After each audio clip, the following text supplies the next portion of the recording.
Chapter 1-1, Regression. Inside a spacious bedchamber, a young man could be seen sleeping on the bed. His eyebrows were furrowed as if he was experiencing a nightmare. Suddenly, his eyes sprung open and he abruptly sat up straight. Looking around, he was confused and disoriented. He clutched his head and organized his messy thoughts.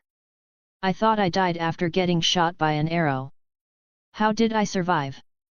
Alaric could still vividly remember the last scenes before his death. The comrades who died for him, the enemies he had slaughtered, and the arrow that ultimately killed him. He remembered it all. While he was recalling the scenes of that battle, a series of knocks on the door pulled him from his thoughts. "Come in." Alaric was surprised by the young voice that came out of his mouth.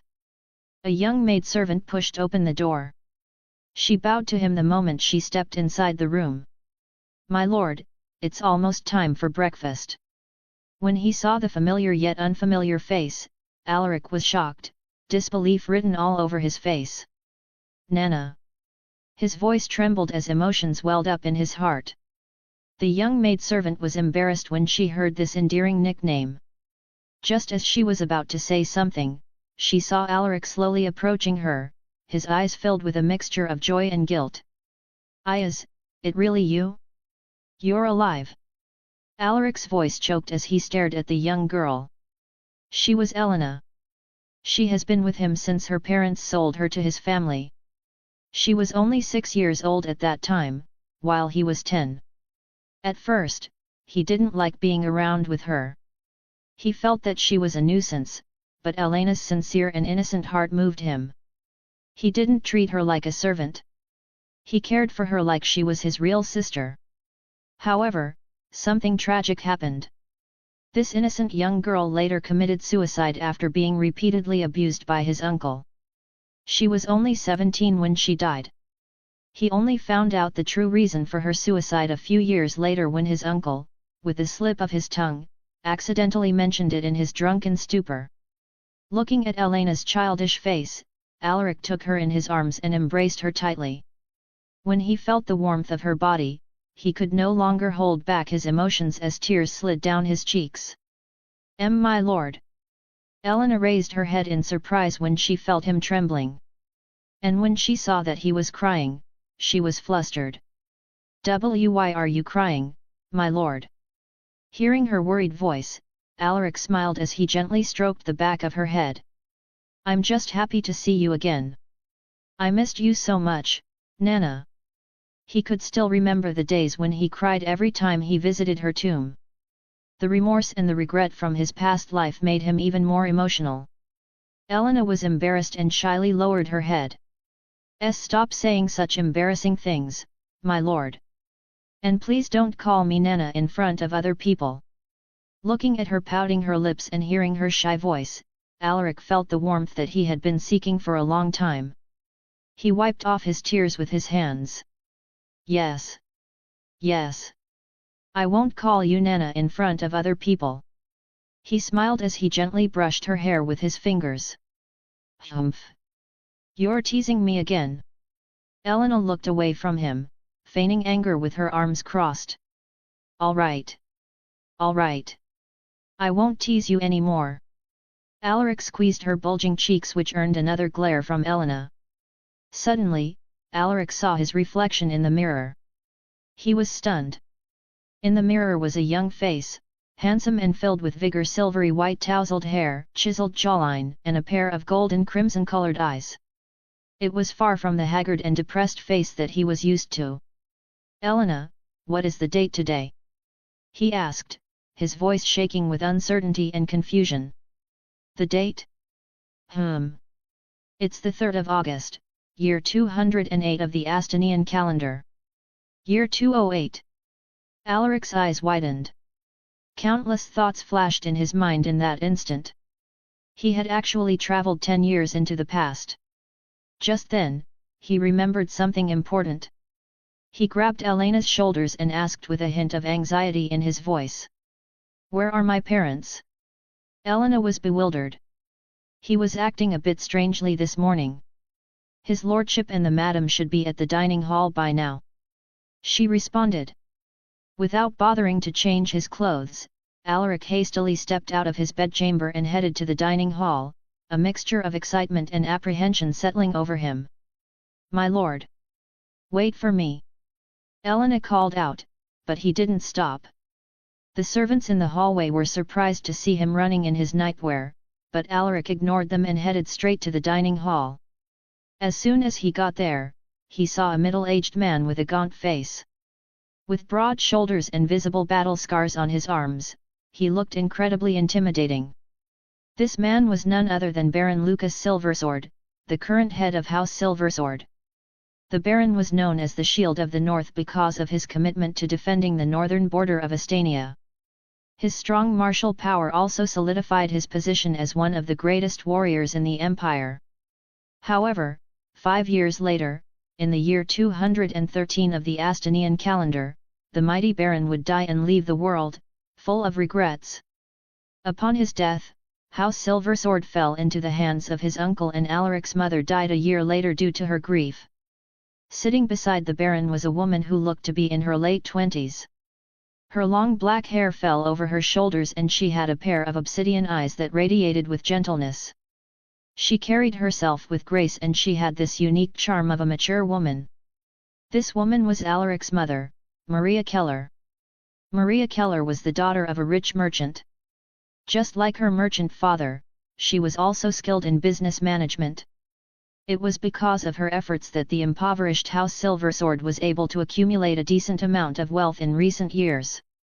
Seeing his parents alive and well, Alaric felt the urge to cry once again. "Dad! Mom!" He had so many words to say, but it was stuck in his mouth. "What are you standing there for? Sit down!" The Baron's stern voice drifted into his ears. His father was just as he had remembered, strict and cold. However, Alaric knew that behind his stern face was a loving father and husband who would do anything for his family. Alaric held back his emotions and took a seat beside his father. "Why are you still in your nightwear?" Maria asked with concern as she stared at her son's face. Lucas didn't say anything, but it looked like he also wanted to hear Alaric's explanation. "About that. I woke up late," Alaric found a random excuse. "You should sleep early tonight. It won't be good for your body if you always sleep late," his mother reminded him. "Yes, mother." Alaric smiled as he nodded his head. At the corner of his eyes, he noticed Elena sticking her head out by the door, peeking at him while making a funny face. Alaric beckoned to her. "Nana, come and sit beside me." Elena was so shocked by his words that she immediately hid herself.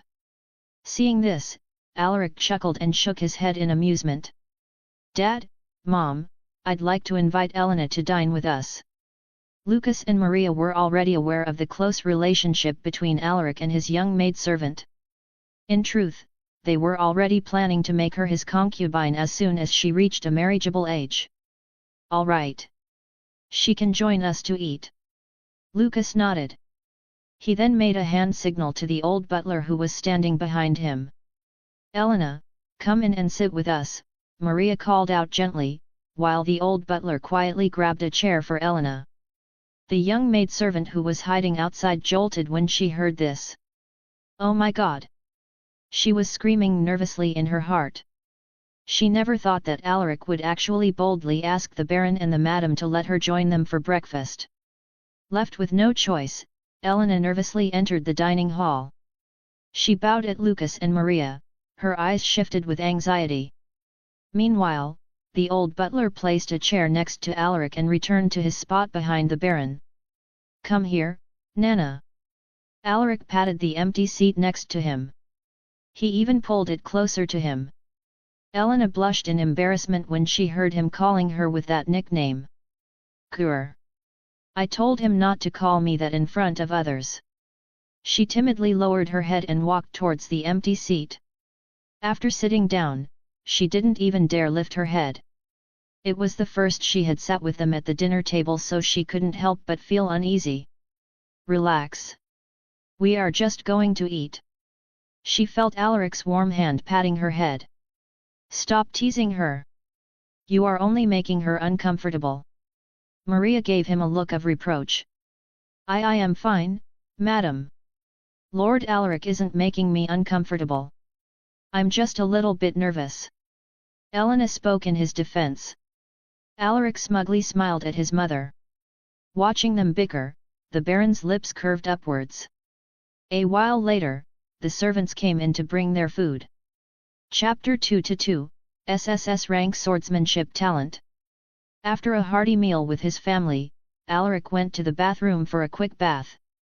Inside the bathroom, Alaric was comprehending how he was able to return to the past. Were all the things he experienced just a long nightmare? He wanted to make himself believe that it was just a dream, but he knew that he had truly traveled back in time. He sighed and sorted out his thoughts. 10 years from now, the current emperor of Astania would die. His death would later fracture the empire because of the civil war caused by his sons who were both vying for the throne. However, this wasn't the most important thing in Alaric's mind. He had to prevent the death of his family and the downfall of House Silversword. His main priority was to observe his uncle. That guy was the main culprit for the fall of House Silversword. He secretly plotted to take over Lucas's position to replace him as the new head of the household. To achieve this, he bribed one of the servants and asked them to poison Lucas's food. Even though Lucas was a powerful warrior, his body gradually weakened under the influence of the potent poison. That was how the mighty Baron Lucas Silversword fell. I should observe my uncle's movements discreetly. Alaric's face turned cold as he recalled the image of that kind-looking middle-aged man. He might look like a harmless guy from his outward appearance, but beneath that kind facade was a venomous beast of a human. Just the thought of him filled Alaric with profound rage. Out of nowhere, a transparent cyan screen suddenly appeared before him, almost making him jump up in surprise. Loading system. Scanning the host. Alaric Silversword Knight Apprentice EXP, 70/100. Potential, B. Talent, Horseback Riding, D. Swordsmanship, D. Close Combat, D. Archery, F. Hunting, E. Tracking, F. Strength, 17. Stamina, 18. Agility, 15. Vitality, 17. Endurance, 17. Mana, 3. Battle points, 0. You received a newbie gift pack. An image of a golden gift box appeared on the screen. Do you want to open the newbie gift pack? Yes, no. Alaric was baffled by what he was seeing.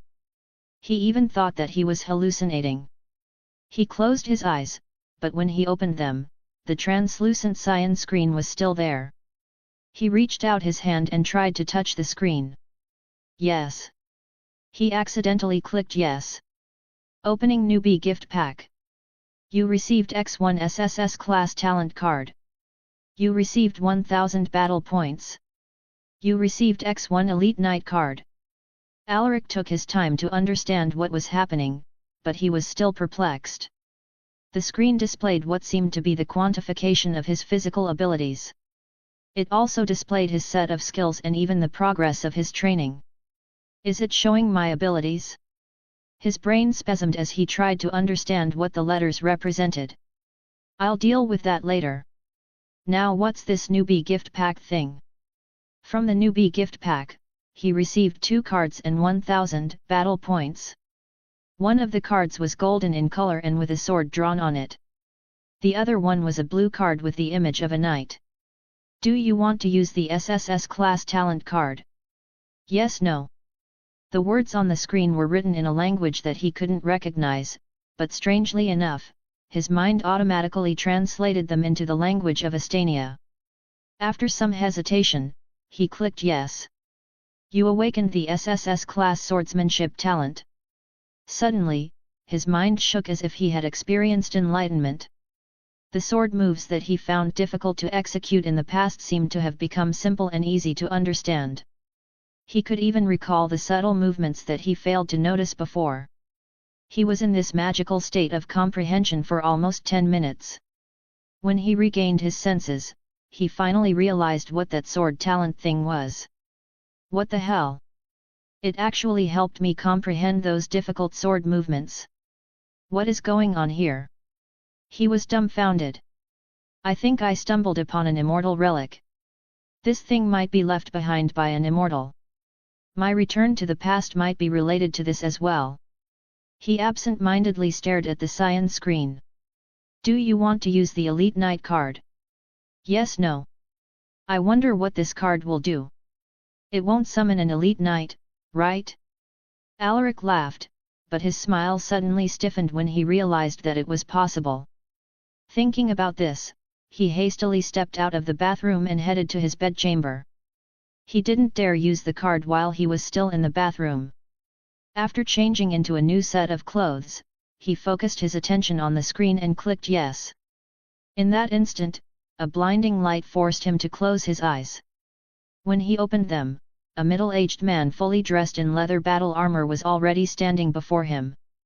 He exuded a mighty aura unique only to those who had gone through numerous life and death battles. He had long wavy black hair and a pair of brown eyes that seemed to have seen through the darkness of the world. Seeing this person, Alaric's widened in shock and he couldn't help but take a step back. My name is Galinar. I swear my eternal loyalty to you, my lord. The middle-aged man half knelt as he swore the knight's oath. I really summoned an elite knight? No way. Alaric couldn't believe that his guess turned out to be right. To become an elite knight, one had to accumulate enough mana and train their physical body to a certain extent. Before his death, Alaric was an elite knight and it took him years of arduous training to become one. If his training time from childhood was to be counted, it took him more than 20 years to become an elite knight. Rise, Alaric muttered as he observed the middle-aged elite knight. Hearing his words, Galinar stood up. Alaric was a tall guy himself. He was at 196 centimeters, but he was still a head shorter than Galinar. This guy might be as tall as his father, or probably even taller. Now, how should I explain this to my parents? Alaric paced around the room, thinking of a good excuse that wouldn't make his parents suspicious. At this moment, he heard a series of knocks on the door, followed by Elena's cute voice. My lord, it's time for your training. His lordship wants you to head to the training grounds as soon as possible. All right. I'll be there. Looking at the still Galinar, Alaric didn't know what to do. What should I do with this guy? I can't let him stay here. Alaric sighed helplessly. From the looks of it, his only choice was to bring Galinar with him to the training grounds. Leaving him inside his bedchamber might cause chaos, especially if the servants or guards would find him. I'll bring you to the training grounds. It's best if you don't speak when someone asks you things, but in the off chance that you have no choice, this is what you should tell them. Alaric taught him how to respond in case his parents asked him some questions. Galinar was silent the entire time, so he couldn't tell if the guy had remembered his words. Follow me. Alaric shook his head. He could only make an excuse on the spot. Whether his father would believe it, he couldn't care less anymore. As they headed out of the mansion, Galinar's presence quickly attracted attention. Who is that guy? I haven't seen him before. He's so tall. Is he a knight? Alaric ignored the curious servants and brought Galinar directly to the training grounds. When they arrived, everyone turned their gazes and looked at them. Lucas stopped his training and turned his gaze. His eyes narrowed as he looked at the man walking respectfully one step behind his son. Father. Lucas nodded indifferently. That man is. Here goes nothing. Alaric put on a calm look as he responded. This is Galinar. He is an elite knight. He is now working for me. Hearing this, Lucas was inwardly surprised. It was difficult to hire elite knights. Even the allure of money couldn't move them. This is because most knights didn't like to work under someone. House Silversword only had 3 elite knights. One was the commander of the guards. The other one was the old butler, and the last one was Alaric's uncle. As for Lucas, he was already a transcendent knight, the realm beyond the elite knight. The fact that Alaric managed to invite an elite knight to work for him made Lucas quite pleased. I see. He can stay here and practice with you. I will process his identification later. As long as he doesn't have a complicated background, I will accept him as one of us. Alaric was secretly relieved that his father didn't ask more questions. Don't worry, father. Galinar is a wandering elite knight. He doesn't have any issues with his background. Lucas nodded upon hearing his words. You are already 18. As someone who will inherit my position, it is necessary for you to have your own trusted subordinates. You should start gathering more people on your side. However, their allowances and salaries will be your problem. Do you understand? Chapter 3-3, Daily Mission. Yes, father. I will find a way to earn money. I won't touch our family's treasury. As someone from the future, he knew many locations where he could find valuable things that were worth a lot of money. He also knew which businesses they could invest in. You don't need to feel pressured. If you need help, don't hesitate to ask for my help, Lucas said before he went back to his training. Alaric bowed gratefully to his father. He then turned his head to Galinar. Galinar, you can train on your own here. You can find the equipment there. Just be careful when you are swinging your sword. Galinar nodded. Yes, my lord. He cupped his fists and went to grab some training equipment, to begin with his training. Meanwhile, Alaric went to the weapon rack and grabbed a steel sword. He now had the SSS class swordsmanship talent, so he wanted to find out if it wasn't a mere fluke that he had comprehended all those sword movements. Some of the guards curiously looked over. Alaric rarely came here to practice, so they wanted to see what he would do. Normally, people in the training grounds do simple physical training to work on their muscles and strength. Some also hone their weapon proficiency with repeated exercises. As for the knights, other than physical training and weapon proficiency training, they also do mana training. Alaric was only a knight apprentice, so he still couldn't control the mana in his body. Before starting with his sword training, Alaric did some light exercises to warm up his muscles. However, before he could start, the translucent cyan screen appeared before him. He looked around and checked if the others could see the screen, but no one showed any reaction. So I'm the only one who can see this thing? Alaric was no longer surprised. He already believed that this thing was an immortal relic and he was planning to make full use of it.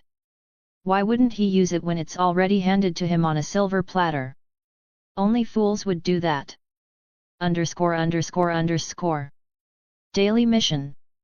100 push-ups. 100 sit UPS. 100 pull UPS. 10 km run. 100 vertical slashes. 100 diagonal slashes. 100 horizontal slashes. 100 stabs. Rewards: 10 battle points, 1 EXP and 1 stat point. Penalty for failure: 1 random stat point. ______. This. What is this? Alaric stared at the tutorial for the weird training exercises on the daily mission. Each exercise had a tutorial, so he quickly understood them. So if I do these exercises, I will be rewarded. There is even a penalty. Alaric still had no clue about the specifics of the translucent cyan screen.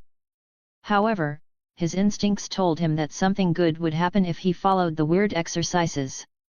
So that's how you do a push-up. I just need 100, right? After watching the push-up tutorial, Alaric followed the posture and started doing push UPS. The guards stared at him in confusion. The exercises they normally did were lifting heavy objects, wall climbing with weights, or sparring with training weapons. What is Lord Alaric doing? Is that a secret exercise to train the body? Lucas also noticed his peculiar exercises. He rubbed his chin and observed Alaric. That exercise puts pressure on the arms and the shoulders. Every movement also squeezes the core muscles. Where did he learn that from? Alaric ignored them and focused on completing the mission. At first, he thought that it would be easy, but he realized that it was actually very tiring. Just doing 100 push-ups alone made his shoulders and arms feel a bit sore. 100 push-ups ballot box with check mark. Alaric rested for half a minute before he proceeded with the next exercise. 100 sit-ups ballot box with check mark.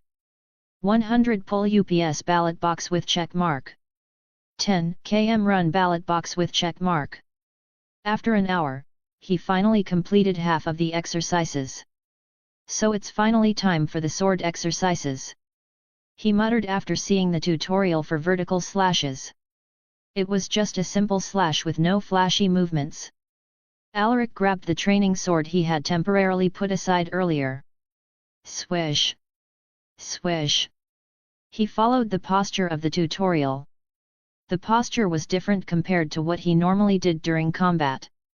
The vertical slash on the tutorial looked swift, accurate, and graceful. Wow! Is that a sword technique? It looks like a normal slash, but the movements are more stylish and sophisticated. As a transcendent knight sword user, Lucas discovered something more in the vertical slashes that Alaric performed. That posture looks more natural than the orthodox stance. It also uses less arm strength since the force is drawn from every part of the body. The more Lucas observed, the more astonished he became. 100 vertical slashes ballot box with check mark. 100 diagonal slashes ballot box with check mark. 100 horizontal slashes ballot box with check mark. Half an hour later, only one exercise was left. Alaric was covered in sweat. He wasn't used to all those exercises, so his muscles were sore. After complaining inwardly, he watched the sword stab tutorial. His SSS class sword talent helped him to quickly grasp the movements of the exercise. He didn't even need to rewatch the tutorial. 10 minutes later. 100 stabs ballot box with check mark. You received 10 battle points. You received 1 EXP. You received 1 stat point. Alaric Silver Sword Knight Apprentice EXP, 71/100. Potential, B. Traits, Horseback Riding, D. Swordsmanship, SSS, Close Combat, D. Archery, F. Hunting, E. Tracking, F. Strength, 17+. Stamina, 18+. Agility, 15+. Vitality, 17+. Endurance, 17+. Mana, 3. Battle points, 1010. Stat points, 1. Alaric saw the changes on the screen which displayed the quantification of his physical abilities. What is this EXP thing? Will I become a knight once it reaches 100? A look of anticipation flashed in his eyes as he thought of this. In his last life, he only became a knight when he was in his 20s. What do these battle points do? Unfortunately, there was no tutorial on these things, so he could only temporarily put it aside. Suddenly, he noticed that there were plus symbols on his stats. These symbols weren't here the last time I checked it. Out of curiosity, he clicked the plus symbol on his strength. +1 strength.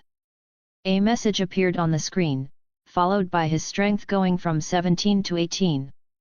The stat points also turned to 0. It finally dawned on him. So the stat points can increase my physical abilities. What a pity. I only got 1 from the daily mission. He tried testing his strength by lifting some weights. It wasn't much, but he did feel a slight increase in his strength. Sweet. Alaric. Lucas' voice interrupted his thoughts. What can I do for you, father? Lucas approached him and said. Those exercises you performed. Where did you learn them? Alaric scratched his head as he thought of a random excuse. I learned them myself. By yourself? Lucas was surprised to hear that. Alaric nodded. Yes. I thought that doing those exercises could help me develop my body. Then what about those sword techniques? Lucas sensed the fluctuations in his eyes, but he didn't expose his son. I felt that the orthodox sword stances put way more emphasis on strength. This is good, but in the battlefield where stamina is important, you need to preserve as much strength as possible. That's why I made some adjustments with the postures to make them less draining to the muscles. This was Alaric's comment on the orthodox sword stance. He felt that the ones shown in the tutorials were better. He didn't know why he felt that way.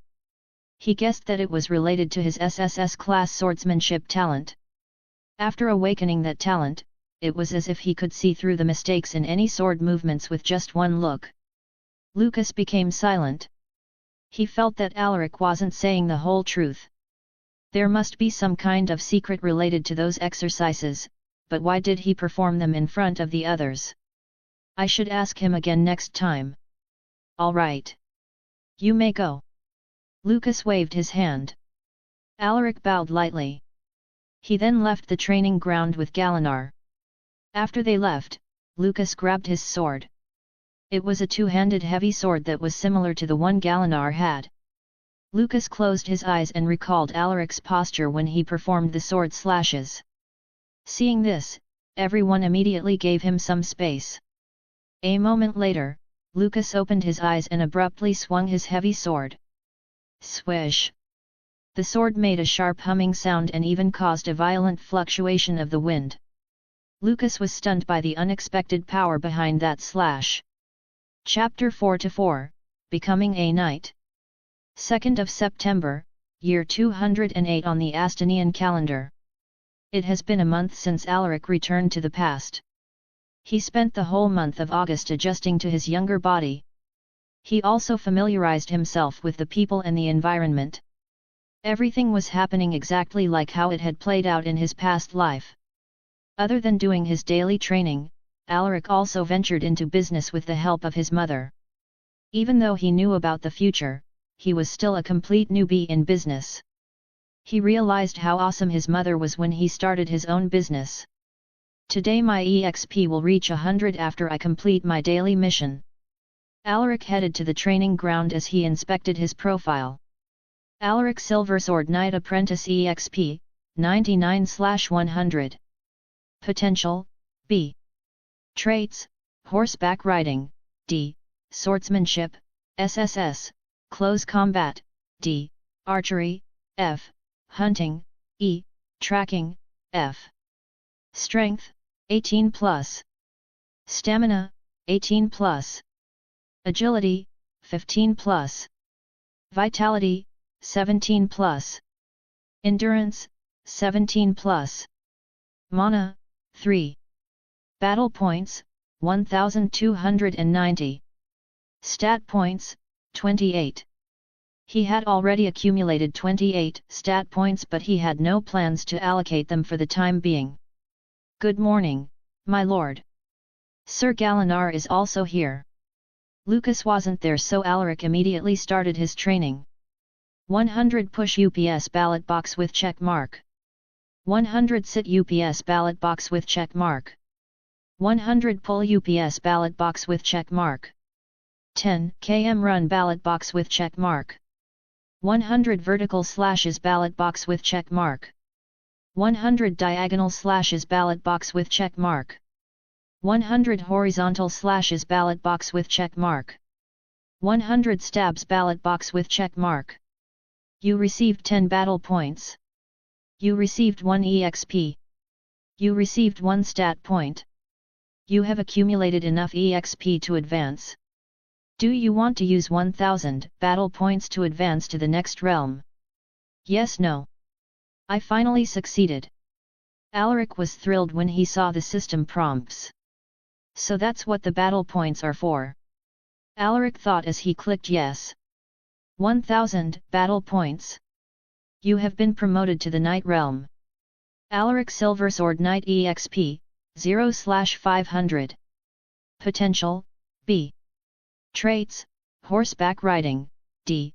Swordsmanship, SSS, Close Combat, D. Archery, F. Hunting, E. Tracking, F. Strength, 1828 plus. Stamina, 1828 plus. Agility, 1525 plus. Vitality, 1727 plus. Endurance, 1727 plus. Mana, 313 plus. Battle points, 300. Stat points, 29. All his stats increased by 10 points after his advancement. It was a qualitative leap in strength. Just then, a burst of mana leaked out of his body. The nearby guards who were in the middle of their training were stunned when they sensed the fluctuations of mana. Although mana was invisible, trained fighters like them were sensitive to it. Lord Alaric has become a knight. Someone shouted. Hearing this, everyone immediately turned their gazes to Alaric. The normal guards could hardly detect it, but the few knights among them sensed the mana coalescing within Alaric's body. An 18-year-old knight. Unbelievable. One of the older knights muttered in disbelief. Knights were individuals who had adapted to mana after tempering their bodies to withstand this invisible energy. They were fearsome warriors who could take on tens of normal soldiers at once.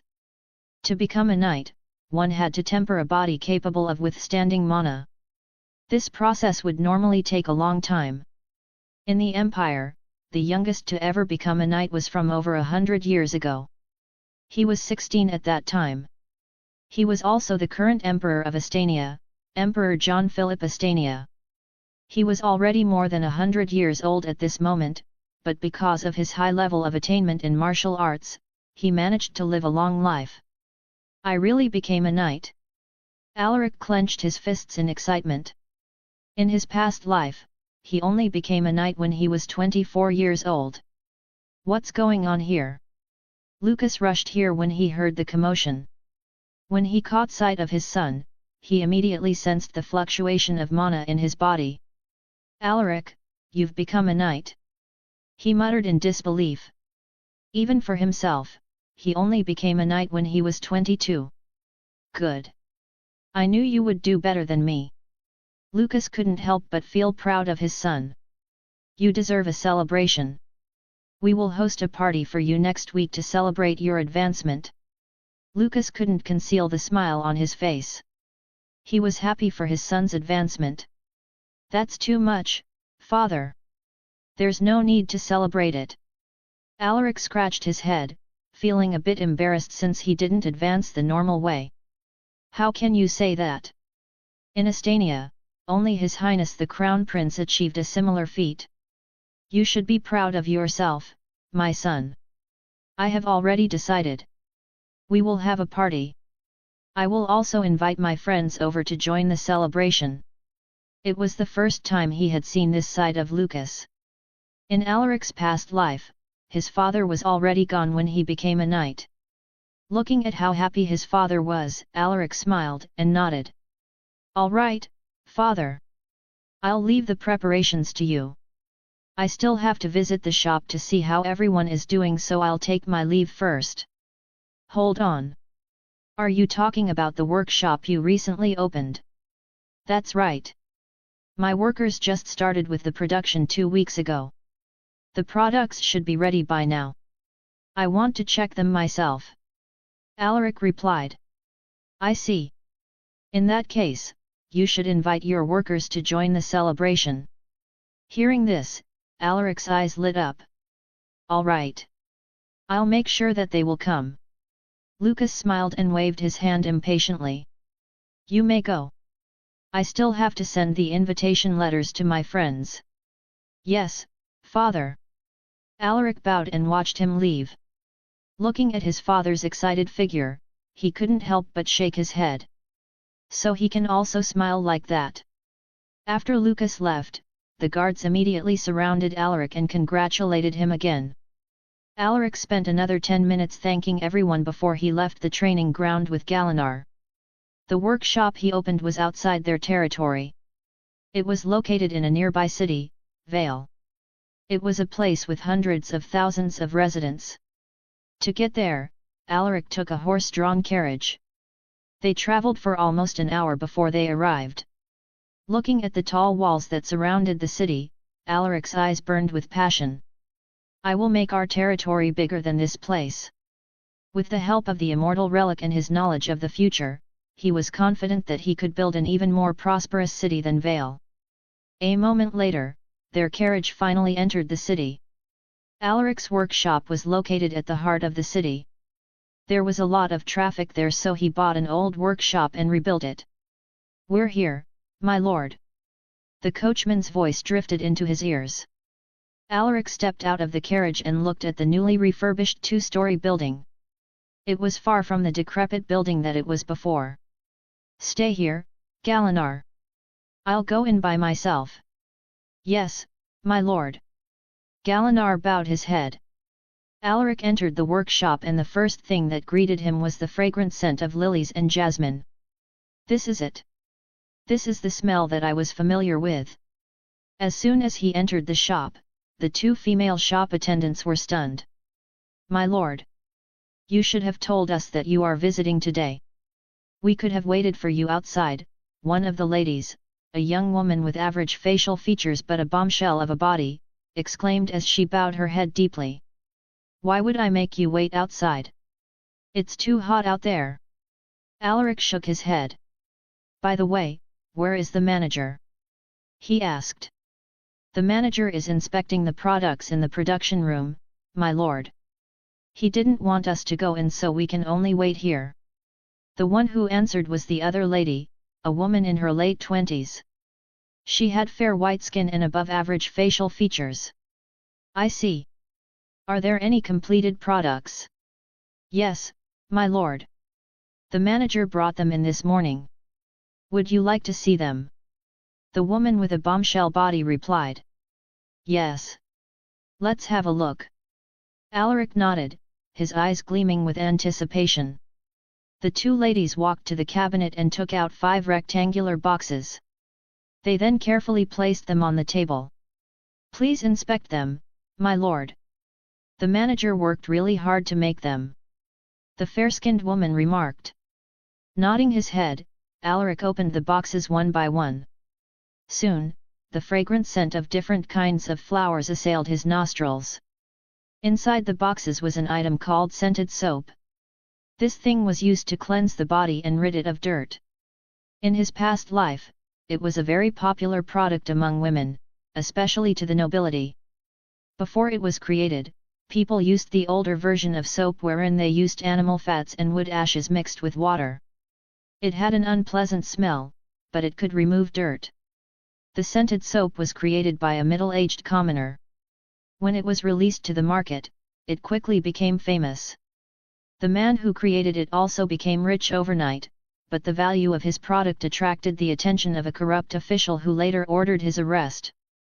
His wealth was confiscated and even the recipe of his product was interrogated out of his mouth. He was later executed by the official. Alaric heard about it since it became the talk of the town in his past life when the official's corruption was discovered. This will become my source of money in the future. Alaric could already see money rolling in his pockets. Chapter 5-5, Visiting the Orphanage. Alaric entered the production room after inspecting the completed products. Didn't I tell you that you're not allowed in? My lord. Why are you here? This place is dirty. A middle-aged man with shaggy hair and a messy beard was startled when he saw Alaric. Vince, you look like you didn't sleep for a few days. Alaric smiled wryly at him. This man was the creator of soap, a talented individual with an innovative mind.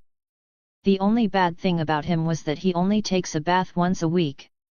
It was very ironic since he was the man who brought soap into the world. It's fine. I slept 2 days ago. Vince waved it off as if it was a normal thing. Alaric could only shake his head helplessly.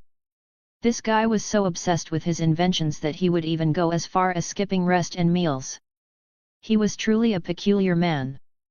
You should stop that unhealthy lifestyle, Vince. It won't be good for your body. You're not young anymore. You shouldn't overdo it. Vince stared at him weirdly. Sometimes I think that you are not a noble, my lord. Nobles don't care about their servants' lives.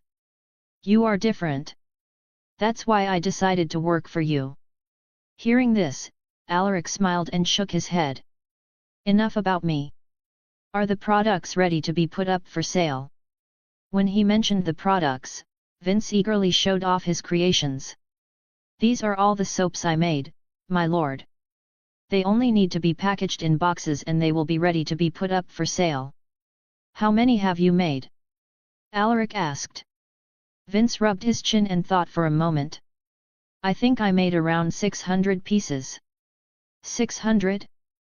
That's not enough. Alaric shook his head. This was far from the ideal amount he was looking for. "If you want to increase the production, we will need more people, but there is a high chance that our recipe will be leaked," Vince muttered. "Don't worry about that. I'll take care of the personnel issue. Just take some rest for now. You can begin with the production after I send the new workers over."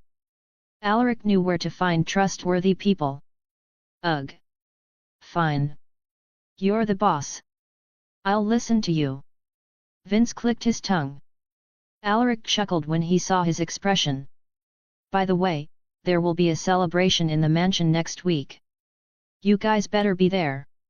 I'll send you the invitation cards later." "A celebration? Is it for a birthday?" Vince raised an eyebrow, a curious look hung on his face. Alaric smiled mysteriously. "You'll know soon." Seeing that he had no intention to tell him, Vince shrugged his shoulders. "Close the shop and go home. I'll take my leave first." Alaric patted his shoulder and stepped out of the production room. Alaric also informed the two ladies about the celebration. After some small talk with them, he left the shop. "Let's go," Alaric said to Galinar, who was waiting outside the shop. He entered the carriage while Galinar sat beside the coachman. "Let's head to the orphanage," Alaric muttered with his arms crossed. "Yes, my lord." The coachman acknowledged. He then whipped the horses and urged them to move. In Vale, there existed a place for homeless kids. It was a small orphanage founded by an old couple. In his past life, he befriended a few soldiers who came from that place. They called it their home. 15 minutes later, they arrived in front of a rundown 3-story building. It was surrounded by different kinds of plants and fruit trees. Even from inside the carriage, Alaric could already hear the sound of the children laughing. Alaric stepped out of the carriage and observed the building. It looked like an abandoned house. On the surface of the building were traces of repairs that looked completely out of place. With a glance, one could tell that it was done by an amateur who had no knowledge of carpentry. Outside the building, Alaric saw a few children dressed in dirty linen clothes running around the vegetable garden. "Galinar, you better stay here. You will only scare off the children if you come with me." Alaric stopped Galinar from following him. The guy was too intimidating for the children. They might cry if they saw him. "Yes, my lord." Galinar didn't show any reaction and bowed his head. At this moment, the children finally noticed their presence. They were scared when they saw Galinar's towering height and ferocious appearance. They stopped playing and quickly hid behind the trees. They stuck their heads out and nervously watched Alaric, who was moving towards them. "Hey! Who are you? What's your business here?" Alaric turned his head and saw a young man who looked to be in his late teens. Behind him was an old couple walking side by side. "You rude kid! Stop shouting at our guest!" The woman, who seemed to be in her 50s, scolded the teen and beat him with a broom. "Grandma, that guy looks suspicious." The teen pointed at Alaric with a look of defiance. Seeing this guy, Alaric couldn't help but laugh. "So this is what you are like as a kid, Rasmus." This rebellious teen was one of the few people he had befriended in his past life after he was conscripted by the crown prince. Rasmus was abandoned by his parents at birth and he was raised by the old couple at this orphanage, so he was extremely protective of them. The old man was just calmly observing the situation when he took notice of the insignia on Alaric's clothes. His eyes flashed and he immediately pulled Rasmus behind him as he asked cautiously, "My lord, are you perhaps from House Silversword?" House Silversword. Rasmus was stunned when he heard this. Even though he was a commoner, he had received some education from the old couple. He was told that House Silversword was the biggest reason why Vale was able to stand firm despite the continuous attacks from outside forces. Those stories made Rasmus admire them. That's right. My name is Alaric Silversword. I hope you are not offended by my unannounced visit. Alaric cupped his fists, a standard salute of the knights. Seeing this, the old man returned the salute. From his snappy posture and resolute eyes, Alaric sensed the valor of a veteran knight. You honor us with your presence, my lord. I am William Dominic, a former knight of Astania. After exchanging some greetings with the old couple, Alaric extended his hand to Rasmus and smiled. Hello. I'm sorry if I had offended you. Can you tell me your name? It's good to see you again, my friend. Alaric's eyes flashed with emotion. Memories of Rasmus appeared in his mind and played like a movie. After knowing that he was from House Silversword, Rasmus was no longer hostile. I should be the one apologizing. You can just call me Rasmus, my lord. He scratched his head, feeling embarrassed by his earlier behavior. Rasmus, is it? We should be of the same age. There's no need to be formal. Let's head in, my lord. We can continue our conversation inside. The retired knight, William, invited him to their humble home. Chapter 6-6, Alaric's generous offer. My lord, can you tell us why you have decided to visit our humble home? William asked with a serious look as soon as they took their seats. There's no need to be nervous. I came here because I was made aware of your tough financial situation. Your orphanage takes in children who have no home. You give them food and clothes and even provide them with basic education. You have my respect. However, it must have been tough raising the children without sufficient funding. I believe you guys have already tried asking the officials for some donation, but you were rejected. William sighed and shook his head. It is as you have said, my lord. We tried asking the officials for financial support, but they didn't even bother to speak with us. We also tried reaching out to some merchants, but they actually wanted to get the young girls in exchange for funding. How could we agree to their ridiculous demands? He looked agitated when he mentioned that. Since then, we started growing our own food. We also raised some livestock. We then sell the extra vegetables and fruits at the market for money. That's how we managed to survive until now. The old woman, Josephine, cried, probably saddened by their difficult situation. Rasmus held the old woman's hand as he held back his tears from falling. Alaric felt sorry for what they had experienced. How about this? I will give financial support to the orphanage. I will also send some teachers to give the children a proper education. The faces of Josephine and Rasmus brightened when they heard his words. Only William remained calm in the face of his tempting offer. What's the catch, my lord? There was no free lunch in this world. In exchange, the orphanage will send some children to work for my shop. William's expression changed, so Alaric quickly explained. It's not a difficult job. They just need to make something for me. They will also get paid daily for the job. Alaric took out a small box from his pocket and showed it to William. This is the product of my shop. William and the other two curiously looked at the item inside the box. When William opened it, the fragrant scent of lilies slapped their faces. This is... How fragrant! It smells like lilies. Alaric smiled when he saw their reaction. That thing is called scented soap. We haven't released it in the market yet since we don't have a lot in stock. Once we get enough manpower, we will begin with the production and sell it as soon we have enough supply for the market. William closed the box and put it on the table. What does this thing do, my lord? He asked. It's similar to the soap we use to clean the body. The only difference is that we don't use animal fats, but flower oils and some other ingredients. Using it will make your body smell nice. Alaric had already memorized his spiel. That good? Josephine looked interested in this improved product. Yes. To tell you the truth, this is my first business, so I want it to succeed. What do you think? William frowned, seemingly in deep thought. How long do the children need to work? And how much are you paying them? Alaric was thrilled. It looked like he had already agreed. He only needed to give the old man a satisfactory response to get his approval. We can't let the children below 12 years old work since they are still too young and clumsy for the job. They will have to work for 6 hours a day and they will get 2 rest days every week. As for their salary, I will give them 20 copper coins per day and 4 copper coins for every extra hour of work they do. That much? I'm in. I'll do it. Rasmus eagerly said, but he immediately shut his mouth when he saw William giving him a stern glance. 2 copper coins are already enough for a decent meal. The average salary in the city is only 10 copper coins per day.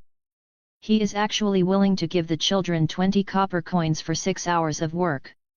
It's a generous offer, but I'm still worried about the children's safety. His product seems like it will become a hot commodity once it is released in the market, so there is a high chance that it will attract unwanted attention from shady characters. William was in a dilemma. Alaric's offer was very generous and he was even willing to offer financial support to the orphanage. The only thing that he was worried about was the safety of the children. Can you guarantee their safety? William stared deeply at Alaric. I know what you are worried about, but you can rest assured. I will station 1 elite knight and 4 knights at the store. If there's a troublemaker, they will be taken care of right away. Alaric knew the value of the scented soap, so it was necessary to place some countermeasures. An elite knight? You're willing to station someone that powerful in your shop? William widened his eyes in disbelief. That's right. Alaric nodded. He didn't want to repeat the tragedy that happened in his past life. To ensure the safety of Vince and the rest of the workers, a deterrent force had to be deployed. William was silent for a moment.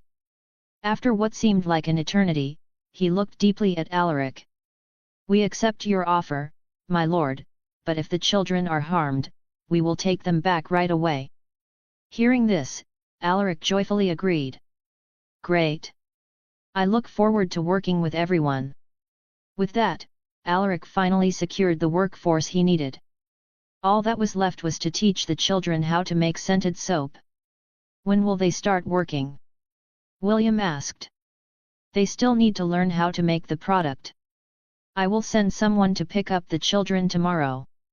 You can also go with them if you want to know where they will be working. Suddenly, Rasmus asked with a cheeky smile. My lord, are we also paid during the training? Josephine immediately pulled him and forced a smile. Please don't mind him, my lord. We didn't properly teach him manners, so he developed this kind of behavior. Alaric chuckled. It's fine. Just let him be. I like his attitude. Anyway, to answer your question, yes, the children will receive payment during the training. It's part of the job, so they will be properly compensated. However, I don't plan on letting you work at the shop, Rasmus. Hey? Why? Is it because of my attitude? Rasmus's face fell when he heard this. He was only a year away from becoming an adult, so he wanted to start earning some money. Josephine and William also stared at him curiously, wondering what this was all about. Alaric shook his head. It's not about that. I have a better proposition for you, but you will need to get your guardian's approval. Rasmus looked confused. I plan to bring some talented children to the estate and train them to become knights. There were plenty of talented individuals among the commoners, but because of the lack of opportunity, their potential was buried. In his past life, there were some people who had revealed their enormous potential after they were forced to join the civil war. Unlike most people who struggled to control mana, they were able to control this energy with ease. They progressed faster than the others and quickly rose to power. If he could gather those people, Alaric would have enough manpower to stop the civil war. That was his ultimate goal. He didn't want to go through that hell again.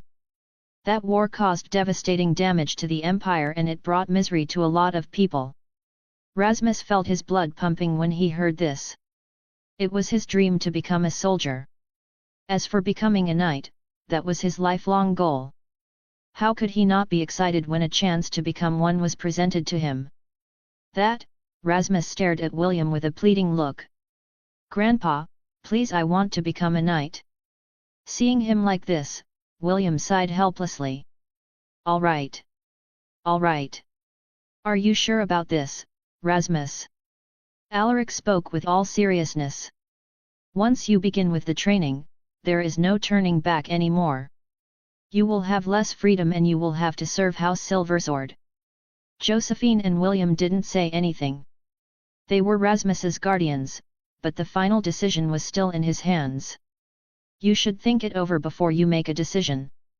Your choice will affect your future, so you should discuss it with your guardians." Alaric didn't want to force him. William and Josephine stared gratefully at him upon hearing his words. "I will take my leave first. You can give me your response tomorrow." Alaric stood up and bid them farewell. Watching the departing carriage, William patted Rasmus's shoulder. "You should follow your heart, Rasmus. This might be the opportunity that you have been waiting for. I know that you want to become a knight. House Silversword is a good choice and Lord Alaric seems like a good leader as well. I made a promise that I would protect everyone, but I barely know how to wield a sword. I hate how powerless I am. If I had the power, my brothers and sisters wouldn't have to suffer anymore. Grandpa, I have already made my decision." Chapter 7-7, Dragontail Fern. Alaric returned to House Silversword's territory after he visited the orphanage. The first thing he did upon his return was to gather the money he had saved up over the years. "This should be enough to pay the children for 2 weeks, but I still need more money to fulfill my promise to William." Alaric promised that he would donate funds to the orphanage. However, his savings were far from enough. He didn't want to use the household's money since he had promised his father that he wouldn't touch it. It would be embarrassing if he went back on his words. He had to gather funds as quickly as possible. In his past life, there were rare items discovered by wanderers.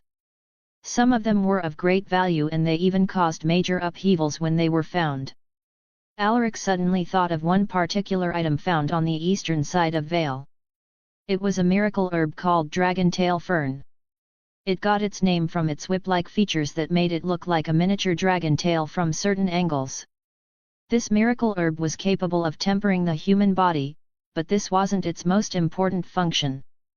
Consuming this herb could also aid the knights in their mana training, speeding up their progress twofold. It was also because of this that this herb was sold at sky-high prices. The only problem was that it was so difficult to find them since they only grow in certain conditions. Alaric knew where he could find this herb and it wasn't just a single stalk. From what he could remember, the number of dragontail fern found in that place was in the hundreds. If he could gather all the dragontail ferns from that place, he would have enough money to fund the orphanage for the next 3 years and he would still be left with a decent amount for himself. However, there was a minor problem. That place was the home of a ferocious creature with a threat level classified as fatal. Monsters were graded based on their threat levels, the degree of danger they posed to the civilians. Fatal grade monsters were already capable of harnessing mana and they also possessed intelligence far greater than normal animals. A normal warrior or even a knight apprentice would be helpless when faced with such a creature.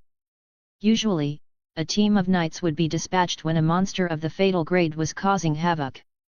Alaric had to thoroughly prepare for his trip to that place. "I need to bring more people with me." Although he had Galinar who was an elite knight, he planned to bring more knights with him in case the information he had was wrong. His information about that place was only based on the rumors he had heard in his past life, so it was better to take some precautions. Alaric wore his battle armor and equipped the reinforced steel sword he got from Lucas as a gift. After making sure that he didn't miss anything, he stepped out of his room. "My lord, where are you headed to?" Elena was startled when she saw him in combat-ready attire. Looking at her worried expression, Alaric gently smiled at her. "I will hunt some wild animals for dinner." He didn't tell her the truth. Telling her would only make her needlessly worried. Elena looked around. After making sure that no one was there, she shyly grabbed his hand. "You must be careful out there, my lord. I heard from the knights that there's a fatal grade monster lurking outside the territory." Feeling her soft and warm hand, Alaric squeezed it gently. "Don't worry. I'm not going out alone. I will bring Galinar and a few guys with me." After reassuring her, he told her to stay close to his mother while he was gone. He didn't know when his uncle would return to the mansion, so it was better for her to stay with Maria for the time being. Elena would be safe as long as she was with her. After sending Elena to his mother, Alaric went to his father's study room. He needed Lucas's permission to mobilize the knights. He also didn't plan on keeping this from him. The knights were loyal to his father, so he wouldn't be able to hide the details of this trip. Since that's the case, he might as well tell him the truth. Soon, he arrived at his father's study room, which was located at the topmost floor of the mansion. He knocked on the door. "Come in." Lucas's stern voice echoed from inside the room. Alaric pushed the door open and stepped inside. He saw Lucas writing on a piece of paper, looking incredibly focused. Standing behind him was the old butler, Bastian, who bowed upon seeing that the visitor was Alaric. Noticing this, Lucas put down his pen and raised his head. When he realized that it was his son, his face broke into a smile. "Do you need anything from me?" Lucas pointed at the seat in front of his desk, gesturing for him to sit down. Alaric nodded to the old butler before he bowed to Lucas. He then took his seat. "Father, I heard of rumors that a dragon tail fern was found in the eastern side of Vale. I would like to investigate the area to see if it's true." Hearing this, Lucas chuckled. "And here I thought it was something serious. You don't need my permission for this. You can go there if you want, but you need to be careful. There are reported sightings of monsters in that place, so you must exercise caution." "I know." Alaric nodded. "The reason I came here is because I need your permission to mobilize the knights." Lucas raised his eyebrows in surprise. "Why will you bring them there? Galinar should be able to handle the monsters there. It's just for a precaution." Alaric shook his head, thinking of a good excuse that wouldn't make his father suspicious.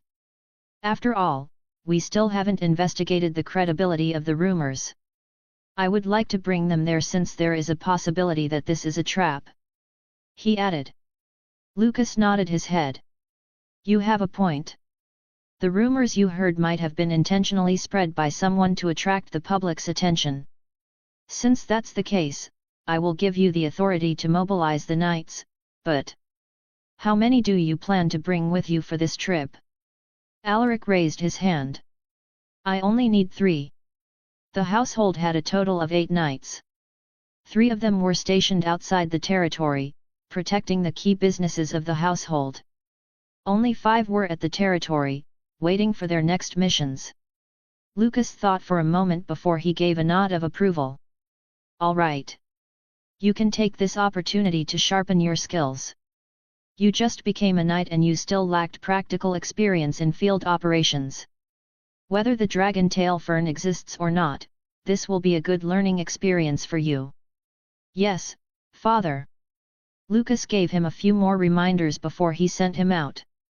Chapter 8-8, Henry, Rigor, and Aldrin. Alaric gathered the knights in front of the mansion after getting his father's permission. The 5 knights curiously stared at Alaric, who was standing in front of them, wondering why he had gathered them. When they noticed his serious expression, they didn't dare joke around. Alaric quietly studied them one by one. These knights were from his father's generation, so they were incredibly loyal to him. When Lucas died in his past life, they even wanted to follow him in death. If it wasn't for Lucas's last words telling them to protect Alaric, they might have committed suicide when he took his final breath. These knights were mostly similar in strength and skills, but there was one particular knight who stood out from the rest. It was an older knight who seemed to be in his 50s. He had short, graying hair and visible wrinkles on his forehead. He wasn't that tall and was shorter than Alaric at around 180 centimeters. This man was Henry. He was the oldest knight serving under the Baron. He was also Alaric's sword instructor when the latter was still a young boy. Among the 5 knights, Henry was the most experienced, so his presence was necessary for the trip. For the last 2 spots, he already had someone in mind. He turned his head to a bald, middle-aged knight with a thick beard. He was as tall as Alaric, but his frame was bigger and he was also more muscular. The left side of his face had a tribal tattoo and he had piercings on his ears. This person was Rigger. Before he served as a knight for House Silversword, he worked as a mercenary. He was a kind man, but he was cruel to his enemies. The last person that Alaric would bring was the youngest of the 5 knights. He was only in his late 20s, so his potential was enormous. This man's name was Aldrin. He was a bit shorter than Alaric at 189 centimeters. He had an ordinary face and tan skin, but he had a well-built physique. In his past life, Aldrin joined him in the battle between the Crown Prince and the Second Prince. At that time, he was already an elite knight. After observing them, Alaric finally spoke. 3 of you will be coming with me for a trip to the eastern side of Vale. I heard some rumors that a dragon-tail fern was found there. Upon hearing his words, their eyes flashed with a glimmer of surprise.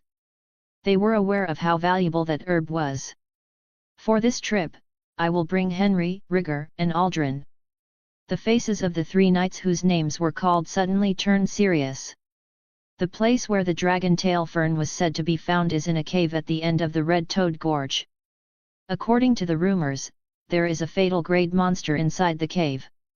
Our objective this time is to investigate the authenticity of the rumors, and if it's proven to be true, we must get our hands on those dragon-tail ferns. There was a moment of silence before someone spoke. My lord, if it's just a fatal grade monster, bringing Sir Galinar should be enough. Is there a reason why you are bringing us for the trip? Henry asked, his eyebrows furrowed. A fatal grade monster was stronger than common knights, but it would be powerless against an experienced elite knight. They knew that Galinar wasn't just a normal elite knight. Even the Baron was full of praise for him. Alaric stared at the old knight and replied. You are right. Galinar is strong enough to handle a fatal grade monster. However, we still don't know if there is only one monster inside that cave. Bringing you 3 is just for precaution. Hearing this, Henry nodded in understanding. I see. I was thoughtless. Alaric waved his hand. You 3 should prepare your equipment. We will depart as soon as you are ready. Yes, my lord. The 3 chosen knights responded in unison. As for the 2 who weren't chosen, Alaric told them not to spread rumors about the trip before sending them away. Less than 30 minutes later, the 3 knights returned, already in their full gear. Henry wore leather armor with a metal breastplate. His sword was tied to his waist and he also brought a small bag filled with rations and medicine. Meanwhile, Rigger, who boasted strong physical strength, was in full-body heavy steel armor. He had a diamond-shaped steel shield strapped on his back and his sword was tied to his waist. On the other hand, Aldrin looked relatively normal compared to them. He wore a simple leather armor that wouldn't hinder his speed and movements. He was holding a spear in his right hand and he had 2 short swords strapped firmly on his back. We are ready to go, my lord. Henry reported after inspecting their equipment. Alaric nodded. All right. Let's go. Everyone jumped on their respective mounts, which were a special breed of war horses called wind horse. Unlike ordinary horses, these horses were stronger and more agile, hence their name. Among them, Rigger's war horse was the biggest. It was measured at more than 25 hands and weighed over 4,000 pounds. Horses are measured in hands. This has been the traditional method of measuring the horses even before Astania was established.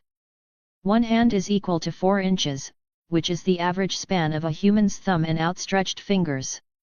Even with Rigger's massive weight, which was further pronounced by his heavy armor, his wind horse didn't seem to be greatly affected. "You should lose some weight, man. Don't you feel pity for your horse?" Henry shook his head when he heard Rigger's horse neighing in protest. Rigger gave the old knight a sidelong glance before he snorted in response. "Mind your own business, old man." Aldrin chuckled when he heard their conversation. Just as they were about to leave, a cute voice suddenly drifted into their ears. "My lord, you must be careful out there." Feeling surprised, everyone turned their heads. Standing at the mansion's main door was Elena. She looked visibly embarrassed when she sensed everyone looking at her. Alaric didn't expect this shy girl to say such things in front of the other knights. "Don't worry, Nana. I will be back soon," he promised as he gave her a reassuring smile. Hearing him call her Nana in the presence of other people made Elena's cheeks blush. She harumphed and stomped her foot before she sprinted inside the mansion with an abashed look. Seeing this, Alaric and the knights laughed. Chapter 9-9, Heading to the Red-Toed Gorge. House Silversword's estate was located at the heart of a small town called North Pine Town, a place further south of Vale. Before the Baron became the lord of the town, it was just a small village with a few dozen families who earned their living from farming and hunting wild animals. It was only when House Silversword was established that this place was developed into a town and gained some semblance of prosperity. Now, North Pine Town has over 6,000 residents. When Alaric's group passed by the town's central square, they encountered some residents who greeted them enthusiastically. These people respected the Baron and House Silversword. They believed that it was because of the presence of the Baron and the household that North Pine Town managed to grow into what it is now. To the residents' enthusiastic greetings, Alaric simply smiled and waved his hand. They were in a hurry, so they didn't linger in the town to chat with the residents. Approximately 1,000 meters outside North Pine Town was the evergreen forest. It was a forest filled with tall evergreens that towered above the ground. Alaric and the knights were familiar with the forest since it was their hunting ground. No one spoke along the way, and their faces turned increasingly serious the moment they stepped inside the forest. Thin rays of sunlight filtered through the dense foliage, lighting up the forest with an ethereal glow. From here, the group had to follow a narrow path which was just barely enough for a carriage to pass through. This trail was a shortcut that led to the eastern side of Vale. It was a rarely used route, so the road was uneven. However, to the trained horses, this jagged path was just like a walk in the park, not troubling them in the slightest. The reason why this particular trail was rarely used was because of the presence of monsters. They were creatures more attuned to mana, making them more powerful than normal wild animals. With the presence of these creatures, only a few brave residents and groups of hunters dared to travel here from time to time. Following this narrow trail, one would soon hear the violent splashes of a nearby river. It was the main source of fresh water in North Pine Town, a medium-sized river called Butterfly Creek. This river was connected to a huge lake called Silent Lake, which was further east of the evergreen forest. Alaric's group had to pass through the periphery of this lake. They had to be careful here since the lake was inhabited by powerful predators like the ironback crocodile and the gold-spotted white anaconda. Both monsters were at the fatal grade during maturity. The good thing was that they rarely attack humans since they mostly stay in the lake.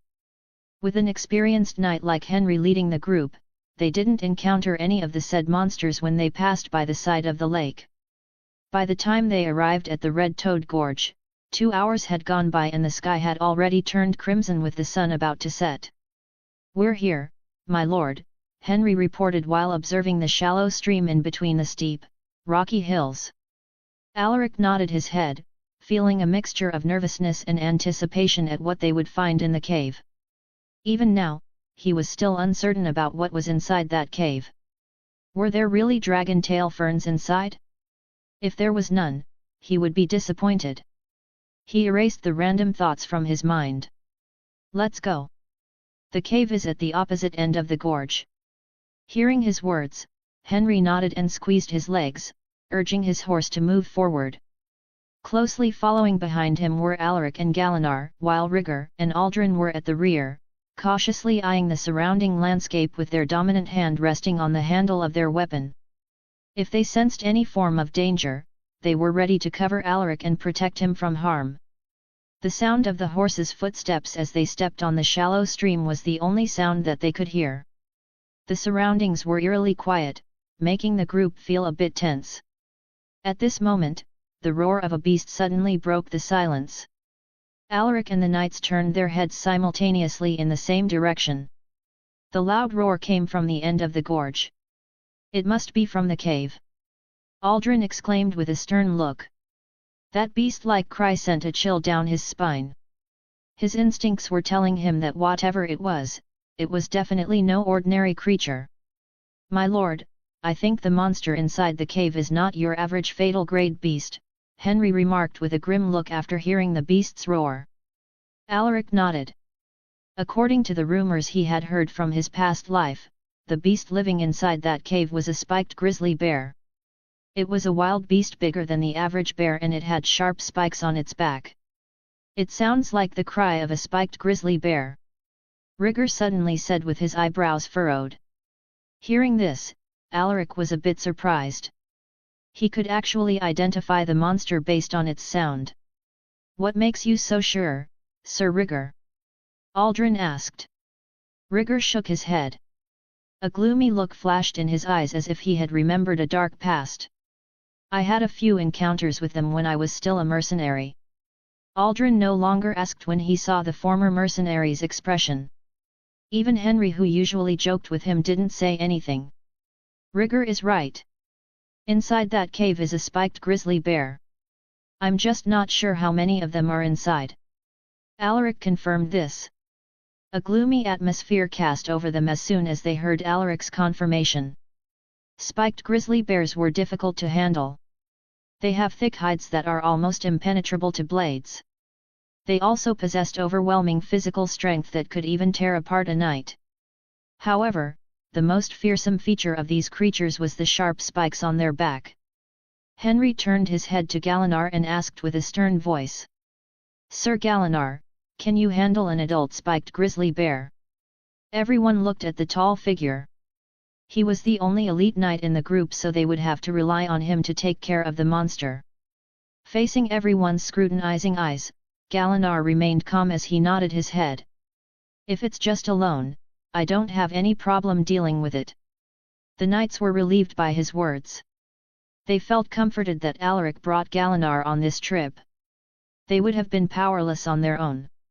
Even a veteran knight like Henry wasn't confident enough to fight against a creature like the spiked grizzly bear. "From this point forward, keep your eyes peeled," Alaric reminded them. "Yes, my lord." Chapter 10-10, Fighting the Spiked Grizzly Bear. The horses were getting restless as they moved closer to the cave. They made faint snorting noises and their bodies tensed up. "It looks like we have to walk by ourselves from this point on." Alaric gave a hand signal, telling everyone to dismount. The entrance of the cave was narrow and the pathway was filled with sharp rocks that weren't ideal for the horses' hooves, so leaving them outside was the best option. As soon as they stepped inside the cave, the temperature noticeably went up. The smell of the air inside reminded Alaric of a musty abandoned house. There was also this distinctive smell of urine mixed within, making him scrunch his nose. There was no lighting inside, so everything was dark. "Light up the torch," Alaric whispered. Aldrin, who was holding the torch, nodded and lit up the torch. The flickering flame lit up the cave and revealed what was inside. Sharp stalactites hung above them with pointed tips dripping with water. The walls near the entrance of the cave were covered in green moss, giving it an ancient and untouched impression. The group carefully treaded the cave.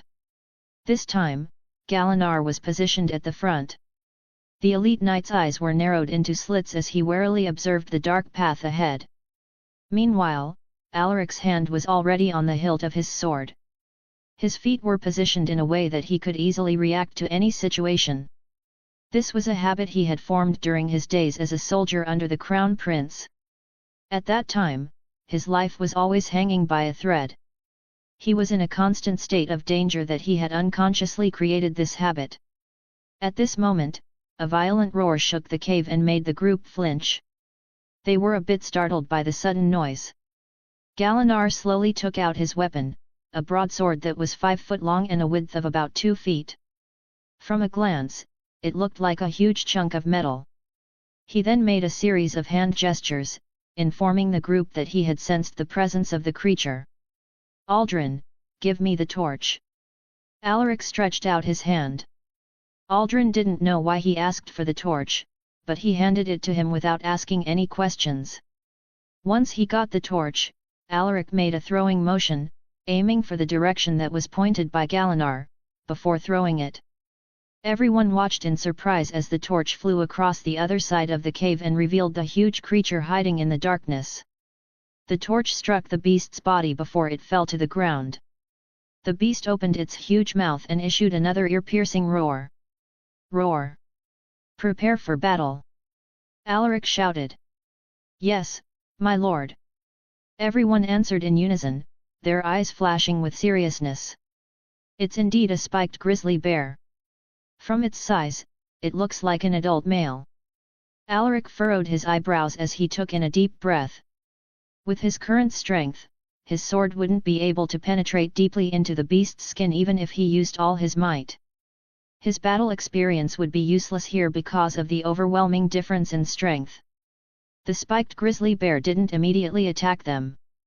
It sized them up as if it was studying its prey. "When I count to 3, we will attack the bear," Alaric muttered, his eyes narrowed as he firmly gripped his sword. Everyone nodded silently as they adjusted their posture. 1. The air seemed to grow heavy as Alaric started his countdown. 2. Everyone tightened their muscles in preparation. 3. As soon as Alaric's voice fell, the group moved simultaneously, lunging at the bear in different directions. Startled by their sudden attack, the spiked grizzly bear was half a second slower to react. Galanar took this opportunity to swing his massive broadsword in a diagonal cut that made the air produce a keening sound. Swoosh! The bear was struck by his sword, leaving a deep wound on its chest that made the bear emit a pained sound. Grr!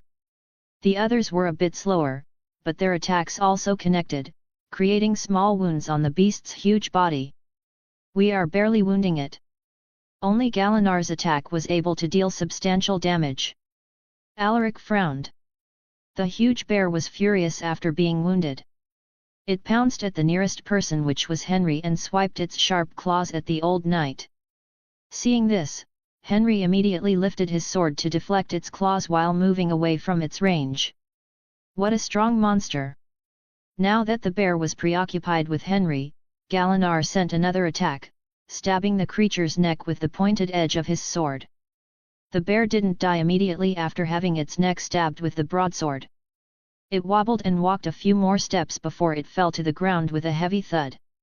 "Move away! Be careful with its spikes!" Rigger shouted at the group as he pulled Alaric to the ground and lifted his shield to cover him. The knights quickly dove to the ground when they heard his words. Just then, the sharp spikes on the bear's back suddenly shoot out in all directions. Suu! Suu! Suu! One of the spikes missed Aldrin by a few inches. A little bit more and his stomach would have been punctured. "Is everyone all right?" Henry rose to his feet and looked around. Alaric was about to respond when he felt something warm dripping by his face. Feeling alarmed, he hurriedly grabbed Rigger and saw a spike sticking on the latter's left shoulder. "Rigger, you're injured." "Arg!" Rigger dropped his shield and groaned in pain. "Are you all right, my lord? How can you ask me that when you're the one who is injured?" Alaric helped him carefully remove his armor. He then grabbed his medicine kit and took out some bandages and herbs. Alaric handed a cloth to Rigger and said, "Bite through it. I will make it quick." Rigger nodded and put the cloth in his mouth. Sweat trickled down his face. With a quick pull, Alaric removed the spike. A pained groan leaked out of Rigger's mouth, who was biting on the cloth. After pulling out the spike, Alaric chewed the herbs and spat it out. He then smeared the herb paste on the open wound before wrapping it tightly with bandages. The knights watched Alaric's practice movements with surprise. His hands moved like he had done this over 100 times in the past. Not even a minute had passed when he completed the first aid. "Thanks." Alaric patted Rigger's injured shoulder, which made the latter hiss in pain. Chapter 11-11, Inside the Cavern. Henry squatted down and patted Rigger's shoulder with a grin. "Good job, fat ass." "Arg. Damn you, old man." Rigger cussed out. After making sure that he was all right, Alaric instructed the rest to inspect the body of the spiked grizzly bear. Monsters that possessed mana could form a special type of crystal near their heart, the beast soul crystal. It contained the purest energy of the monster, which was beneficial to the knights. Upon absorption, their training speed would increase dramatically. "My lord, this guy has a beast soul crystal," Aldrin exclaimed after he dug out a small brown crystal in the beast's chest. Alaric nodded. "Keep it first. We will deal with it once we return to the mansion." "Yes, my lord."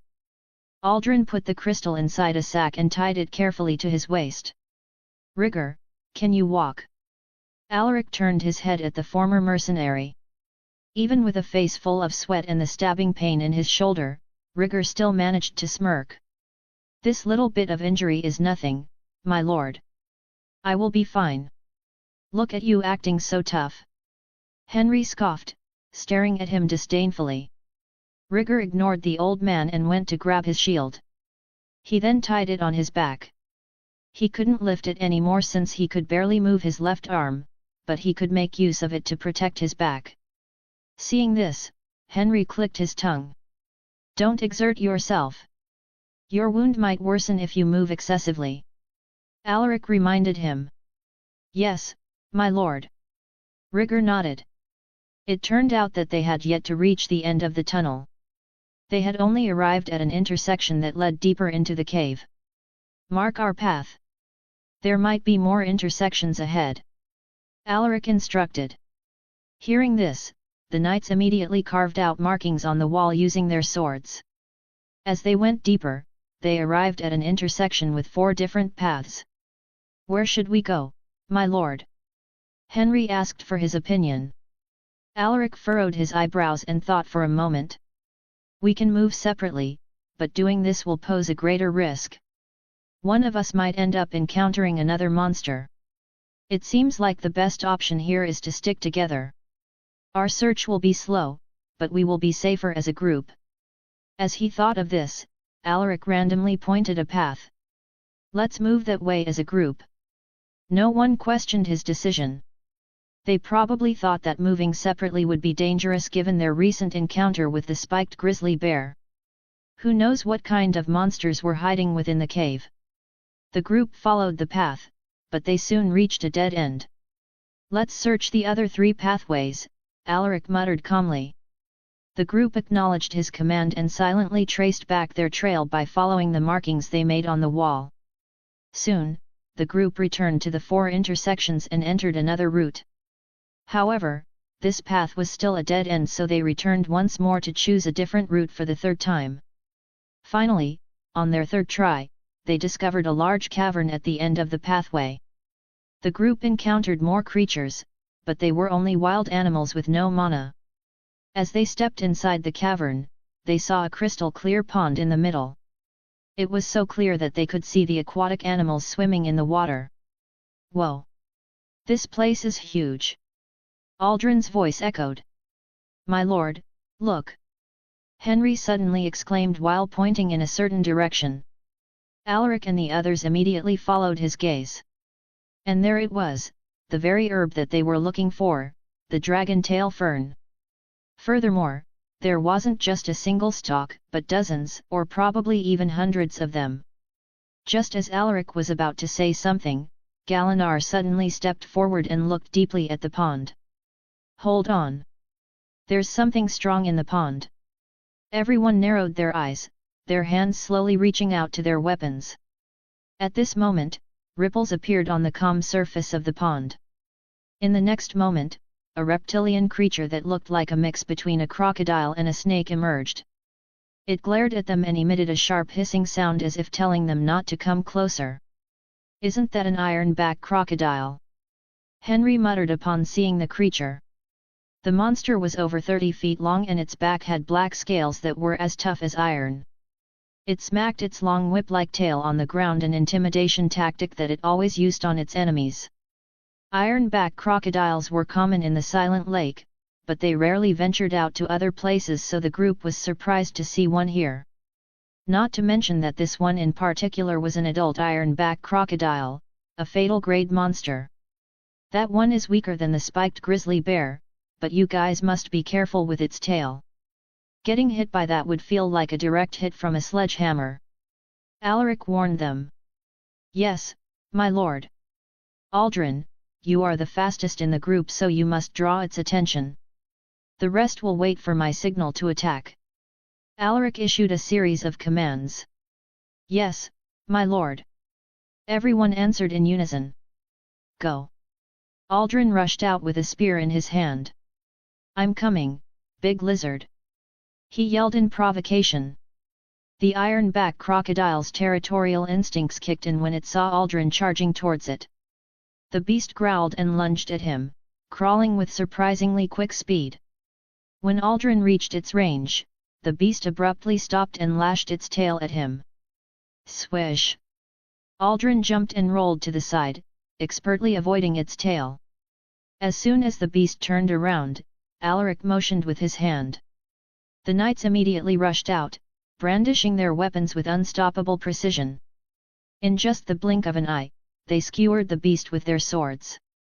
The iron-back crocodile flailed for a few seconds before its movements faltered. The knights only pulled their swords when it was no longer moving. Alaric nodded to Aldrin and said, "Check if it's still alive."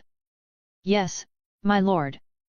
Aldrin carefully approached the body of the beast and prodded it with the tip of his spear. He then stabbed its head to make sure that it was dead. "Good work, everyone. Aldrin, go and check if it has a beast soul crystal. The rest of you, collect the dragon tail ferns," Alaric instructed. "Everything is going smoothly. Good thing we have Galinar here. This trip would have gone differently without Galinar. Having an elite knight made things easier for them." Chapter 12-12, Bountiful Spoils. "Too bad we didn't get a beast soul crystal from it." Alaric shook his head, feeling regretful that there was no beast soul crystal in the iron-back crocodile's carcass. Not all fatal grade monsters possessed a beast soul crystal. They were only lucky enough to get one from the spiked grizzly bear. The group went to dig up all the dragon tail ferns inside the cavern. In the end, they managed to collect over 700 stalks of dragon tail ferns. Alaric was over the moon. Each stalk was worth 15 gold coins in the market, and sometimes, it even goes beyond 20 gold coins depending on the supply and the demand. Everything is roughly worth around 14,000 gold coins. With that much money, not to mention 3 years, I can even fund the orphanage for the next 100 years. Holy shit! He had underestimated the number of dragon tail ferns they could find inside the cave. It seems like the information from my past life was either wrong or it was manipulated. He thought to himself. From what he remembered, it was mentioned that there were only a few dozen stalks of dragon tail ferns inside this cave. However, this was no longer any of his concerns. Good job, everyone. But before we go back home, allow me to say a few reminders first. Everyone gathered in front of him, waiting for him to say his piece with serious faces. When he saw that he had gathered their attention, Alaric spoke. "Whatever happened inside this place must remain a secret. The value of the things we found here could cause a storm, not just in Vale, but in the entire empire." At this point, his face turned grave as he continued. "We might even be targeted if this information ever spreads." Their faces changed upon hearing his words. Dragon tail fern was an important resource for knights. Just one stalk could help them increase the speed at which they gather mana, what more if they had 700 of such herbs? They could already imagine the turmoil it would cause once the news spread. Just the thought of it made them realize the gravity of the situation. For the safety of House Silversword, please keep this a secret. Never tell this to anyone, not even to your family or your closest friends. Do you understand? Alaric warned them with a stern look. Yes, my lord. The knights replied in unison, their faces looking incredibly serious. Good. Alaric nodded, pleased with their response. Let's go home. It was already past midnight when they returned to North Pine Town. Some residents who were still awake went pale with fright at the sight of the two huge beast carcasses being pulled by the makeshift wagons. Oh my god! What kind of monsters did Lord Alaric and the knights bring back? Did they hunt those monsters down in the evergreen forest? I'm never going back to that place again. One of the knights seems to be injured. It must have been a tough battle. The townsfolk discussed animatedly amongst themselves.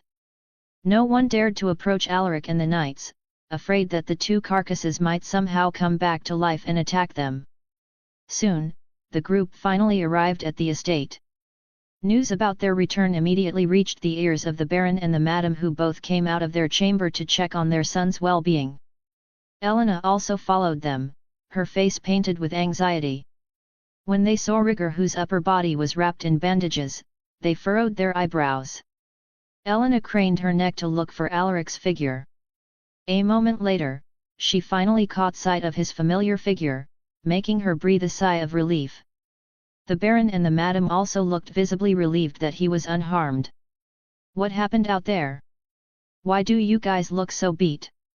The Madam approached her son and gently grabbed his arm, her face filled with concern.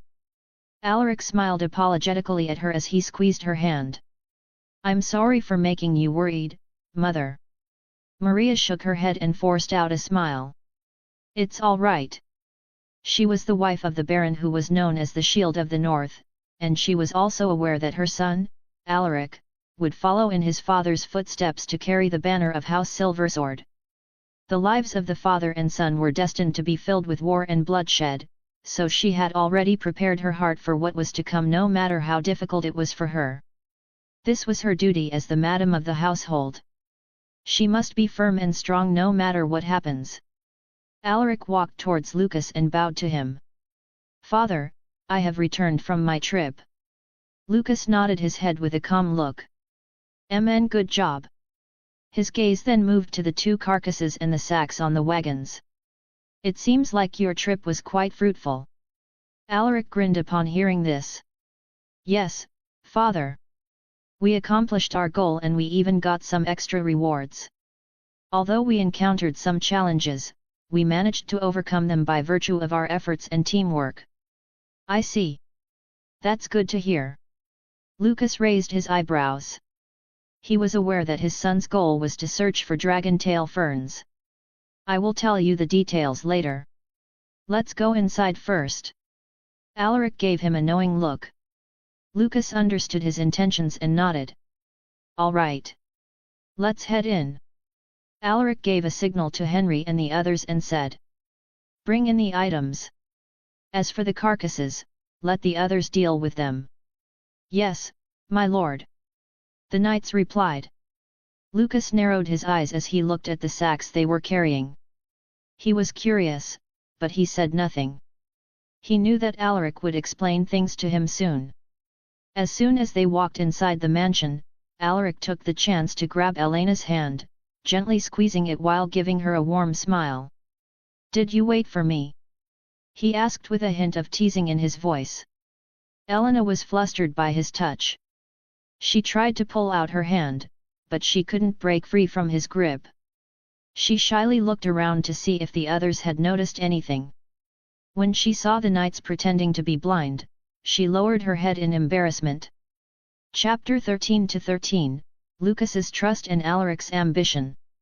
Lucas brought them to his study room.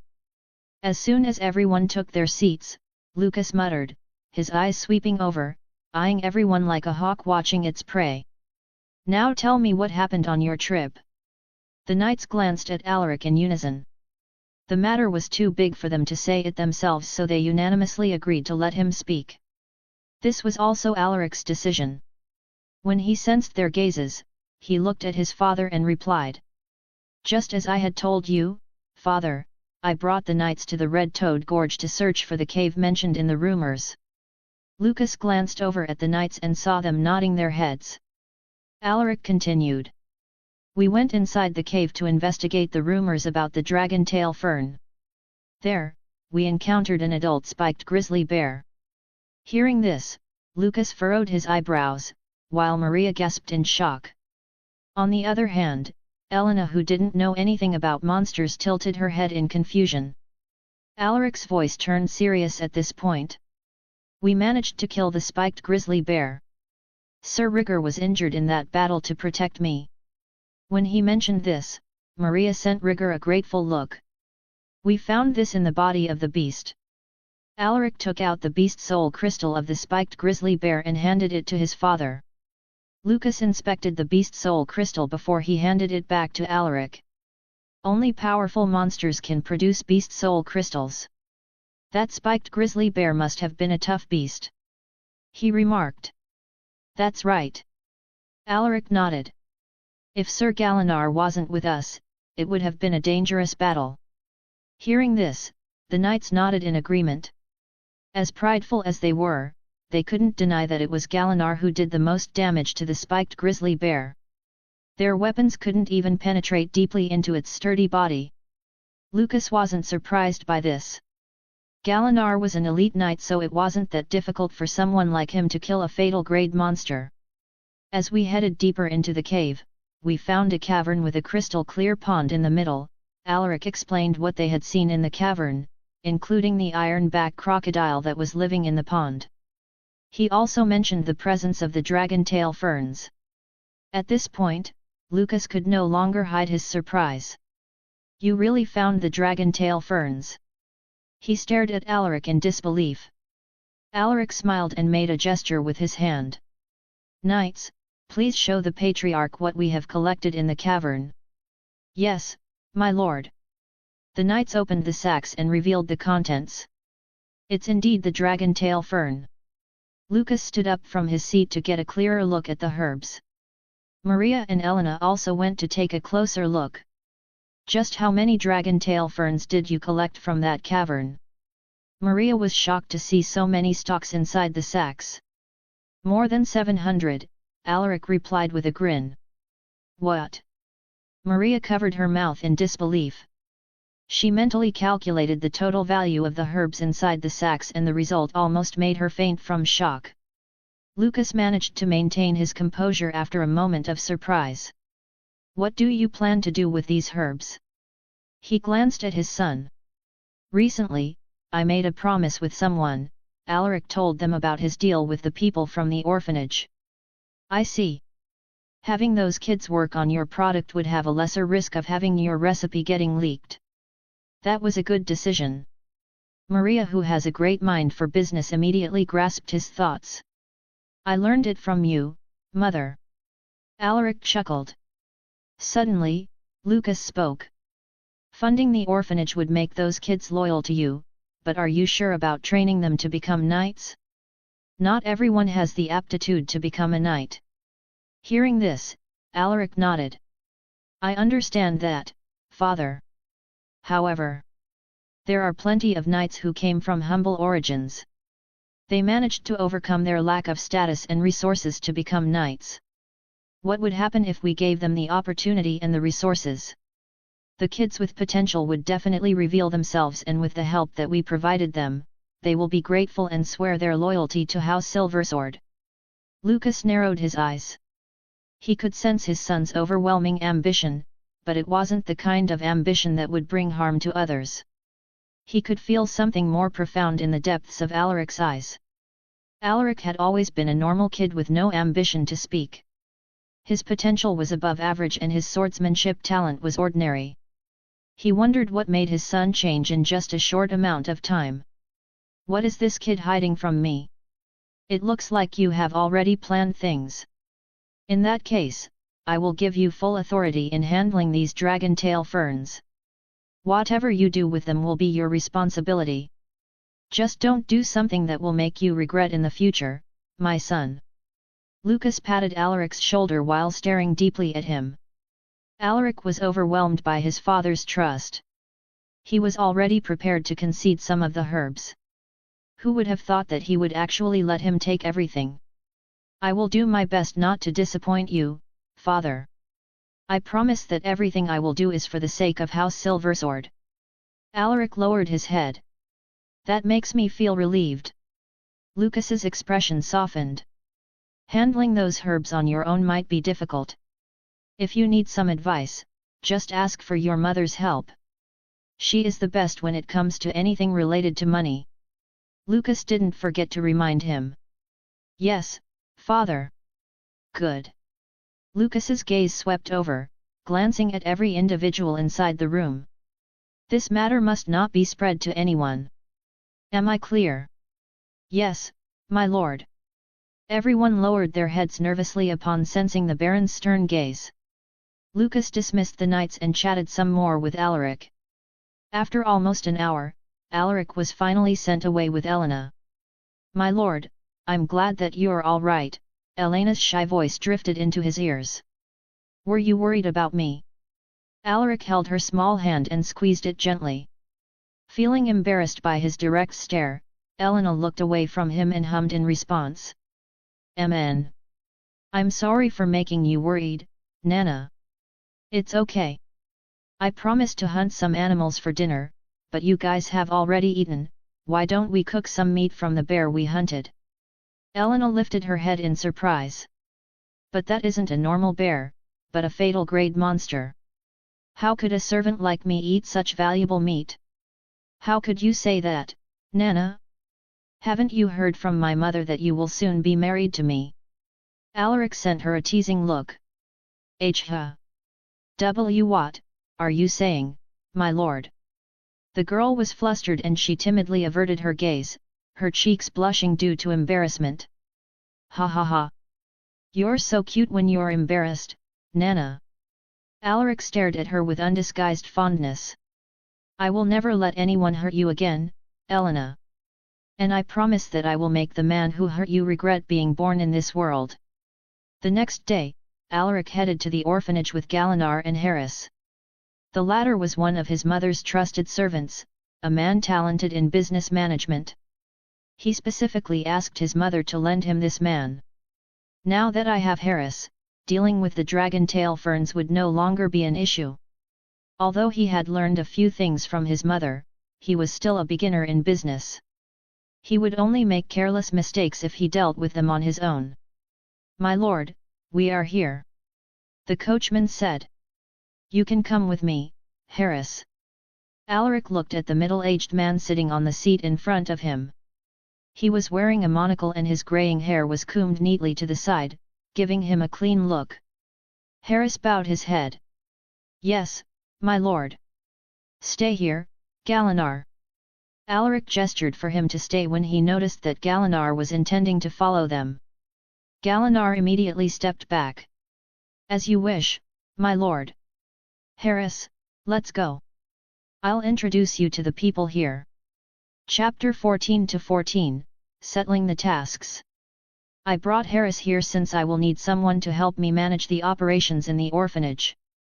I will be busy for the next few months with my training, so I won't have the time to take care of the things here. Alaric observed from the side as Harris proceeded with the official contract signing with William, who served as the representative for the orphanage. Things went smoothly since they had already discussed the situation beforehand. We will send the funds over every first day of the month. Thank you for your cooperation, Sir William. Harris extended his hand while smiling lightly. The old man was a bit emotional when he shook hands with him. We should be the ones thanking you. He then turned his head to Alaric and bowed deeply. Thank you, my lord. With your monetary assistance, the children's basic needs will finally be met. I cannot thank you enough. I'm only doing what I promised to do. Alaric smiled. Josephine and Rasmus, who were observing from the sidelines, couldn't conceal their excitement. Money was their number one problem, but it has been taken care of just like that. They still couldn't believe it. For the next matter, can you let me talk with Rasmus privately? Hearing this, William nodded, and it looked like he was already prepared for this. Of course, my lord. With the exception of Rasmus, everyone left. Have you made a decision? Alaric asked while staring deeply at Rasmus. Rasmus took a deep breath, his gaze was firm and full of determination. Yes, my lord. I have already thought it over. I always wanted to become strong enough to protect my family. Just recently, I almost lost my sisters because of how pathetically weak I am. If it weren't for grandfather, my sisters would have already been. He clenched his fists as fury flashed in his eyes. I wish to follow you, my lord. I want to become a knight and become strong enough to give my family a safe environment to live in. Please grant my wish. His voice echoed with strong determination. Alaric's lips curved upwards. That's right. This is the Rasmus that I know. A man who seeks strength to protect his family. That's who you are, my friend. Good. Starting today, you will follow me back to North Pine Town. We will begin with your training as soon as we are done with the tasks here. Pack your stuff and prepare to depart. Yes, my lord. Rasmus nodded, turned around, and left. With this, I have gained myself a companion with a limitless future. Alaric stared at the sky through the window. This is just the start. The children who were assigned to work were taken to the workshop to be trained.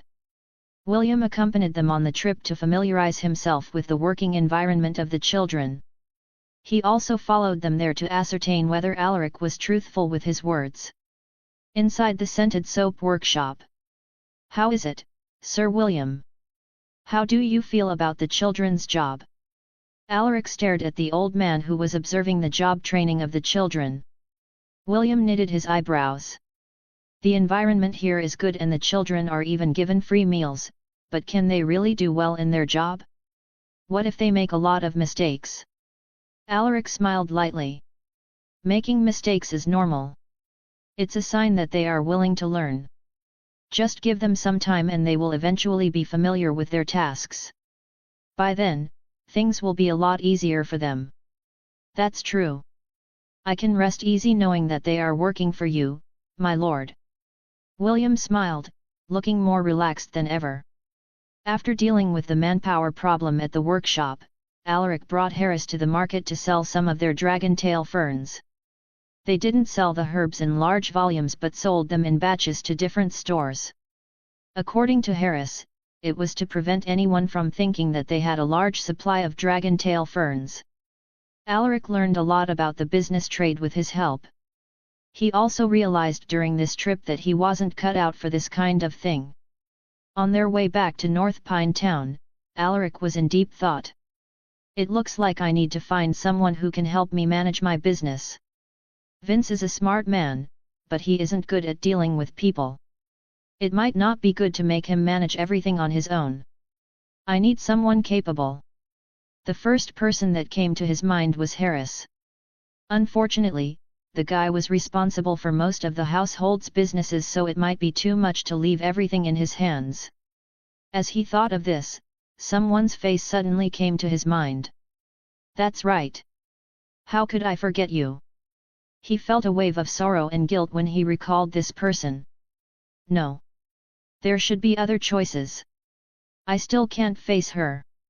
In his past life, there was a woman who helped him stabilize House Silversword, which was on the verge of collapsing.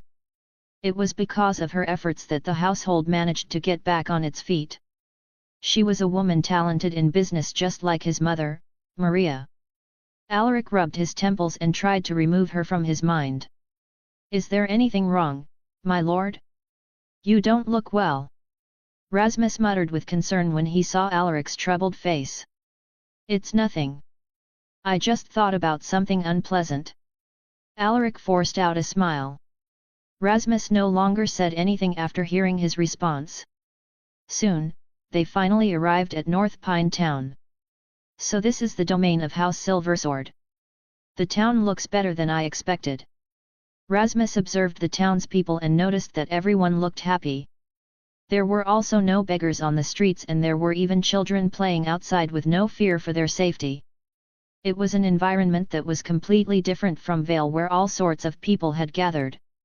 Household Silversword is truly good to their people. These were his thoughts on his first visit to North Pine Town. Chapter 15-15, Charles Silversword. 8th day of September, year 208 of the Astanian calendar. Alaric had just completed his daily mission. He opened his character profile to check his progress. Alaric Silversword Knight EXP, 6/500. Potential, B. Traits, Horseback Riding, D. Swordsmanship, SSS, Close Combat, D. Archery, F. Hunting, E. Tracking, F. Strength, 28+. Stamina, 28+. Agility, 25+. Vitality, 27+. Endurance, 27+. Mana, 13+. Battle points, 360. Stat points, 35. Requirements for next advancement, 500 EXP, 100 in all attributes, and 5,000 battle points. If I continue with this pace, I should be able to advance to the realm of Elite Knight in less than 2 years. Having the ability to see my progress is definitely convenient. Alaric smiled as he closed his character profile. He then went to observe Rasmus, who was receiving training from Henry. Rasmus was a sword user in his past life, so having him train with Henry was the best choice. The old knight might not be a genius in mana control, but he was an expert in using the sword. Just in pure sword technique alone, he might even be better than House Silversword's commander of the knights, who was already in the realm of Elite Knight. While he was observing the training, he saw Elena running towards him with a flustered look on her face. "My lord!" she called out. "Why are you in such a hurry? Did something happen?" Alaric raised an eyebrow. Elena grabbed his hand nervously and said, "Lord Charles is here, my lord." When Alaric heard this name from her mouth, his eyes flashed with imperceptible rage. Charles Silversword was the younger brother of Lucas Silversword, which makes him Alaric's uncle. The very person that he hated the most. He must have come here for the party that will be held tomorrow, but why did he come a day earlier? What is his motive? Alaric frowned as he thought deeply. "Elena, you must stay close to Galinar for the time being. He will protect you."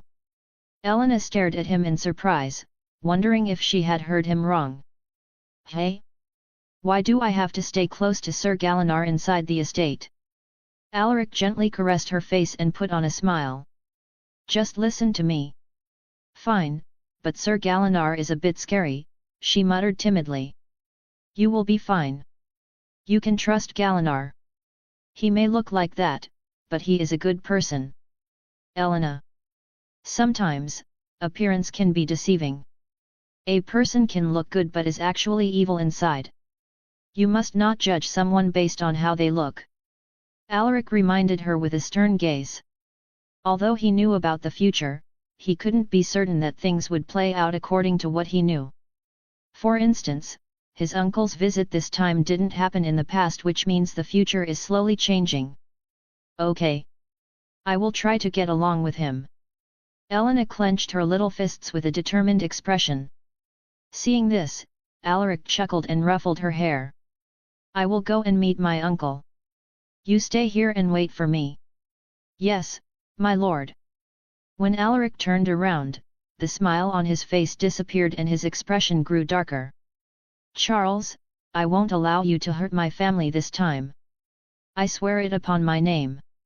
Alaric left with heavy strides. Meanwhile, Elena was about to secretly follow him when a towering figure blocked her path. She yelped in shock. "Sir Galinar!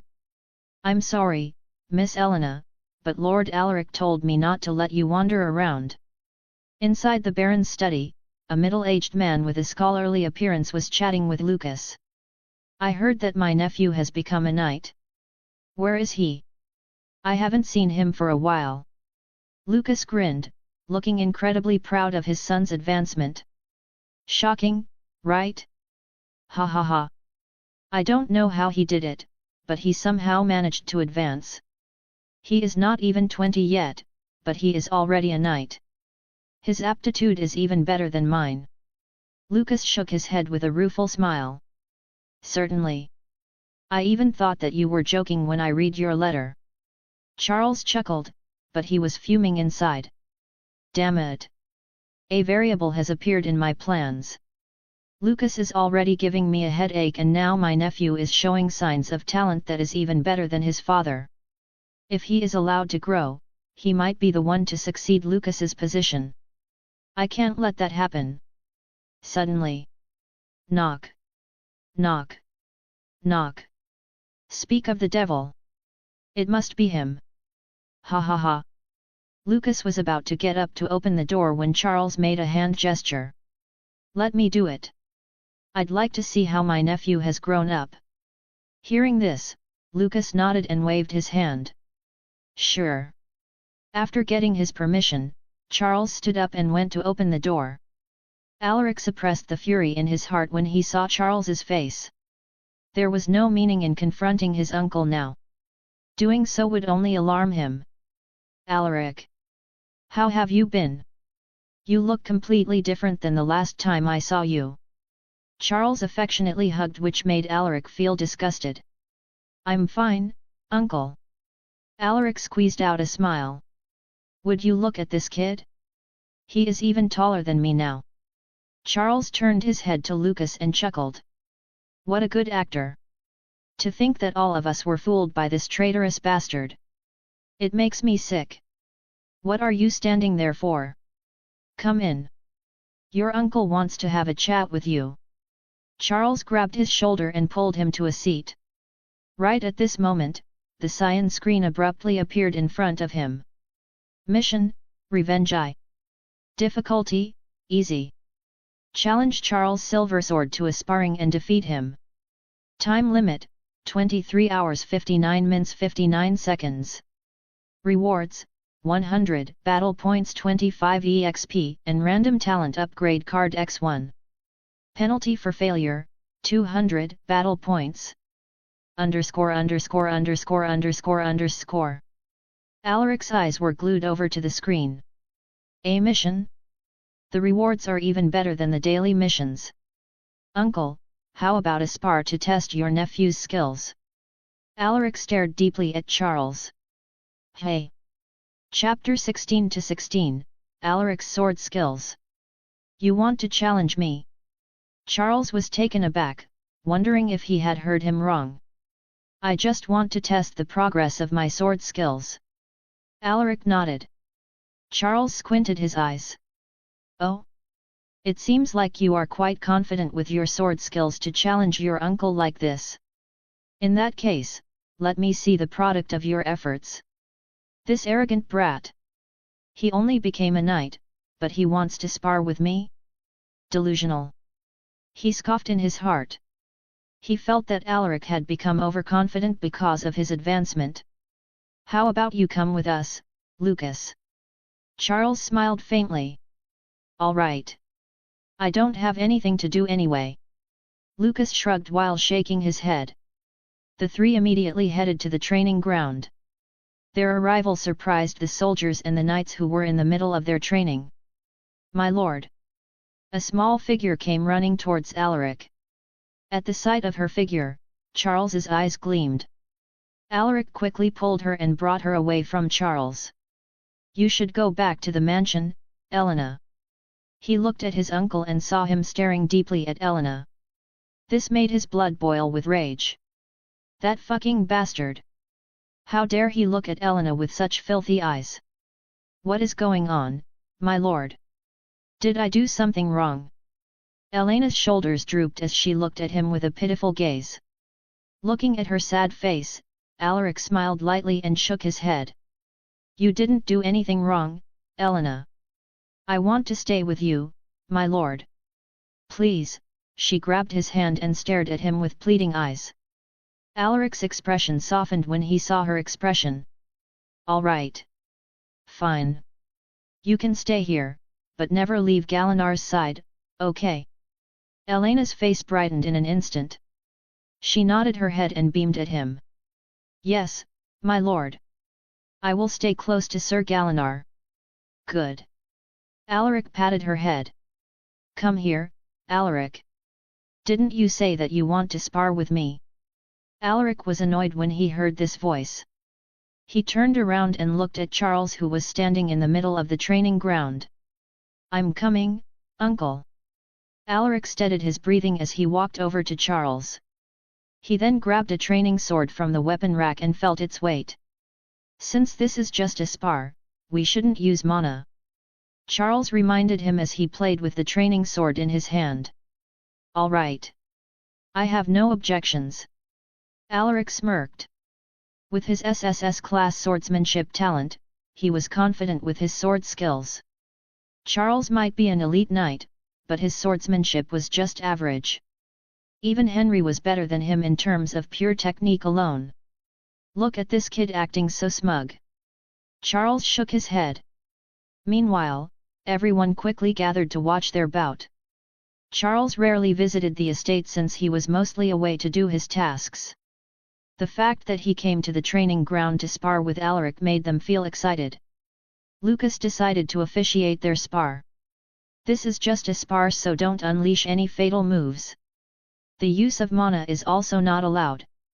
If you're both ready, then you can begin at any time. At this moment, Charles raised his training sword with his left hand on his back. Show me the results of your training, my beloved nephew. I will show you the difference between our skills and wipe that grin off your face. Charles disdainfully muttered in his heart. He wasn't taking this seriously at all. He believed that he was superior to Alaric in terms of techniques. Then I won't hold back, uncle. Alaric's eyes narrowed. Just as his voice fell, his figure blurred as he lunged at Charles while quickly brandishing his sword. Whoosh!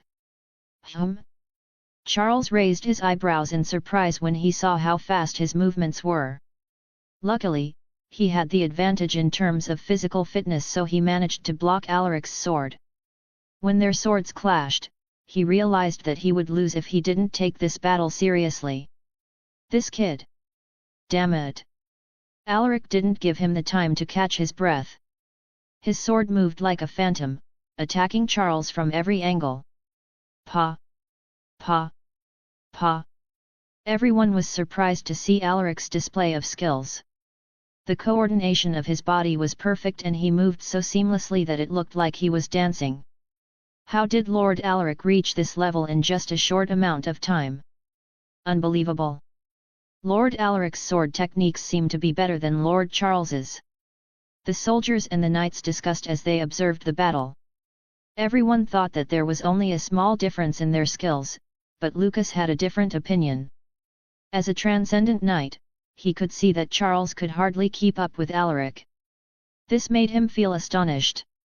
Charles might not be that talented in swordsmanship, but he was still someone who had been to the battlefield. His experience alone should be better than Alaric's. However, Alaric was displaying so much finesse that it looked like he was a veteran of many battles. The ferocity in his eyes and the sheer determination of his every strike made the onlookers feel that they were watching an expert.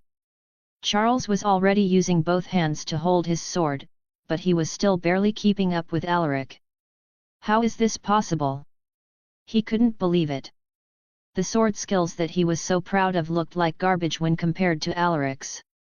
If it wasn't for his better overall physique, he would have already been defeated. After clashing swords more than 20 times, Alaric finally found an opening. He closed the distance and stabbed out his sword. He stopped when the tip of his sword was only a few centimeters away from Charles's neck. Did I lose? Charles stared at Alaric in surprise.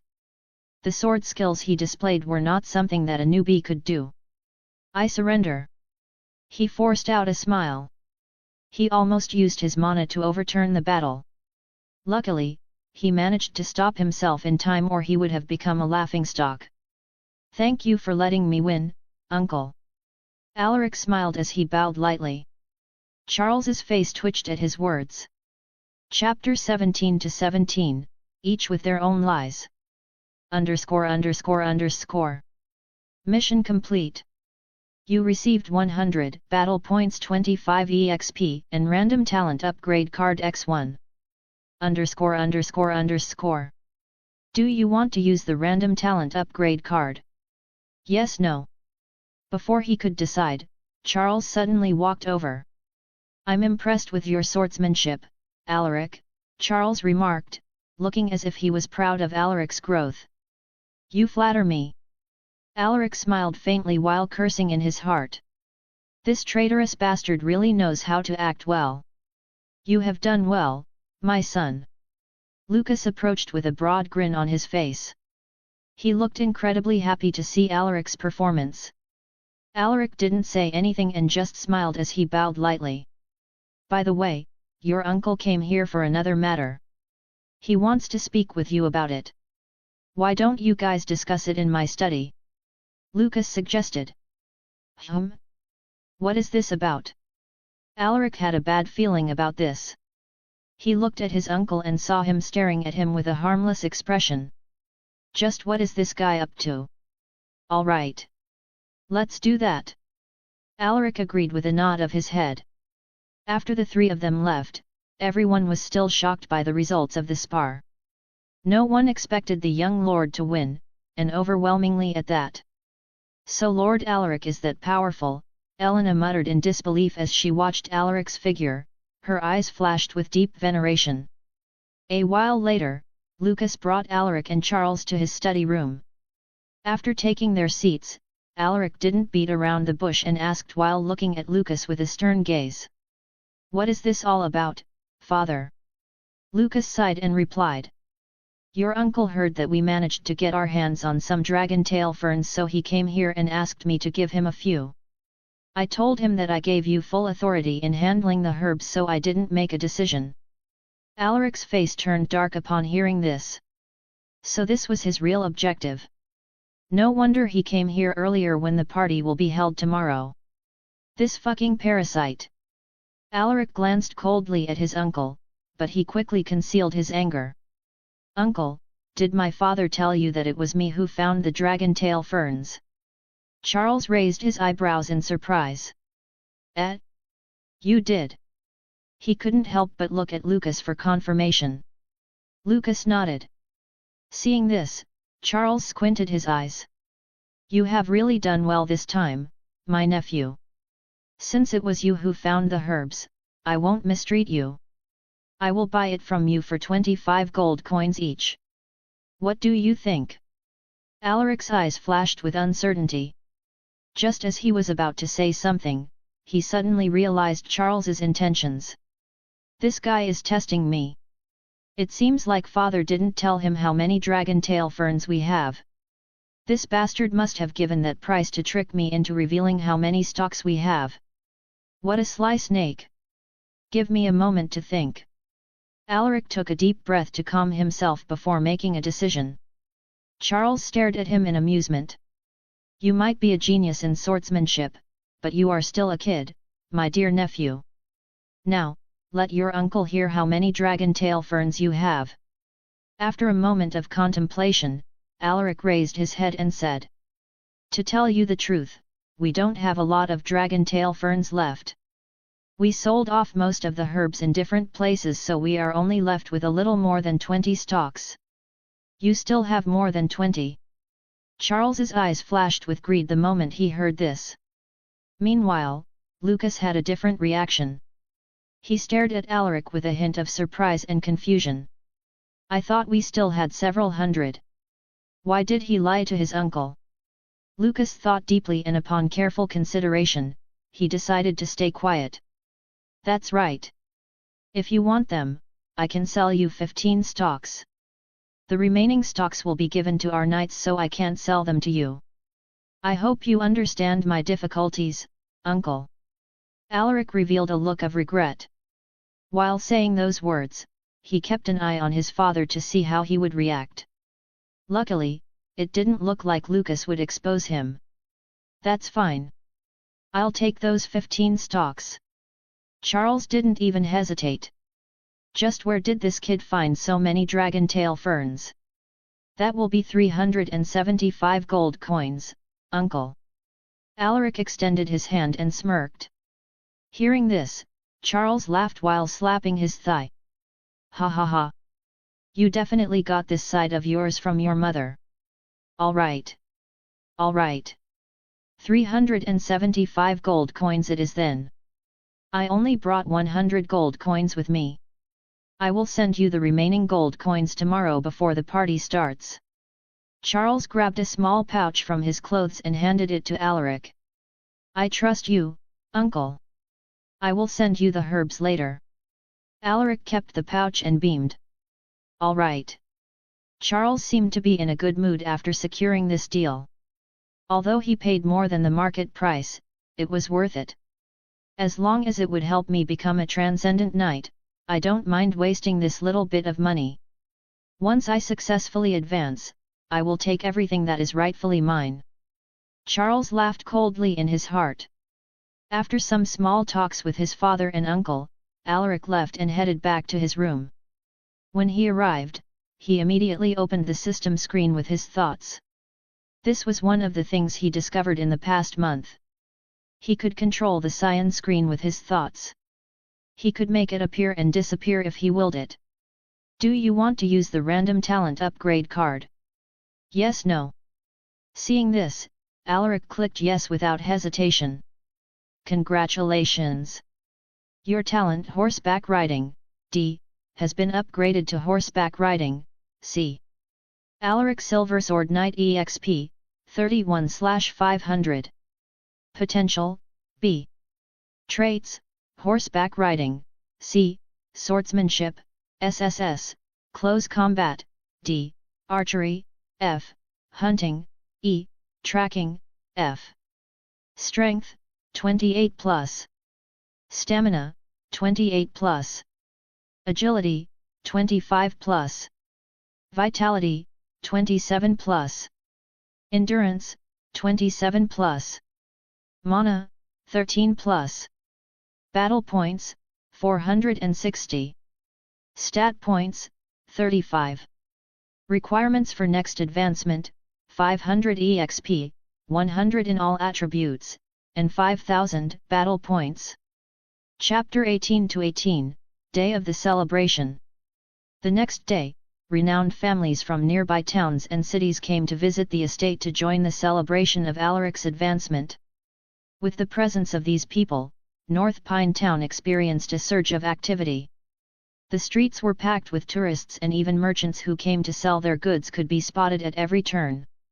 The soldiers stationed in the town joined hands with the guards and the knight apprentices of the Silver Sword household to maintain security.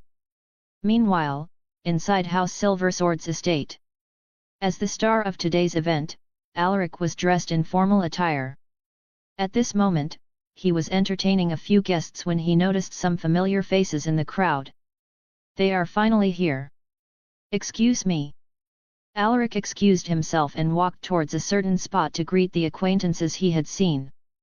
Vince. It's good to see you guys here. Alaric smiled as he greeted them.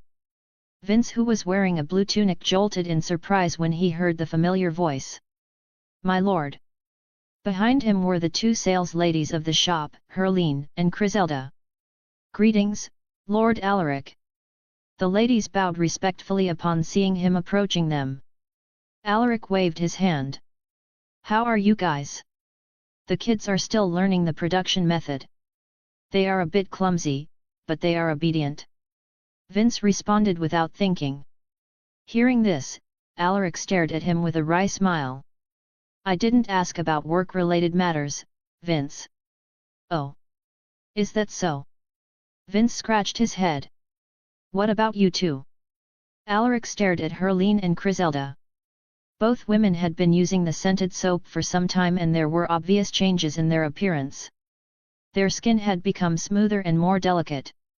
They also exuded the unique fragrant scent of lilies. I have been well, my lord. Thank you for your concern. Herline responded coquettishly. Before she used the scented soap, her only asset was her bombshell body. Back then, she had some acne marks on her face which made her look average. With the frequent use of their products, the acne marks on her face disappeared, making her look more attractive. "I'm doing great," Griselda shyly replied. Just like Herline, her physical appearance had also noticeably improved. Her skin looked healthier and smoother. She also became a bit more confident due to the improvement in her looks. "I'm glad to hear that. It seems like you ladies have been using the scented soap regularly. You look even more beautiful now." Alaric complimented them, which made the two women giggle. He chatted with them for a while before he went to greet William, who had come with a few children from the orphanage.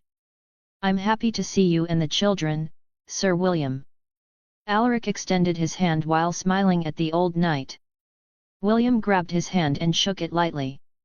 "Congratulations on your advancement, my lord. What a young knight! Compared to you, I still have a long way to go." Alaric chuckled. "I'm just a retired knight, my lord. Your future will be even better than mine." The old man responded wholeheartedly. After they exchanged pleasantries, Alaric spoke with the children for quite some time before he went to greet the other guests. By noon, more food was served. Suddenly, a man in his early 20s clapped his hands to gather everyone's attention. "Hello, everyone. I'm Dylan Heinrich, son of Baron Smith Heinrich." Dylan was a tall man with short blonde hair. He looked quite handsome in his leather vest. This man was the son of a baron from a neighboring town called Redonia. Their territory was bigger than North Pine Town, but the military strength of the two households were more or less the same. Everyone, including Alaric, turned their gazes to Dylan, wondering what he wanted to say. "To make this event even more exciting, why don't we hold a small competition between our knights?" Dylan suggested as he searched for a familiar face in the crowd. When he saw Alaric, his gaze stopped, and he gave the latter a friendly nod. "That's a great suggestion. How about we send one knight each to compete?" Charles supported the idea, his eyes flashing with a cunning glint.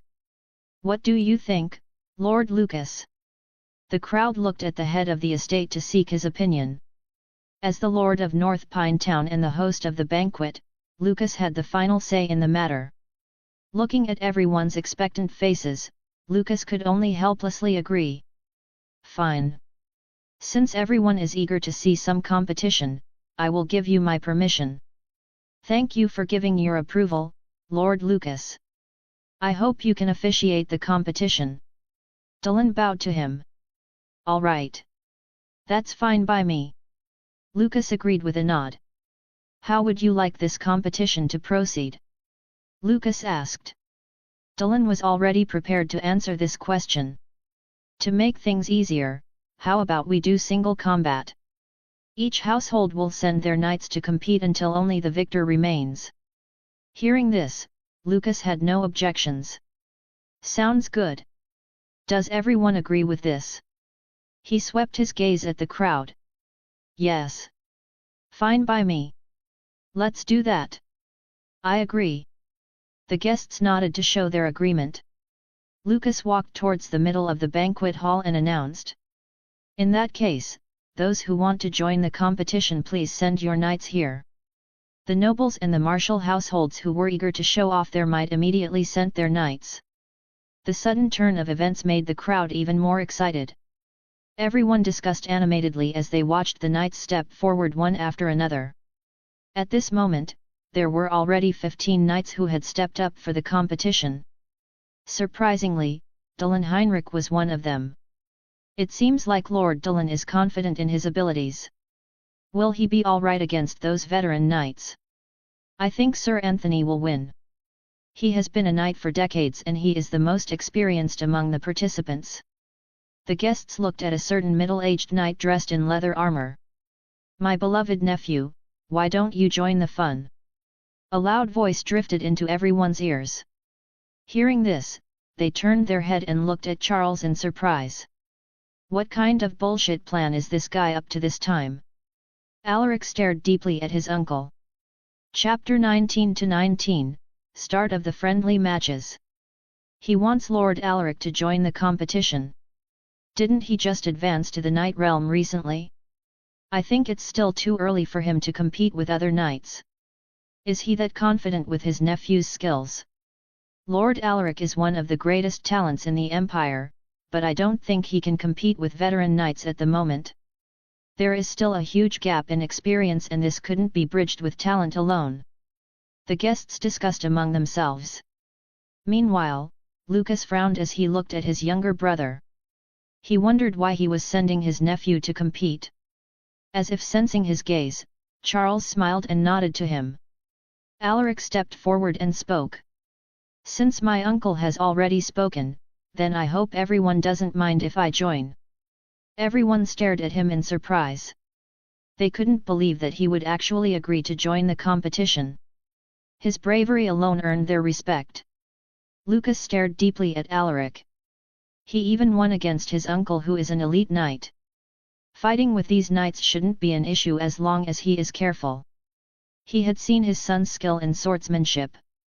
Alaric might lack battle experience, but his raw skill alone was already comparable to veteran knights. Lucas clapped his hand and said, "Then let me announce the rules while the participants are changing into their battle gear." The rules of the competition were simple since it wasn't an official one. Use of mana is prohibited. One must not kill or seriously injure their opponent.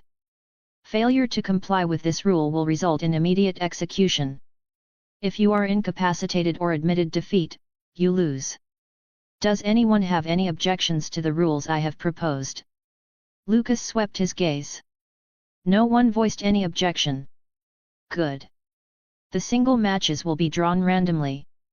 To prevent any suspicions of cheating, may I request a volunteer to perform the drawing of lots? Lucas didn't want to be accused of favoring his son, so he made this request to show his impartiality. One of the guests volunteered to draw the lots. A few minutes later, the participants finally received their pairings. Alaric's first opponent was a knight named Cole Woodman. From his appearance, he looked like he was in his late 30s or his early 40s. His weapon of choice was the sword, the most common choice among warriors. Alaric sorted his memories, but he had no recollection of this knight. I don't recognize this man. He should be an ordinary knight. At this moment, the first match had already started. In a fight between knights, victory and defeat would be decided in just an instant. The most important factor in determining the winner was the skill level of the knights. Their ability to react to any situation was also important. Of course, this only applies when the use of mana was not included. The first match concluded in just a few seconds. The next participants stepped up and headed to the center of the banquet hall. The crowd's applause and cheers echoed, filling the entire venue with excitement. Some people even started betting on their favorite participants, which made the atmosphere even more thrilling. As the matches continued, Dylan's turn finally came. The moment he stepped onto the stage, the noble ladies immediately cheered for him. Well, I don't want to admit it, but he is indeed a bit more handsome than me. Alaric was speechless by the amount of attention he was getting from the crowd. Just like most warriors, Dylan was also a sword user, but he had an uncommon choice for a sword. Unlike most people who preferred shorter swords for increased mobility, he was using a two-handed longsword. Despite the longsword's advantage in reach, the average warrior wouldn't use this type of sword because of its weight and strict requirements in skills. Dylan Heinrich. This guy also participated in the Civil War in my past life, but he was already a transcendent knight at that time. Alaric couldn't help but recall a scene when he witnessed Dylan's might on the battlefield. He was riding his mount at that time with his long sword in his hand. With a single swipe of his sword, multiple enemies would be slain. Other than his skill with the long sword, Dylan was also an expert rider. No matter what type of mount, he managed to control them with ease. Alaric was curious to see how the young Dylan would fight. Dylan's opponent was a spear wielder. He was fast and nimble, which made it harder for Dylan to land a decisive blow. While everyone was watching the fight with heated gazes, Dylan suddenly did something that shocked them. He evaded a vertical slash and released a punch that struck his enemy's shoulder, which made the latter stumble and lose his balance. Using this opportunity, Dylan thrust his sword and stopped when his blade was only a few inches away from his opponent's neck. I admit defeat. You fought well. Dylan sheathed his sword and gave his opponent a salute. As the battle concluded, everyone inside the banquet hall erupted into applause. Dylan's enemy was faster and more nimble, but he still won by using a non-conventional tactic. To some, it might seem unknightly, but on the battlefield, anyone would use every means to survive whatever the method was. There was no such thing as chivalry in a real war. The next participants were called. One of them was the knight who everyone believed would come out as the victor of this competition. His name was Anthony Oliver, a veteran knight from Vale. He was nearing his 60s, but his appearance showed no signs of aging. His gaze was like that of an eagle, sharp and intense. The muscles on his arms bulged as he took out his weapon, a halberd that was almost as tall as him. Contrary to his age, Anthony looked like someone in his 40s. He was as tall as Galinar but was more muscular than him. Scars were visible on his exposed arms, a clear sign that he had been through many battles. With one look, anyone would be intimidated by him. When Anthony stepped onto the stage, William, who was watching from the distance, revealed a complicated expression. Chapter 20-20, Dual Sword Wielding. Anthony won without suspense, and he managed to defeat his opponent in just less than 5 moves. Anthony was just on a whole different level. His ability to wield his halberd as well as his footwork was impressive. The crowd cheered for his victory. Soon, the names of the last pair were called. Everyone's eyes gathered upon them. As Alaric stepped onto the stage, he felt the weight of everyone's expectations. If it was another 18-year-old, they might not be able to handle the pressure, but he was different. He was a war veteran in his past life. He had experienced more dangerous situations that made this competition feel trifling to him. Just like the other participants, Alaric's opponent was also a skilled knight who had more than a decade of experience. To the eyes of the crowd, Alaric had no chance of winning. However, some people had different opinions. One of them was Lucas. He had seen Alaric's skills with his own eyes. He even defeated his uncle. Defeating that knight shouldn't be an issue for him. Lucas thought as he announced the commencement of the match. For this match, Alaric wanted to try something new. He gracefully unsheathed a pair of swords and twirled them in his hands in fluid motion, which dazzled the crowd. Lord Alaric is a dual sword wielder. That's even more difficult than using a two-handed longsword. He looks quite skilled in handling 2 swords. They don't feel or look awkward every time he makes a move. Meanwhile, Alaric's opponent was your typical knight. He was using a sword in his dominant hand and a rectangular shield in his left hand. _____. Mission: Might of House Silversword. Difficulty: Easy. Show everyone the might of House Silversword by winning the competition. Rewards: 150 battle points, 30 EXP, F rank talent card X1. Penalty for failure: -300 battle points. _____. Seeing this, Alaric furrowed his eyebrows in surprise. The penalty was quite severe this time. To accumulate 300 battle points he needed to do a full month of daily missions. Should I use my stat points to ensure my victory? A thought crossed his mind. At the moment, he still had 35 unallocated stat points. If he used them to increase certain stats, he would have an advantage against knights of the same level. Alaric no longer hesitated. He used up 20 unallocated stat points and distributed them evenly to his agility and strength. Alaric Silversword Knight EXP, 31/500. Potential: B. Traits: Horseback Riding, C. Swordsmanship, SSS, Close Combat, D. Archery, F. Hunting, E. Tracking, F. Strength: 38+. Stamina, 28 plus. Agility, 35 plus. Vitality, 27 plus. Endurance, 27 plus. Mana, 13 plus. Battle points, 460. Stat points, 15.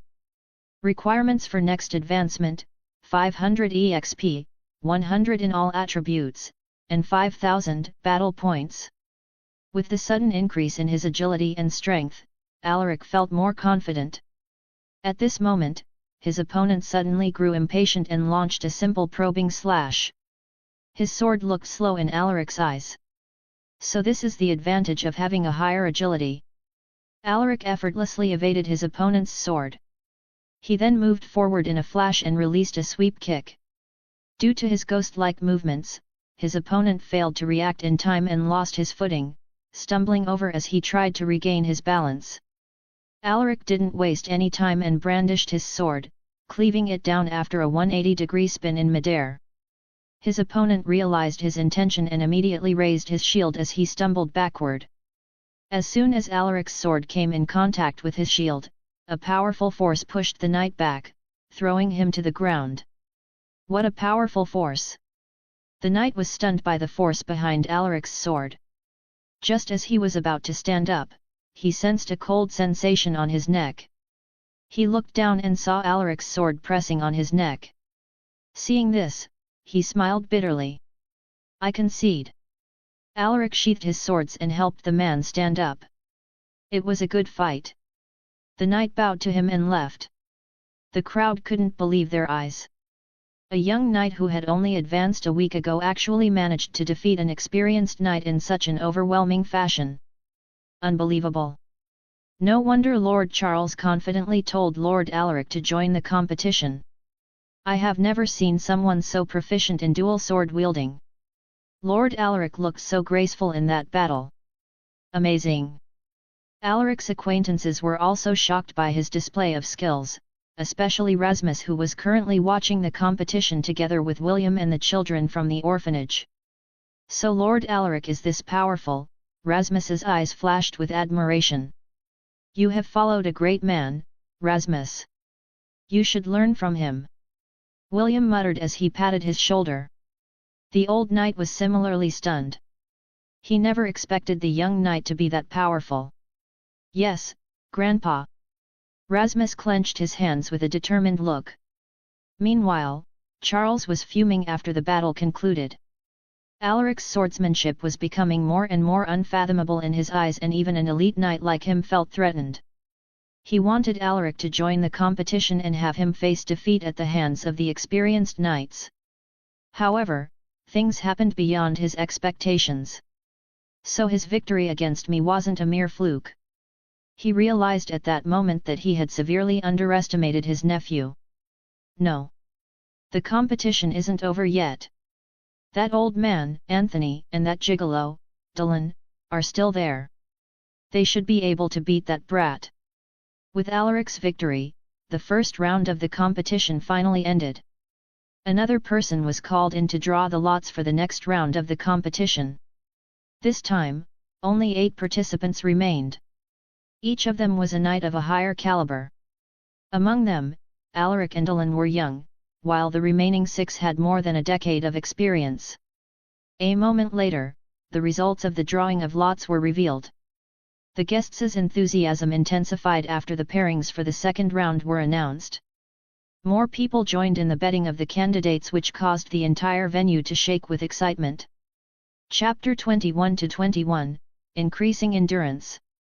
For the first match of the second round, Alaric Silversword and Lucas announced the first matchup, and the crowd immediately cheered in excitement. In a strength-centric nation like the Astanian Empire, everyone loved to watch the knights fight. It was like a tradition to them. The imperial family even established a battle coliseum where the most powerful knights in the kingdom fought in a formal match to decide who was the strongest.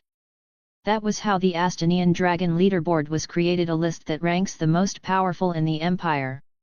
Other than the glory of having their names etched on the leaderboard, the rankers also annually receive generous rewards from the imperial family to keep them motivated. The higher their rank, the more generous their rewards will be. For these reasons, many aspiring warriors from all over the empire wished to one day see their names on the leaderboard. That was how special the Astanian Dragon leaderboard was. At this moment, if you want to rest, I can give you a few minutes. I don't want to fight an exhausted opponent. Alaric stared at his opponent in surprise. He didn't expect to hear these words from him. This guy is a true knight. Alaric stared at him deeply. Knights like him are always the first ones to die on the battlefield. Alaric respected their discipline and their strict mentality. He was just like them in his past life, but he started changing when he experienced the cruelty of war. I'm fine. We can start our fight now. Alaric unsheathed his swords to reveal his intentions. Seeing this, his opponent no longer hesitated and took out his weapon, a sword with average length. In their first clash, Alaric could tell that this guy was much better than his first opponent. He was more versatile and quicker to react. This guy should be on the same level as Aldrin. Alaric thought to himself. He didn't let the battle drag on and ended it in less than 10 moves. Alaric's victory no longer came as a surprise considering how he had won his first match. More and more people cheered for him. Even those who were skeptical about his skills no longer doubted him. 2 successive victories against experienced knights wasn't a mere coincidence. At this point, anyone could tell that Alaric was no ordinary knight even though he had only recently advanced. For the next match, it was Anthony's turn. His opponent was also a great fighter, but his skills still fell short against a much better Anthony. The battle ended with Anthony's victory. In the third match, the person who won was not a knight from any household, but a veteran mercenary who had some fame in Vale. For the last match, it was finally Dylan's turn. He was one of the crowd favorite. The moment he stepped on the stage, the guests were fired up. For this battle, he didn't win as easily as he did in the first round. It wasn't because he was weak, his opponent was just strong. This also made everyone realize that the remaining participants were no longer your average knights. The second round concluded with Dylan's difficult victory. Another person was called to draw the lots for the final 4. When the matchups were announced, everyone was bubbling with excitement. Oh no! Lord Alaric is matched with Sir Anthony. Who do you think will win between them? I'm not sure. They both won their fights convincingly, so it's hard to tell. I think Sir Anthony has the upper hand. His weapon has a longer range and he is also a bit more powerful. The guests argued over who would win between Alaric and Anthony. Both men were amazing and they won spectacularly in their battles, so everyone was divided. No one knew how the battle would end. As the 2 men stepped on the stage, the atmosphere became even more intense. I am surprised by your skills, my lord. I hope that I can give you a good battle. Anthony bowed respectfully. Alaric reciprocated the gesture with a light bow. After Lucas announced the start of the match, the 2 pulled out their weapons and charged towards each other at the same time. True to his fame, Anthony's halberd was strong and unshakable. Even with Alaric's improved strength, he found out that he was still weaker in terms of raw power. His strength alone is already above that of rigor and his skill should be on the same level as Henry. Alaric couldn't break through Anthony's defense. No matter how fast his sword was, Anthony could block his attack with perfect timing. Meanwhile, he didn't even dare block Anthony's halberd head-on. He hadn't increased his endurance, so if he forcefully blocked Anthony's halberd at his current level, he would only be injured. Should I increase my endurance with my remaining stat points? Anthony was an opponent who couldn't be defeated with his swordsmanship alone. It wasn't that his swordsmanship was weak, but it was because his strength was still lacking to display the true power of his swordsmanship. After some thought, Alaric no longer hesitated. He used his remaining stat points to increase his endurance. Alaric Silver Sword Knight EXP, 31/500. Potential, B. Traits, Horseback Riding, C. Swordsmanship, SSS, Close Combat, D. Archery, F. hunting, E, tracking, F. Strength, 38. Stamina, 28. Agility, 35. Vitality, 27. Endurance, 42. Mana, 13. Battle points, 460. Stat points, 0. Requirements for next advancement, 500 EXP, 100 in all attributes, and 5,000 battle points. With that, he had used up all the stat points he had saved up, but Alaric couldn't care less. After increasing his endurance, he had a feeling that his muscles and bones had become more durable. In the next moment, Alaric no longer evaded Anthony's halberd. He faced the veteran knight head-on and began a fierce clash with him. What is going on? How is he able to block my halberd now? Anthony was stunned by the sudden improvement in Alaric's defense. Earlier, he was still overwhelming Alaric with his halberd, but in the next instant, Alaric could already block his attacks. Meanwhile, Alaric could also sense the huge change. His arms no longer felt like they were tearing apart every time their weapons clashed. He could now withstand the powerful blow of Anthony's halberd. I can win this. Chapter 22-22, Arthur Valken. Normally, a fight between knights would conclude in just a few moves, but there were cases when the battle dragged on because of the amazing skills of the two fighters. At this moment, Alaric and Anthony had already clashed more than 20 times and there was still no clear indication of who would come out as the victor. The crowd watched with bated breath as the two knights fought. It was a battle unlike any other. Is Lord Alaric really a new knight? One of the guests murmured with a face full of disbelief. A few people heard him, but no one was in the mood to reply. They were all so shocked by the ongoing battle that they were unable to respond. Anthony Oliver was a knight of Vale. He had decades of experience and this cemented his reputation as one of the most powerful knights in the surrounding cities. However, he found himself struggling to win against a newly advanced knight and this made him feel utterly confounded. Just what kind of son did Baron Lucas raise? The more he fought with Alaric, the more stunned he became. Alaric didn't fight like the newbie everyone thought he was. He was like a seasoned veteran who had fought countless battles, but the most impressive thing about him was his swordsmanship. Alaric's every move was calculated and there were no extra movements. He wasn't even trying to be flashy, but he moved with such elegance that it almost looked like he was doing a performance. What a dazzling swordsmanship! Anthony had never seen something like this before. It was beautiful and dreadful at the same time. As the battle continued, Anthony's stamina was starting to decline. His halberd was getting heavier and heavier. I'm getting old. Anthony lowered his halberd and muttered while lightly shaking his head. I concede. No one expected him to surrender in the middle of the fight, but the crowd accepted the result. Alaric's abilities had surpassed their expectations. It wouldn't even be an exaggeration to say that he was unrivaled among knights. Thank you, my lord. It was a good fight. Unfortunately, I'm already too old to give you a satisfactory battle. Anthony gave a snappy knight's salute.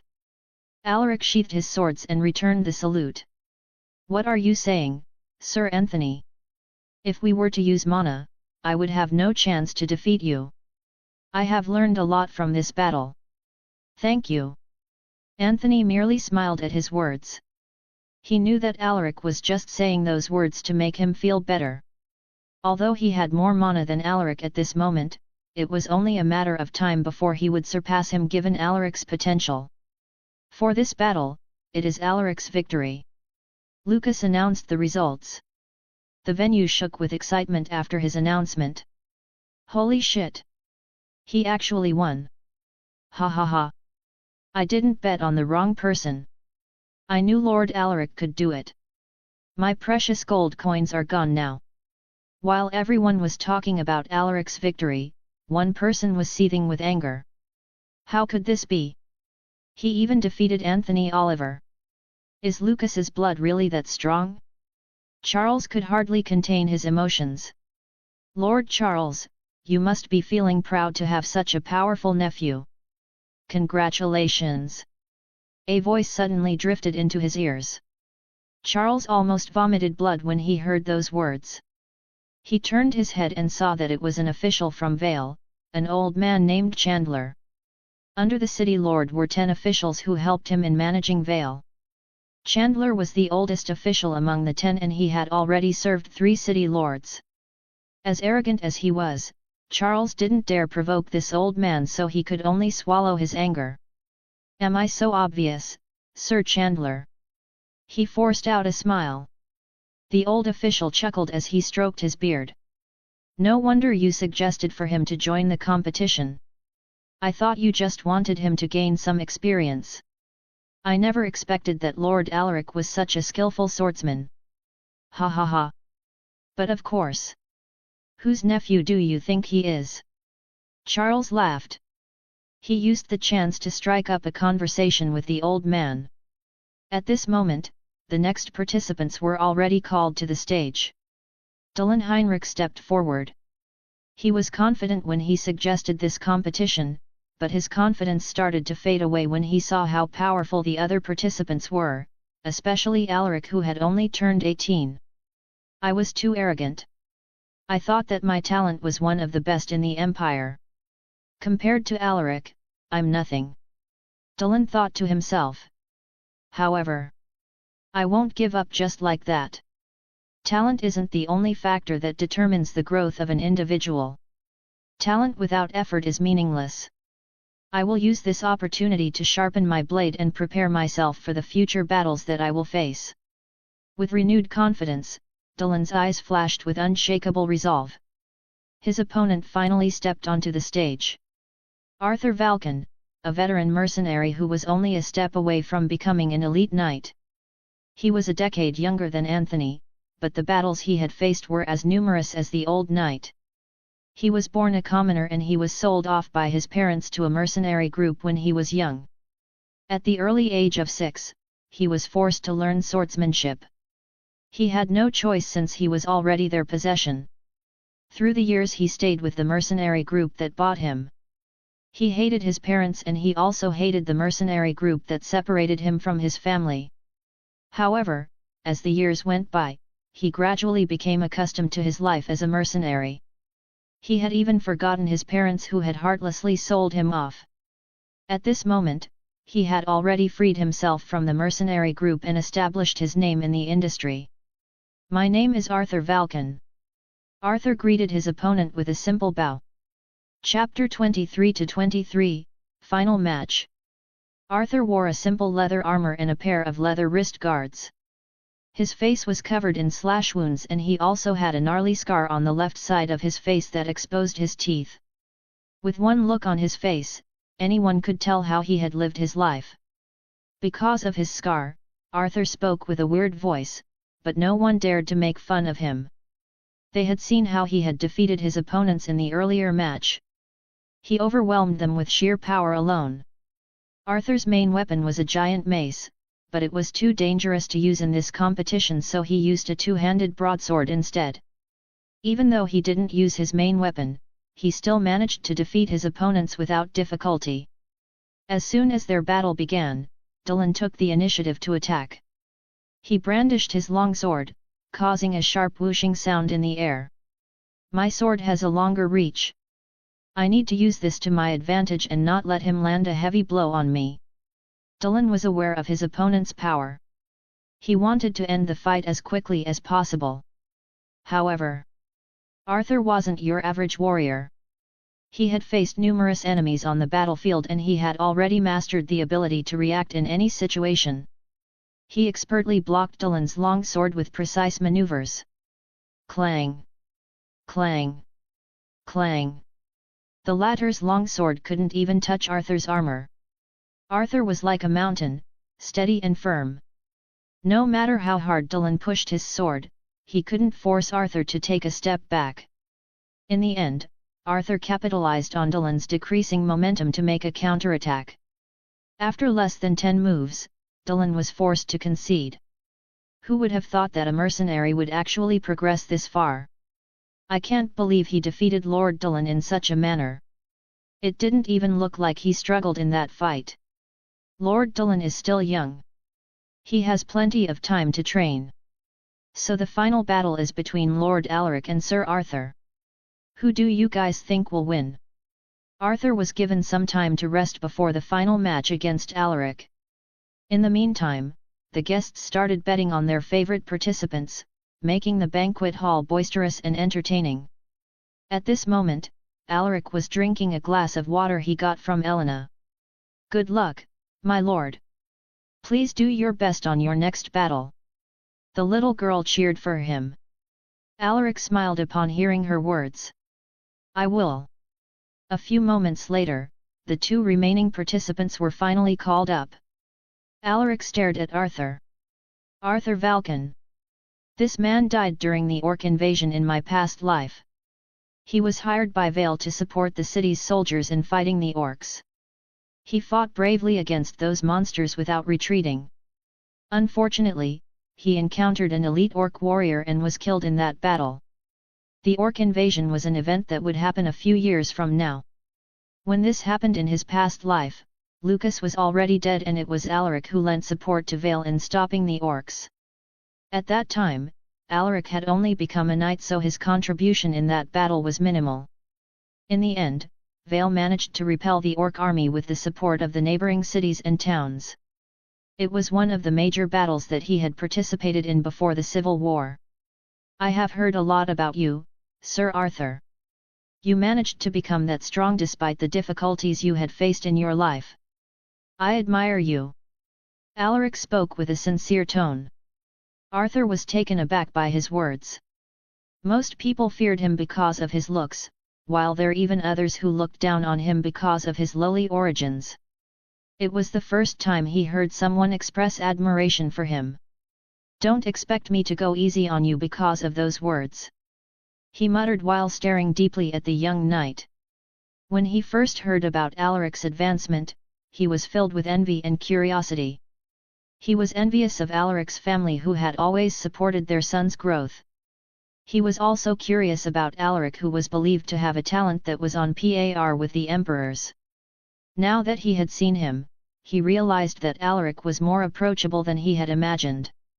He was respectful and friendly, unlike most noble heirs he had known. Alaric chuckled at his words. I will be honored to fight you at your best. He muttered. After exchanging some words, the two went into battle position. Soon, the two moved at the same time and clashed. Clang! Clang! The loud collision of their weapons echoed within the banquet hall. When they clashed, Arthur finally realized why a knight with decades of experience like Anthony was defeated at the hands of Alaric. No wonder he won against Sir Anthony. What a fearsome swordsmanship! Now that he had experienced it for himself, he found out the horror of Alaric's swordsmanship. It was beautiful, precise, and strong. He thought that he would be able to overwhelm Alaric with his brute force, but the guy always managed to deflect or block his broadsword without showing any signs of difficulty. How is he so strong at this age? Meanwhile, Alaric was enjoying their battle. There is no technique behind his sword, just pure brute force. His fighting style is just like his personality, simple and fierce. I want this guy. Alaric had a strong desire to have Arthur in the household. It wasn't just because of his skills, but also because of his honest personality. He might be old, but age won't stop someone's potential, especially someone like Arthur who has a firm and determined heart. If I defeat you here, please work for me. Alaric didn't hesitate to voice out his intentions. Arthur raised his eyebrows upon hearing his words. Then you better give it your all, my lord. Chapter 24-24, Former Commander? I need to end this soon before I run out of stamina. Arthur was starting to accumulate fatigue after the repeated clashes with Alaric. The latter was fast and crafty.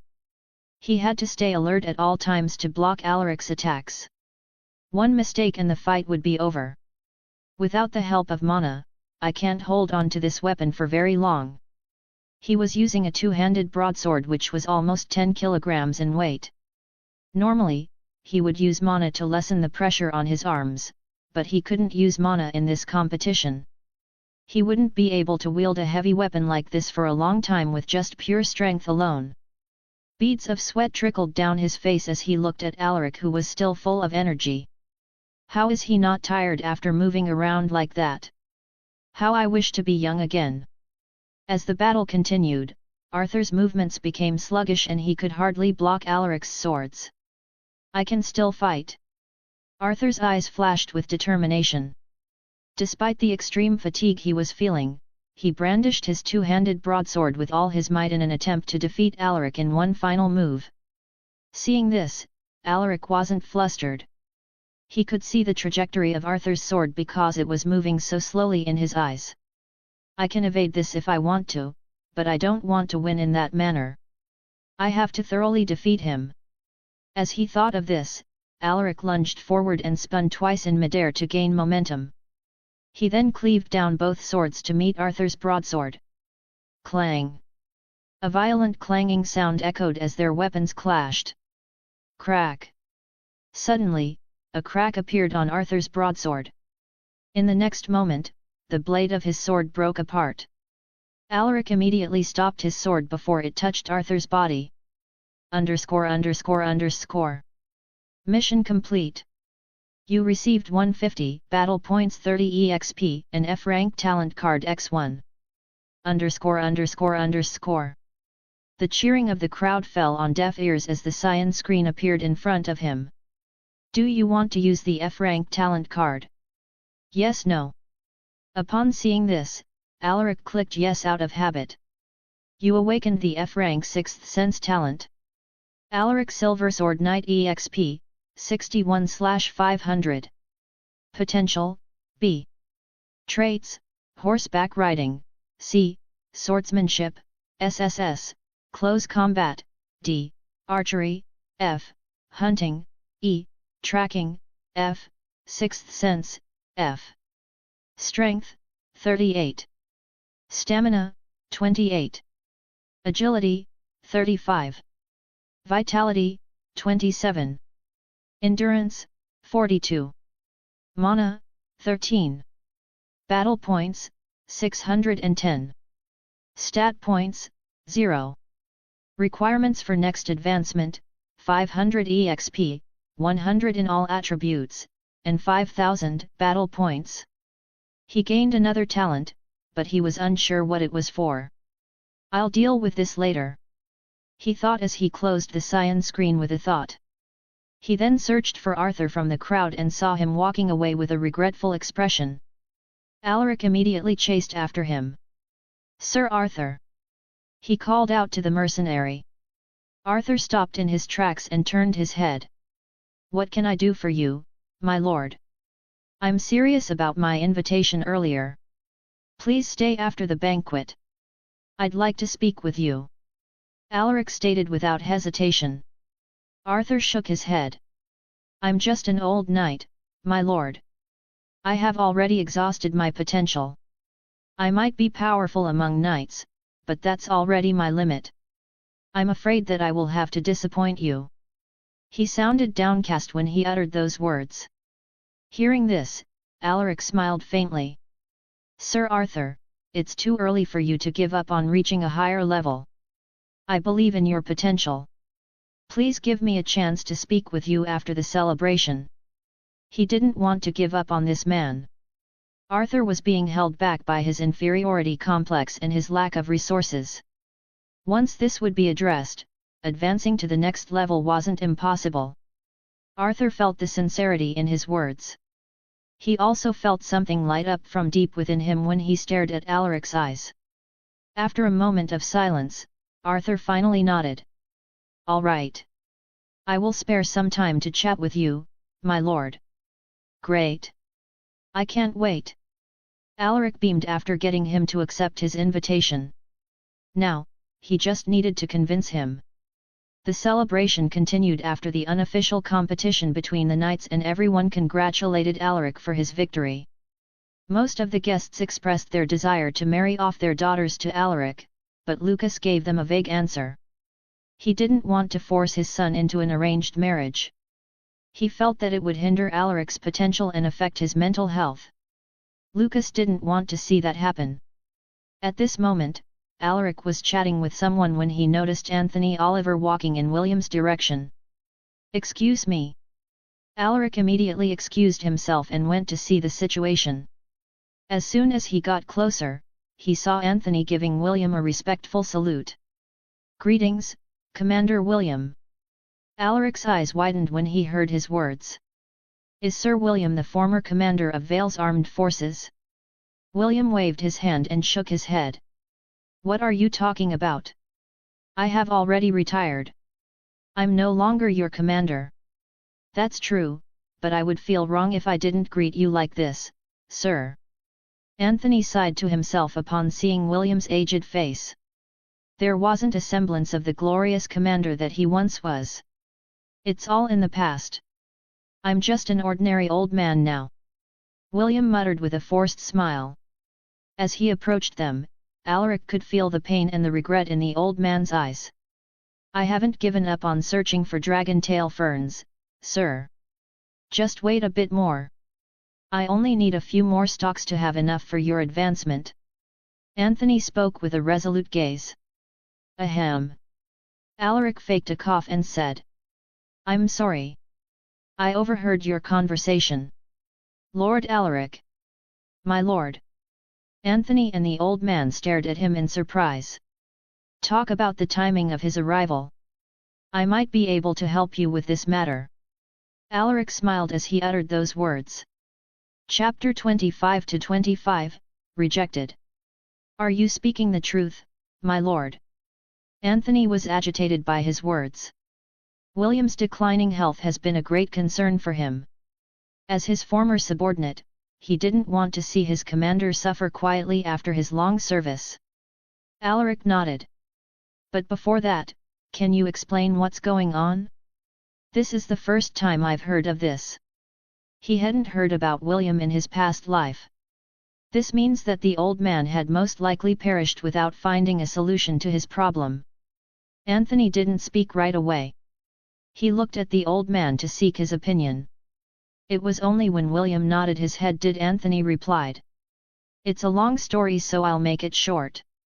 Sir William failed to advance in the Transcendent Night Realm, and this caused him to be significantly injured. The only way to heal him is for him to successfully advance, but this attempt would require a lot of dragon-tail ferns." Hearing this, Alaric rubbed his chin thoughtfully. "How many stalks do you need exactly?" "We need around 15 stalks, but even with that much, it's still not guaranteed," Anthony responded in a heavy tone. 15 stalks? Alaric thought that the old man would need more. It seems like he had underestimated the efficacy of the herb. Anthony nodded. "I already have 7 stalks with me, so I'm only lacking 8 to collect 15. Just forget about it. Dragon-tail ferns are not easy to find, and just one stalk is worth around 15 to 20 gold coins, or possibly even more." William shook his head and sighed. "I see. Sir William just needs dragon-tail ferns, right?" Alaric smiled all of a sudden. Seeing his expression, Anthony's eyes flashed with hope. "Could it be, you have some dragon-tail ferns, my lord?" William stared at Alaric in surprise. Even for a noble household, such herbs were rare and hard to find. Alaric nodded. "We managed to acquire some stalks, and I have more than what you need." "Is that true?" Anthony wanted to inquire further, but William stopped him with a raise of his hand. "What do you want in return, my lord? I don't think you are giving them for free?" William asked with narrowed eyes. He had already negotiated once with Alaric, so he had some degree of understanding about him. Alaric's smile deepened. William was truly a perceptive man. The old man understood his intentions without an explanation. "As you both know, dragon-tail ferns are strategic resources. Every household would only use them for their people. House Silversword is just a small barony, but we also need the herb to help our knights advance and increase their mana. If I offer the herbs to you, we would lose a substantial portion of our stock and it might even affect our knight's advancement and mana training. If Sir William promises to work for me, I won't just give you 15 stocks. I will offer you 20 to help you in your advancement. Alaric calmly stated his intention.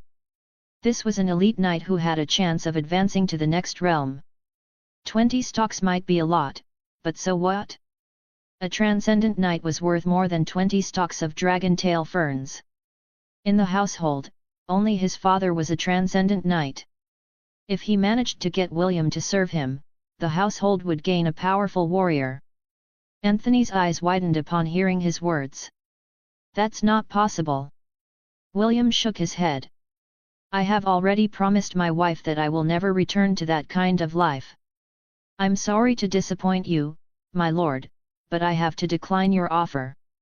William firmly rejected it with a calm look. Anthony looked like he wanted to say something, but no words came out of his mouth. Alaric didn't expect to get rejected. He sighed regretfully while shaking his head. I respect your decision, Sir William. It was insensitive of me to take advantage of your predicament. I will deliver the 15 stocks to you after the banquet. Please forgive me. Excuse me. He then bowed to the two old knights and left without looking back. It was a bit regretful, but he couldn't force the matter. He didn't want to destroy his relationship with the orphanage because of his greed, so he decisively took a step back. Looking at Alaric's back, the two old knights were silent for a moment. Did he just say that he will deliver 15 stocks to you after the banquet? Anthony muttered as if he couldn't believe his ears. That's what he said. William shrugged. He never thought that Alaric would give up just like that. We will know if he is speaking the truth. I'll stay here and wait with you. For Anthony, this was a chance that he didn't want to pass up. At this moment, Rasmus, who was dressed comfortably, approached. Grandpa, I saw you guys talking with Lord Alaric. What did you guys talk about? Rasmus asked with a curious look. William glared at him, making the teen shrink his neck in fear. The celebration resumed until evening and another activity was held to entertain the guest. A famous troupe was invited for the evening activity.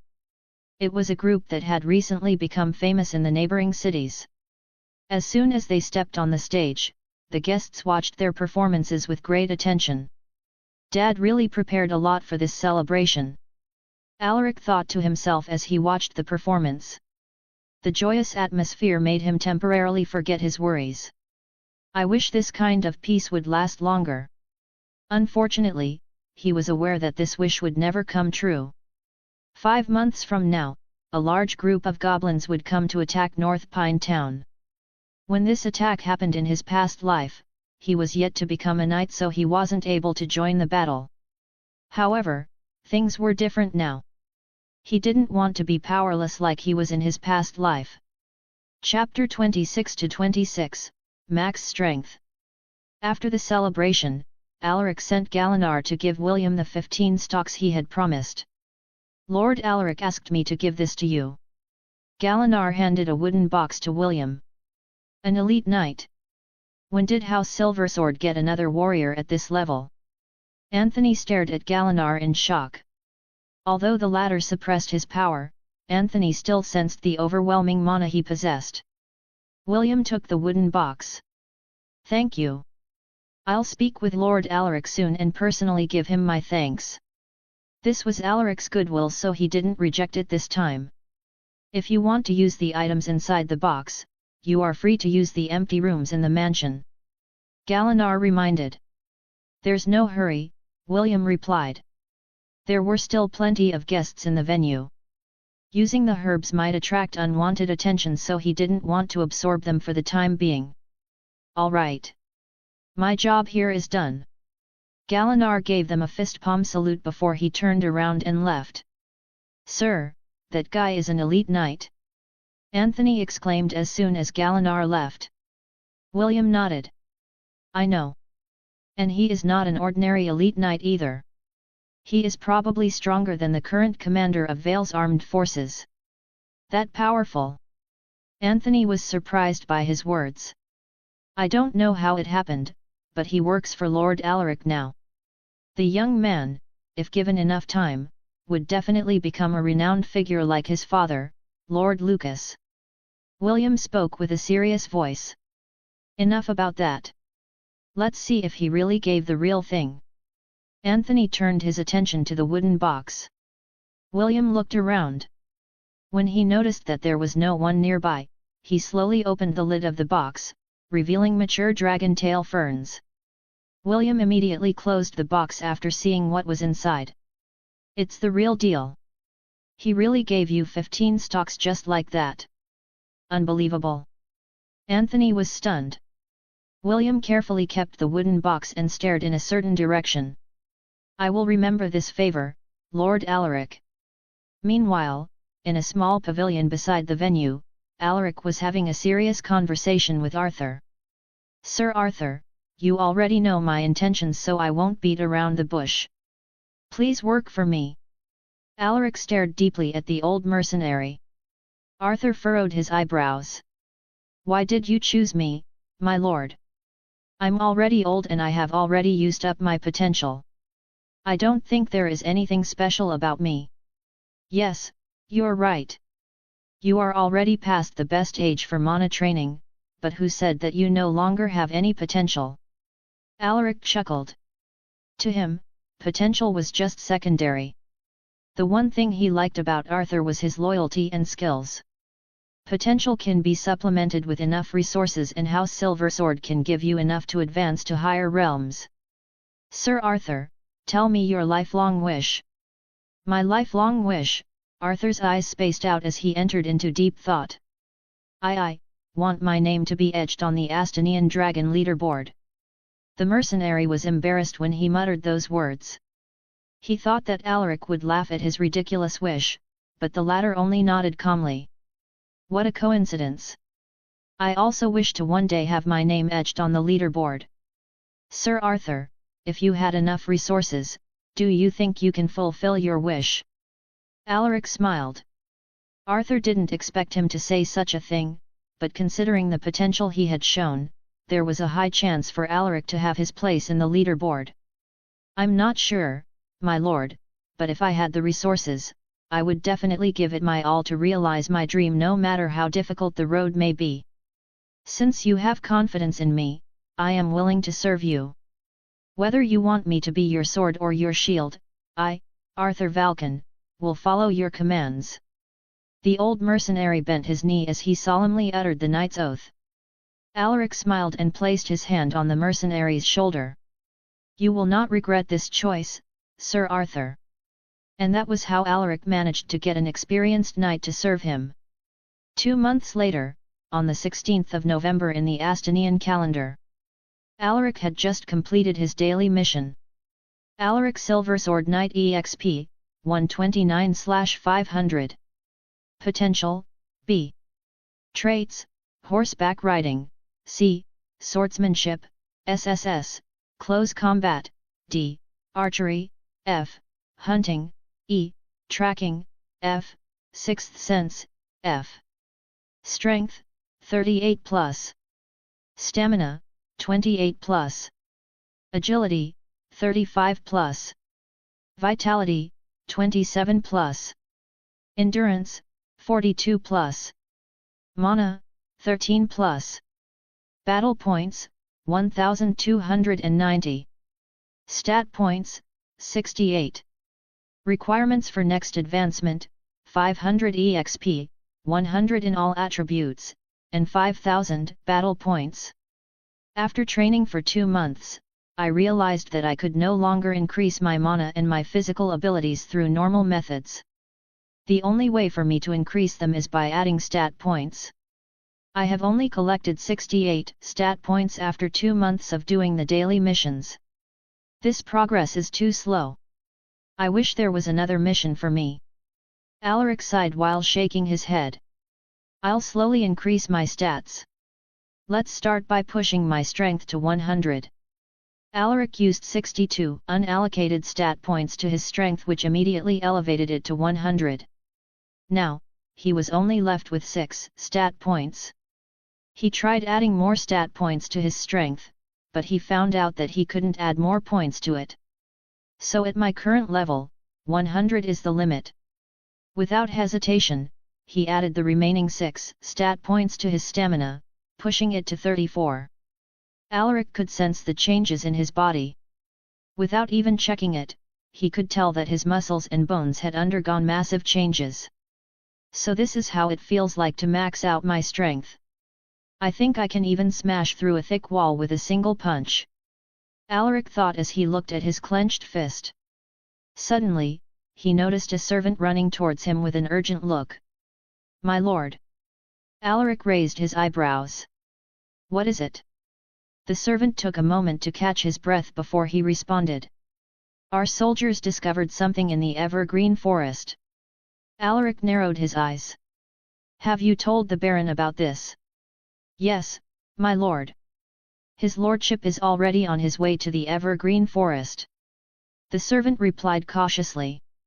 Chapter 27-27, Goblin Scout. Alaric didn't waste any time. He immediately gathered his men and brought them to the evergreen forest. Galinar was currently guarding the soap shop in Vale, so he only took Arthur and some knight apprentices. Looking at the departing figures, Rasmus furrowed his eyebrows. "I wonder what happened out there for Lord Alaric to react like that." He lowered his gaze and looked at his sword. He noticed that his hands were already full of cuts and calluses. This was caused by the strict training that he had undertaken together with the other prospective knight apprentices. In the last 2 months, he had learned a lot of things, including basic close combat, horse riding, and swordsmanship. All prospective talents were also taught the basic commands and hand signals. Rasmus was no longer the ordinary teen that he was before, but he was still unsatisfied with his performance. "I'm still too weak. I'm not even a knight apprentice yet.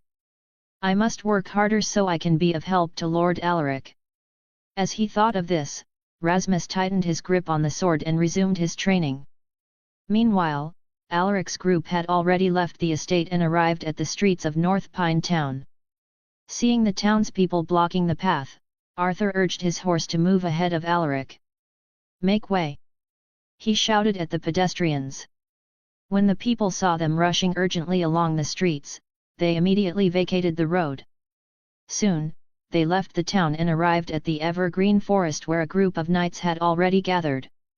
Alaric raised his hand, signaling his subordinates to slow down. "My lord."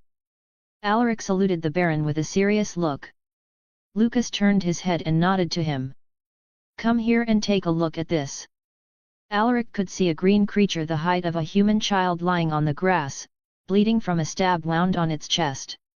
It was no longer moving, but everyone had grim faces as they stared at the creature's corpse. "A goblin!" Alaric jumped down from his mount and approached the creature's body, observing it closely.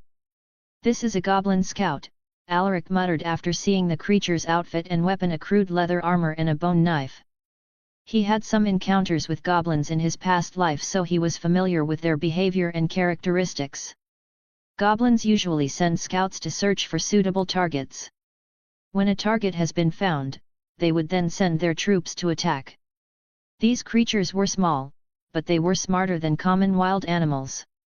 They had the intelligence of a human child. There were even goblins who could speak. Other than their unusually high intelligence, they also moved in large groups, which made them even more dangerous. An adult goblin was comparable to a knight apprentice in terms of strength.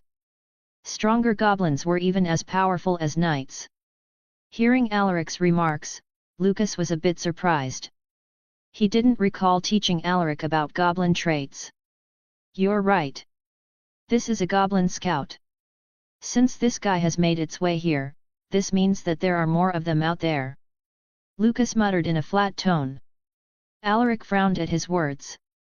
From his memory, there were still 3 months until the goblins would attack North Pine Town, but he couldn't be sure that things would go as they did in his previous life.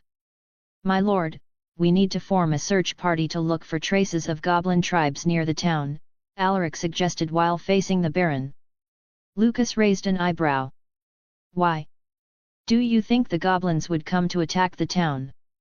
Alaric nodded. When goblin tribes send their scouts, it's usually to look for suitable targets. They are cruel and greedy creatures.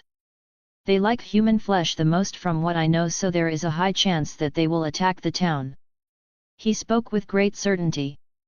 He had to convince his father here to ensure that they would be prepared for the goblin attack. From what he remembered, the goblin attack would kill more than 10 ordinary soldiers and 3 knight apprentices. It was a small casualty considering the large number of enemy goblins, but it could be prevented with enough preparation. Lucas touched his chin and pondered for a while. All right. Do you think you can handle this task on your own? He wanted to see if his son was willing to take on such a dangerous task. It was a test and also a form of recognition of Alaric's ability. Seeing the expectant expression on his father's face, Alaric nodded with a grim look. I will do my best, my lord. Lucas looked satisfied with his response. In that case, form a search party and look for the goblin tribe. I'll give you the authority to mobilize the knights and the knight apprentices. Report to me immediately if you discover anything. Alaric bowed his head lightly. Yes, my lord. Lucas shifted his gaze and commanded his subordinates. Get rid of this corpse. Yes, my lord. _____. Mission: destroy the goblin tribe by. Difficulty: easy. Search for traces of the goblin tribe near North Pine Town. Rewards: 200 battle points, 50 exp, and 5 stat points. Penalty for failure: -400 battle points. _____. Alaric's eyes flashed with joy the moment the cyan screen appeared before him. He had been waiting for a mission all this time and it finally came to him. He had almost become sick of doing the daily missions. Alaric closed the screen and turned his head to Arthur, who was standing behind him. Let's return to the estate. Yes, my lord. Alaric jumped on his mount and squeezed his legs, urging it to move. Arthur and the rest of his subordinates quickly followed. As soon as they returned to the estate, Alaric immediately formed 4 groups with each group consisting of 1 knight and 4 knight apprentices. Alaric and Arthur led a group each, while the remaining 2 were led by Aldrin and Henry. Now that everyone is here, I'll tell you what you should do. Alaric proceeded with the plan after forming the groups. Chapter 28-28, Discovery. 3 days have passed since Alaric's group had started searching for traces of goblins. The 4 teams had already searched half of the evergreen forest, but they still hadn't found anything. They should be around here somewhere. Did I miss something? Alaric sorted his memories. He didn't have concrete information about the goblin tribe's location. He only knew that it was his father's elite force led by Commander Warwick who had found their exact location. Do I really need to invite Sir Warwick to join the search? Warwick Mason was an elite knight and the commander of House Silversword's armed forces. He was also Lucas's right-hand man and his most trusted confidant. Without Lucas's approval, even Alaric wouldn't be able to command Warwick to move. That was how special his position was in the household. Meanwhile, in a different part of the forest, Henry discovered some unusual tracks on the ground. Henry crouched and inspected the tracks closely. These aren't traces of wild animals. His eyes narrowed into slits. It must be them. Henry stood up and made a whistling sound to call his scattered subordinates. A moment later, 4 knight apprentices dressed in leather armor appeared and gathered before him. Looking at them, Henry pointed at the tracks he found and said, "I think we found our target." The 4 knight apprentices raised their eyebrows in surprise. They lowered their gazes and observed the traces on the ground. They weren't professional hunters, but even they could tell that these weren't animal tracks. "What should we do, sir?" one of the knight apprentices asked in a low voice. Henry's expression turned serious as he responded. "From this moment, we need to move as a group. Follow me closely and make sure not to make a sound. We have to ascertain the location of the goblin tribe before we report back to Lord Alaric." "Yes, sir." Let's go. Henry led his team to follow the traces. They moved carefully and silently, ensuring that no creatures would be alerted. 20 minutes later, they arrived at a more secluded part of the evergreen forest. The trees here were taller and their leaves were denser, making it hard for sunlight to pass through. The lack of sunlight made it difficult for smaller plants to thrive. Only the stubborn weeds and parasitic mushrooms managed to survive. The strange vegetation made the group feel uneasy. At this moment, Henry waved his hand, signaling his group to get down. The old knight hid behind a big tree and carefully took a peek. A few hundred meters from them, he noticed some crudely made tree houses as well as a flickering light which probably came from a bonfire.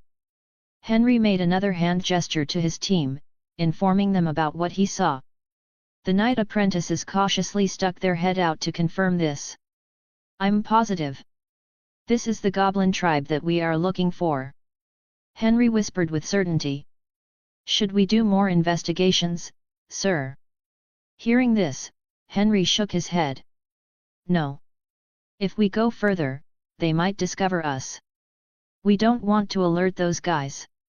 Doing more observations would only endanger the team, especially considering that there were only 5 of them with 4 being knight apprentices.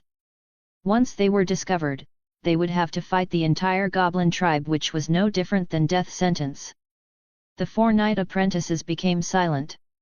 "Let's go back and report what we saw here to Lord Alaric," Henry decisively instructed the team. "Yes, sir." Alaric returned to the estate with a gloomy look on his face. His team scoured their designated areas, but they found no evidence of goblin activity.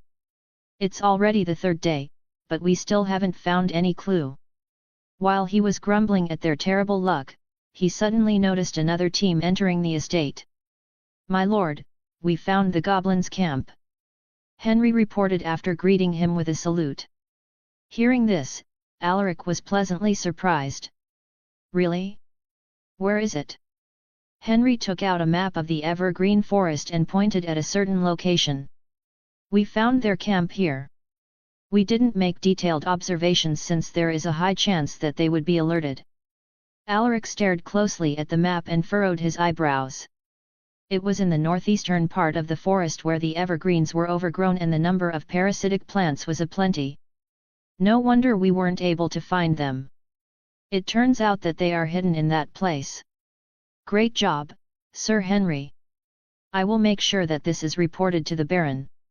You will receive your rewards, but we must deal with the important matters first." Henry smiled as he nodded. "Yes, my lord." Getting Alaric's guarantee was enough. He knew that this young heir was in possession of a large number of dragon tail ferns. If he was given some, he might advance to the elite knight earlier than he had anticipated. "You guys should rest first. We will depart tomorrow before sunrise." Alaric dismissed them.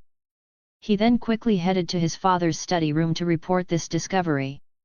It was 30 minutes before 7 and Lucas was still busy dealing with the administrative affairs.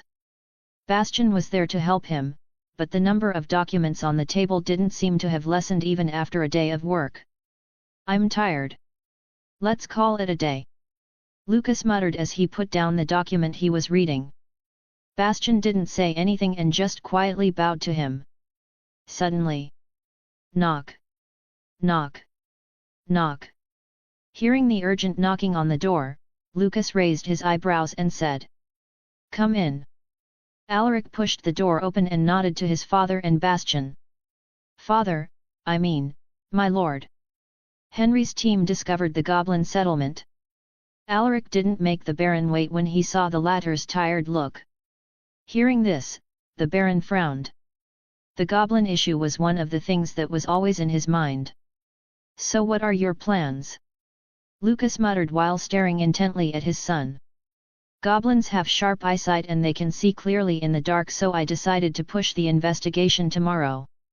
Once we have gathered enough information about the goblin settlement, I will make a detailed plan on how to attack them." He has already thought it through.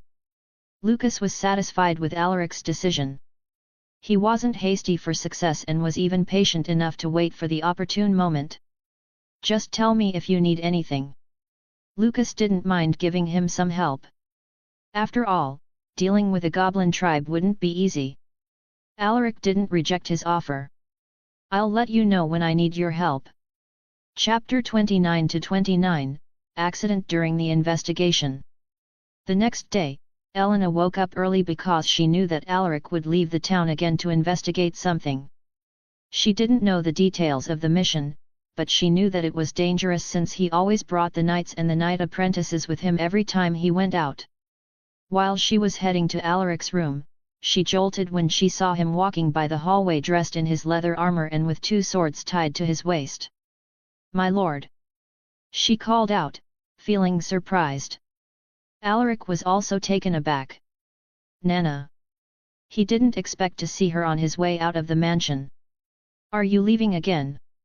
Elena approached him, her eyes filled with worry and concern. Alaric smiled faintly and gently brushed her hair with his hand. "I have to." Elena grabbed his hand and muttered. "Please be careful, my lord." Feeling the warmth of her hands, Alaric squeezed them gently as he replied. "I will. Remember to stay close to my mother while I'm gone," he reminded her. Elena nodded obediently. "Yes, my lord." "Good." Alaric smiled and embraced her. "I will be back soon." After spending some time with Elena, Alaric headed outside the mansion to meet with the others. As soon as he stepped out of the mansion, he saw the knights and the knight apprentices waiting for him with serious expressions on their faces. Everyone was already informed that the goblin settlement had been found and that their mission was to make further investigations on the layout of the settlement as well as the specific numbers of the goblins.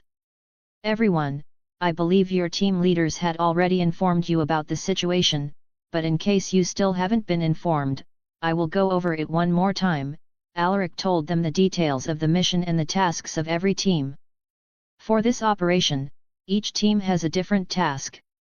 This was to maximize the investigation in a short amount of time. "Lastly, please be careful out there. Our goal is only to investigate, so we must avoid combat. If by chance you are discovered, send the signal and retreat immediately." Alaric sternly reminded them. "Yes, my lord." Everyone responded in unison. "All right. Let's move out." The 4 teams left the estate as a group. The sun hadn't risen yet, so there were only a few people on the streets of the town.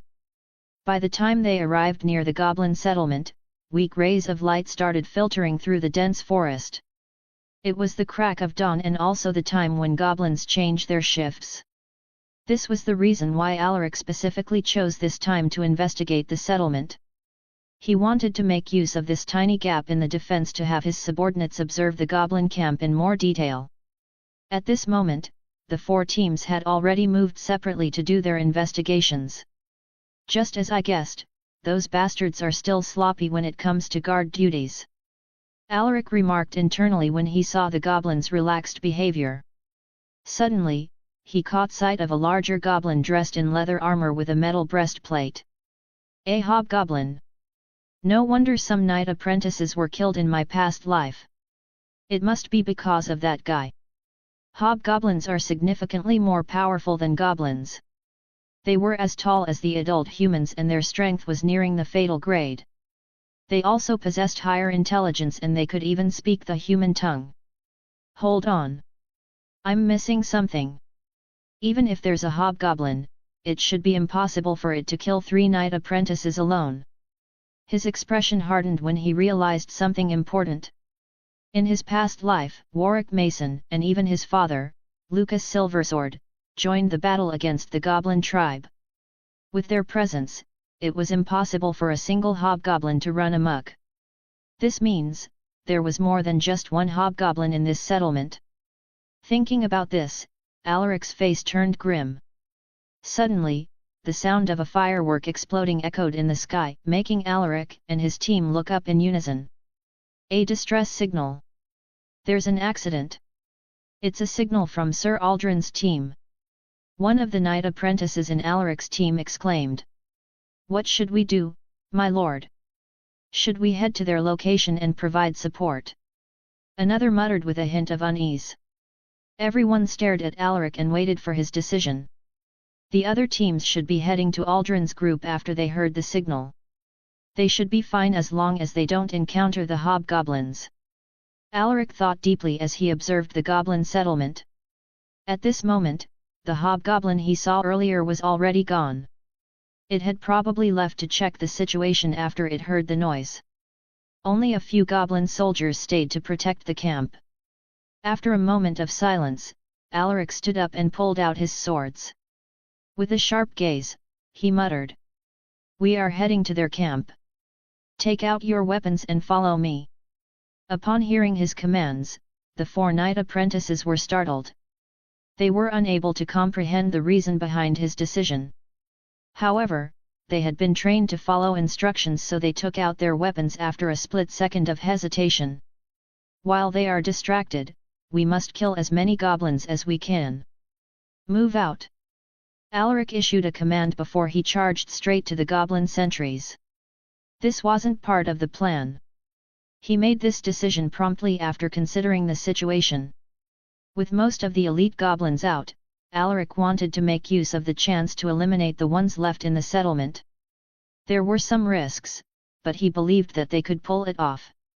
The goblin sentries noticed them late, so they weren't able to react preemptively. Alaric mercilessly cut off the head of a goblin soldier in one single slash. After the first kill, his eyes displayed extreme disgust and rage for the green creatures. "Die, you fucking bastards! Die! Die!" For the first time since his regression, Alaric revealed his racism towards goblins. Chapter 30-30, Merciless Slaughter. The knight apprentices behind Alaric were dumbfounded when they saw him killing the goblin sentry with zeal. The stoic image that he had imprinted upon them took a massive hit, and they almost thought that this wasn't Alaric but an entirely different person. The sudden change in his expression and behavior was so abrupt that they had no time to comprehend what was happening. While the knight apprentices were still reeling in shock, Alaric had already lunged at the second goblin. He made a diagonal slash with his sword which effortlessly cut the poor goblin in half. Whoosh! Thud! Eek! The remaining goblin sentries stared at the crazed human with fear. It was a natural instinct that one would feel after seeing an incredibly powerful predator. Eek! Eek! Hi! Hi! The goblin sentries communicated in weird, high-pitched squealing voices which were uncannily similar to the sound that hyenas make.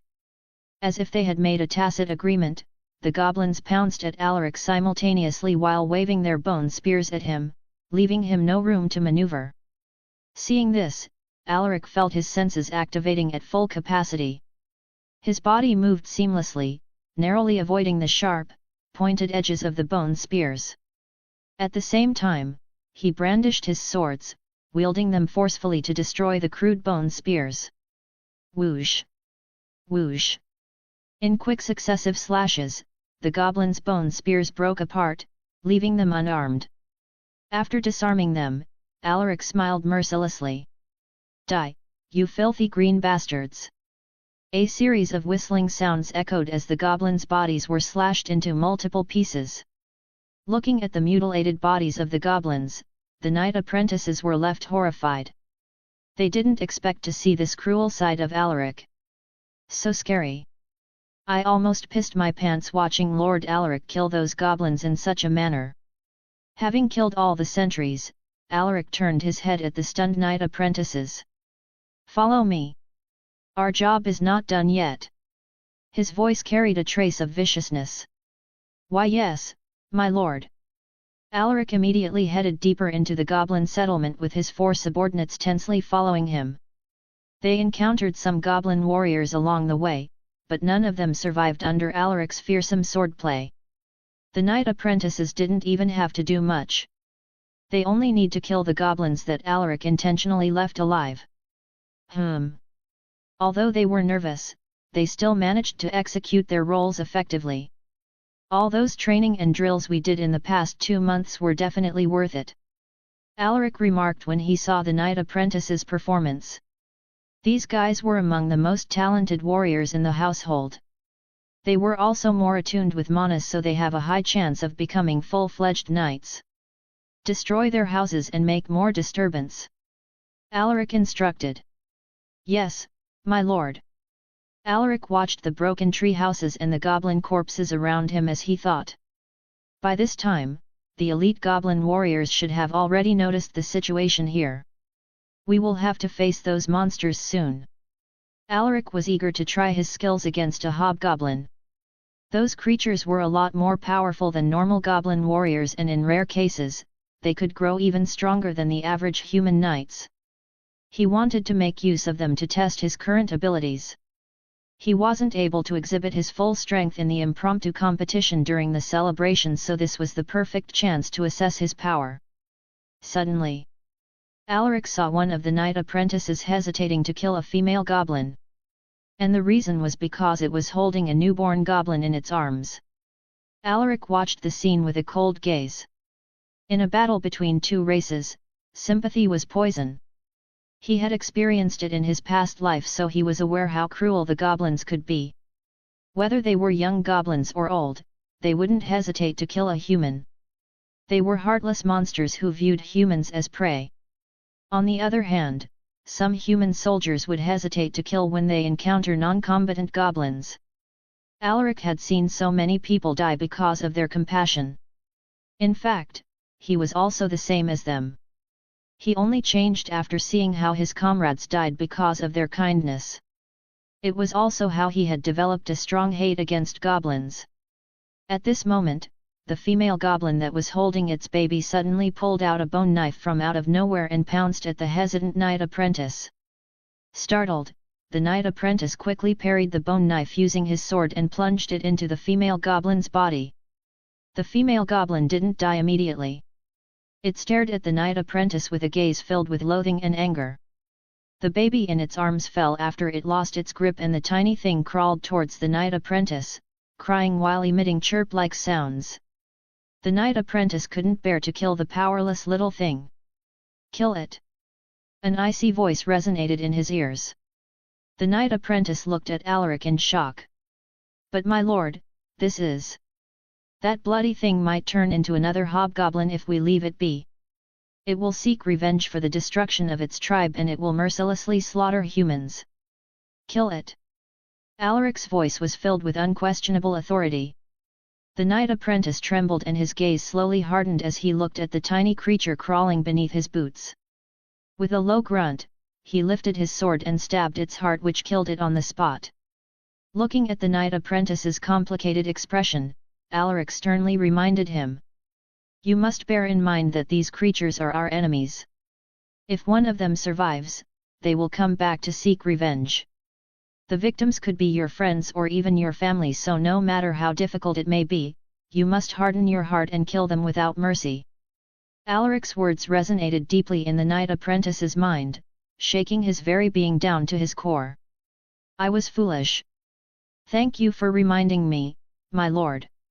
He stared at Alaric, who was younger than him by a decade, with newfound respect. He respected the young heir's decisiveness. Alaric tapped the man's shoulder. The battle isn't over yet. More enemies are coming. You better get ready. Chapter 31-31, The Powerful Hobgoblins. While Alaric's team was causing a disturbance in the goblin settlement, the three other teams had already regrouped and they are currently fighting with the elite goblin warriors. Where is Lord Alaric? Arthur looked around while fending off the goblins that were attacking him. Some time had already passed since the signal was released, but there was still no sign of his presence. This made him and the others feel a bit anxious. Normal goblin warriors should pose no threat against Lord Alaric. Was there an accident on his side? Arthur's expression was grim. Suddenly, three larger goblins appeared in his field of vision. They were as tall as adult humans, and the aura they exuded was similar to that of fatal-grade monsters. Hobgoblins. Arthur's pupils dilated when he identified the creatures. The moment these three powerful monsters appeared, the goblin warriors became more aggressive. Eek! Eek! Eek! He! he. The weird noises they made resonated in everyone's ears.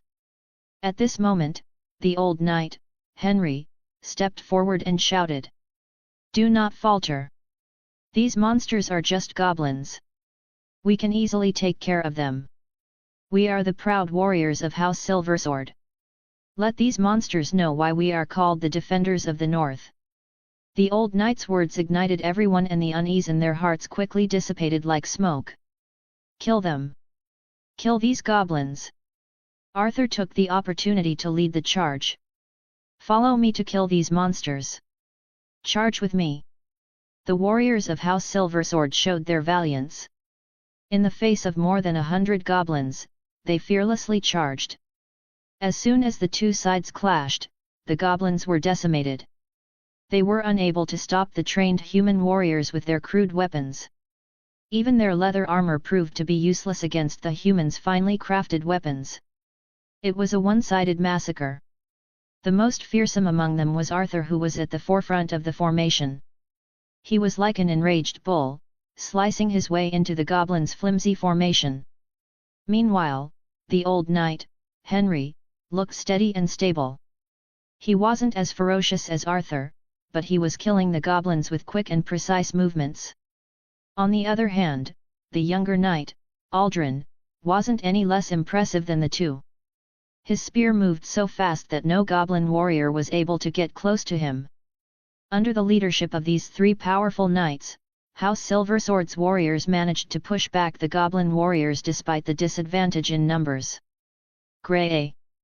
A deep, enraged roar suddenly erupted as one of the hobgoblins came charging at Aldrin. Sensing the approaching danger, Aldrin adjusted his stance with narrowed eyes. Come at me! He shouted without fear. Just like any other monsters, goblins were also territorial creatures. Aldrin's shout provoked the hobgoblin, making it even more furious. As soon as Aldrin was within its striking range, the hobgoblin lifted its weapon, a two-handed axe. Whoosh! The air seemed to fluctuate as it swung its two-handed axe down with the intention to destroy Aldrin in a single shot. Aldrin didn't foolishly try to block the axe. He deftly stepped to the side.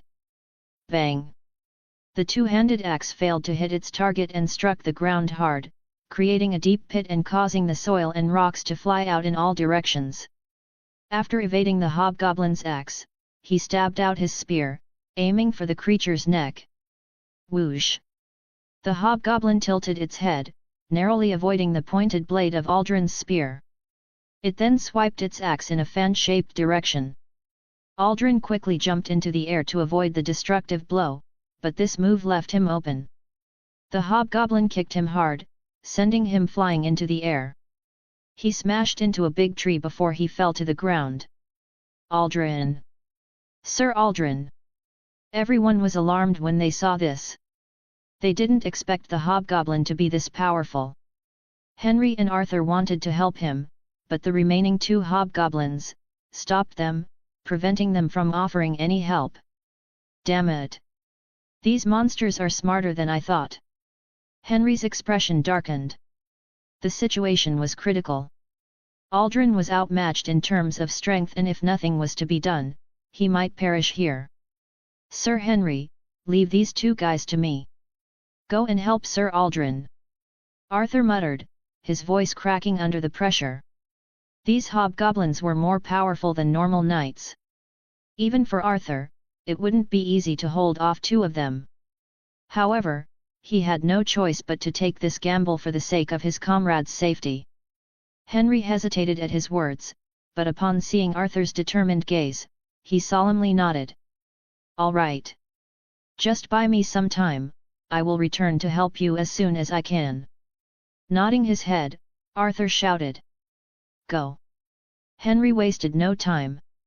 He immediately rushed over to Aldrin, pulling him out of death's door. Are you all right, Aldrin? The old knight stared deeply at Aldrin and checked the state of his body. Cough. Aldrin coughed heavily, blood trickling down his lips. I am fine. Just broke a few bones. He responded in a hoarse voice. Good. Seeing that he still had the energy to joke, Henry was relieved. "We need to kill this guy quickly. Sir Arthur is holding off too on his own," the old knight muttered. Aldrin nodded. He used his spear to prop himself up. "You just need to distract it. I will do the rest," Henry said before he lunged at the hobgoblin. Aldrin's chest was heavy and every time he moved, it felt like he was being repeatedly stabbed. However, he gritted his teeth and followed Henry closely. "I'm a knight of House Silversword. This pain is nothing." Aldrin ignored the pain. He harnessed his mana to the maximum to keep up with the old knight. After gaining momentum, he rushed ahead and thrust his spear, causing a sharp whistling sound. The hobgoblin saw his attack coming and lifted its axe to block the tip of his spear. Clang! A chance! Henry took the opportunity when the axe had obscured the hobgoblin's vision. "Aiming for its neck is too risky. I should go for its stomach." Thinking of this, he closed in on the monster and stabbed a part of its belly that wasn't covered by the leather armor. KKSHHK. Chapter 32-32, Goblin Chieftain. Blood gushed out from the hobgoblin's stomach as soon as Henry pulled out his sword. Gray. The creature staggered and roared in pain. It was evident that the attack had hit an organ, but it was able to stabilize itself by utilizing its mana to aid in healing. Just like most fatal-grade monsters, hobgoblins also had a strong vitality. Its regenerative abilities were also very strong, making it more resilient than other monsters of the same level. "I'm not done yet." Henry didn't let the hobgoblin recover. He pounced at the creature with his sword above his head. He then harnessed his mana to strengthen his arms, before giving his sword a mighty swing. Whoosh! The hobgoblin immediately lifted its axe in an attempt to block his sword. However, it could no longer offer much resistance given the state of its body. Under the intense power behind Henry's sword, the hobgoblin's axe was sent flying. The old knight's sword continued unimpeded and struck the monster's shoulder, slicing all the way down its hips. KKHHSHHHKK. Thud. Henry stared coldly at the hobgoblin corpse as he flicked his blood-covered sword. He then turned his head to Aldrin and inspected his condition. "Are you all right?" he asked. Aldrin's face was pale, but he responded with a nod. "I'm fine. We should go and help Sir Arthur." Hearing this, Henry nodded with a grim look. At this moment, Arthur was battling with two hobgoblins. Clang! Clang! Clang! The fearsome clashes of their weapons sent sparks flying in all directions. Somehow, Arthur was able to hold them off, but it was obvious from a glance that he was losing steam. Arthur was breathing heavily and he could feel his mana running amok within his body. To keep up with these two monsters, he utilized every ounce of mana he had, disregarding the fatigue that had accumulated. Just as Henry and Aldrin were about to come over to help him, the two hobgoblins suddenly turned their gazes towards their camp. Their beastly eyes revealed a human-like expression of surprise. What's going on?" Arthur was confused by their reaction. Why are they staring at their camp with those faces? Is it him? He thought about Alaric, who hadn't shown himself since the battle began. When this crossed his mind, he became more certain that Alaric had something to do with this. Meanwhile, the two hobgoblins abandoned Arthur and sprinted back to their camp while emitting strange roars. A figure landed beside Arthur. It was the old knight, Henry, who now had a perplexed face. What's happening? Why did those two hobgoblins retreat? It's him. It must be Lord Alaric. Arthur muttered. Hearing this, Henry raised an eyebrow. Let's go. We have no time to waste. We need to help him. Arthur sheathed his sword and rushed towards the goblin camp. Henry didn't follow him immediately. He looked around and observed the battle situation. Some knight apprentices were injured, but their wounds weren't lethal. There were still over 50 to 60 elite goblin warriors left, which was over 4 times more than their numbers. Aldrin, stay here and take command. I will head to the goblin camp to search for Lord Alaric." Henry shouted to the young knight before he rushed to the settlement. Aldrin stared at the old knight's back with a deep look. He wanted to help them, but he knew that he wouldn't be of much help. This made him feel frustrated for being weak. "Damn it! I'm so useless. If it weren't for Sir Henry, I would have died at the hands of that fucking hobgoblin. I need to get stronger." Furious at his incompetence, the goblins became the sole outlet to release his rage. "Kill these damn goblins! Don't leave a single one of them alive!" Aldrin shouted at the top of his lungs. "Yes, sir." Inside the goblin settlement, Alaric was busy destroying the houses of the goblins when he sensed a strong presence coming towards them. He turned his head in a certain direction and saw a towering green figure that was even taller than him. Its body was covered in black tattoos and it was wearing a necklace with human skulls. This monster was significantly larger than the hobgoblins and its aura was so intimidating that it made the knight apprentices behind Alaric to freeze in place. "That's a goblin chieftain." Seeing this creature, Alaric quickly opened the cyan screen that had appeared earlier when they found the settlement. _____. Mission complete. You received 200 battle points, 50 EXP, and 5 stat points. _____. Alaric Silversword Knight EXP, 182/500. Potential, B. Traits, Horseback Riding, C. Swordsmanship, SSS, Close Combat, D. Archery, F. Hunting, E. Tracking, F. Sixth Sense, F. Strength, 100. Stamina, 34+. Agility, 35+.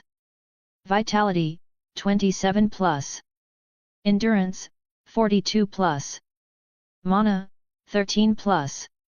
Battle points, 1520. Stat points, 8. Requirements for next advancement, 500 EXP, 100 in all attributes, and 5000 battle points.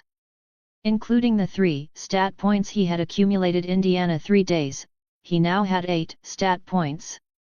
Which stat should I increase?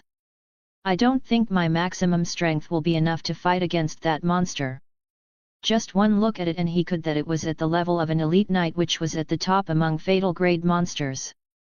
After a split second, Alaric decided to increase his agility. He used all of his 8 stat points without hesitation. Agility, 35-43.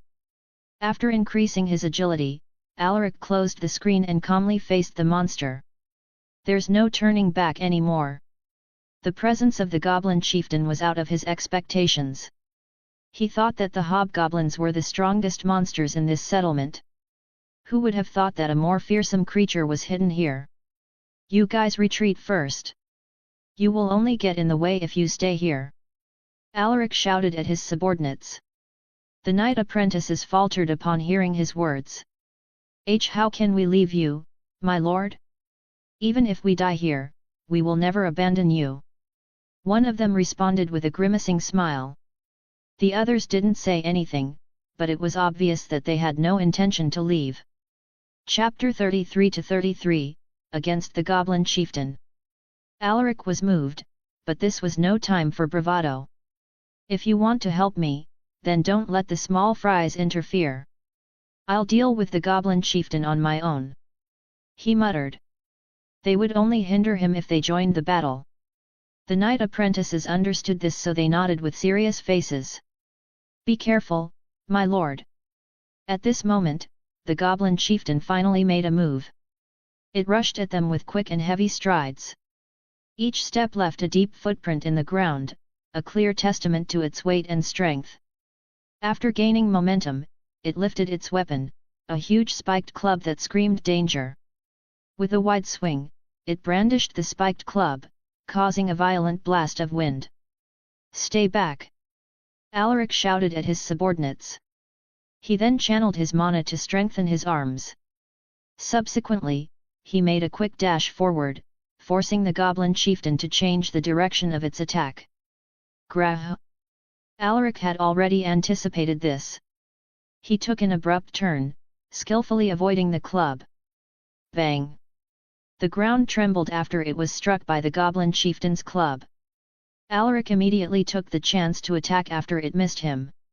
He waved his swords, leaving ghost-like afterimages in the air. KSSHHKK. KSSSHHKK. Multiple cuts appeared on the monster's body, but they were too shallow to cause substantial damage. What a thick skin! Did it cover itself with mana? No way! Alaric was stunned. He used every force in his body to land those hits, but they only left minor cuts on the goblin chieftain's body. The wound inflicted upon its body enraged the goblin chieftain. It raised its head and let out a furious roar that reverberated through the forest. Grog! It then glared at Alaric, the human warrior who had wounded it. Its beastly eyes were burning with fury. Suddenly, it pounced at him and released a barrage of attacks. Bang! Bang! Bang! Alaric adroitly avoided the club.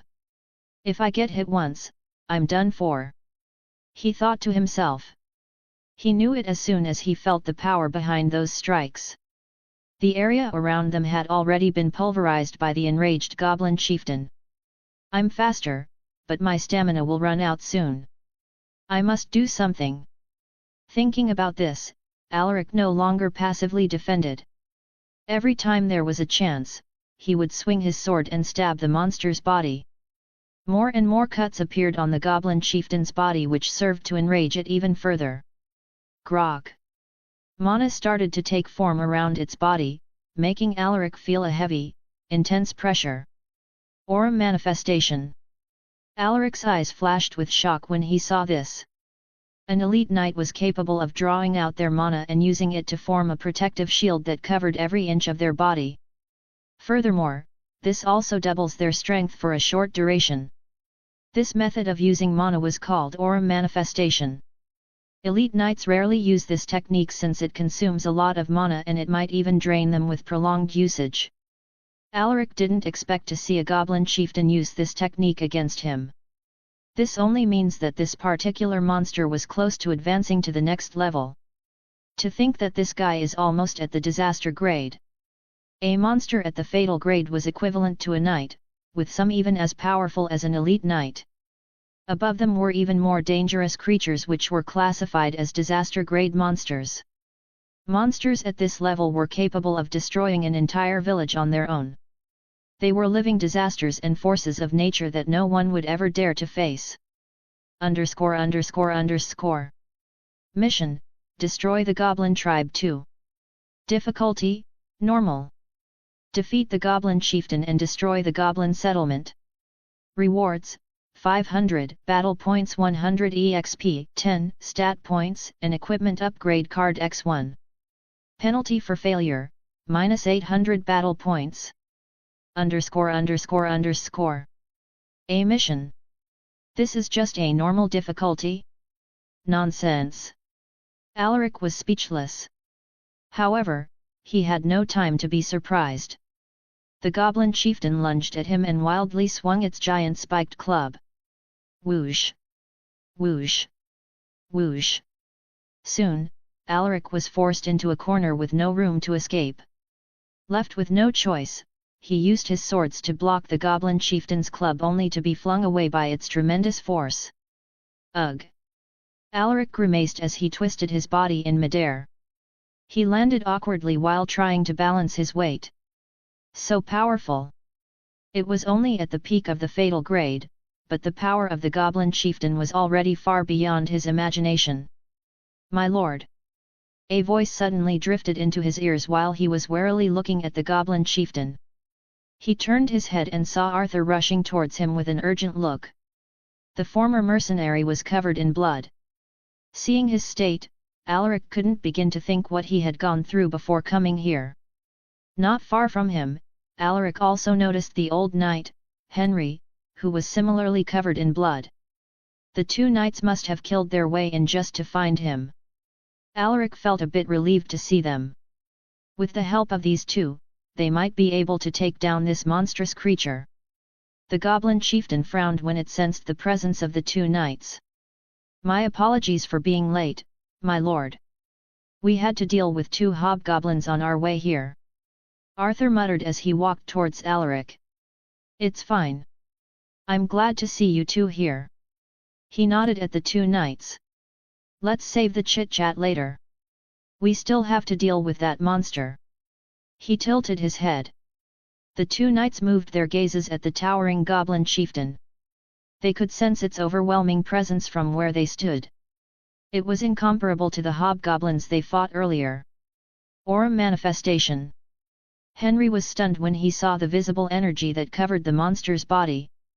Arthur's face turned cold when he heard this. Lord Alaric was fighting a monster at this level on his own? The former mercenary was relieved that they had arrived at the right time.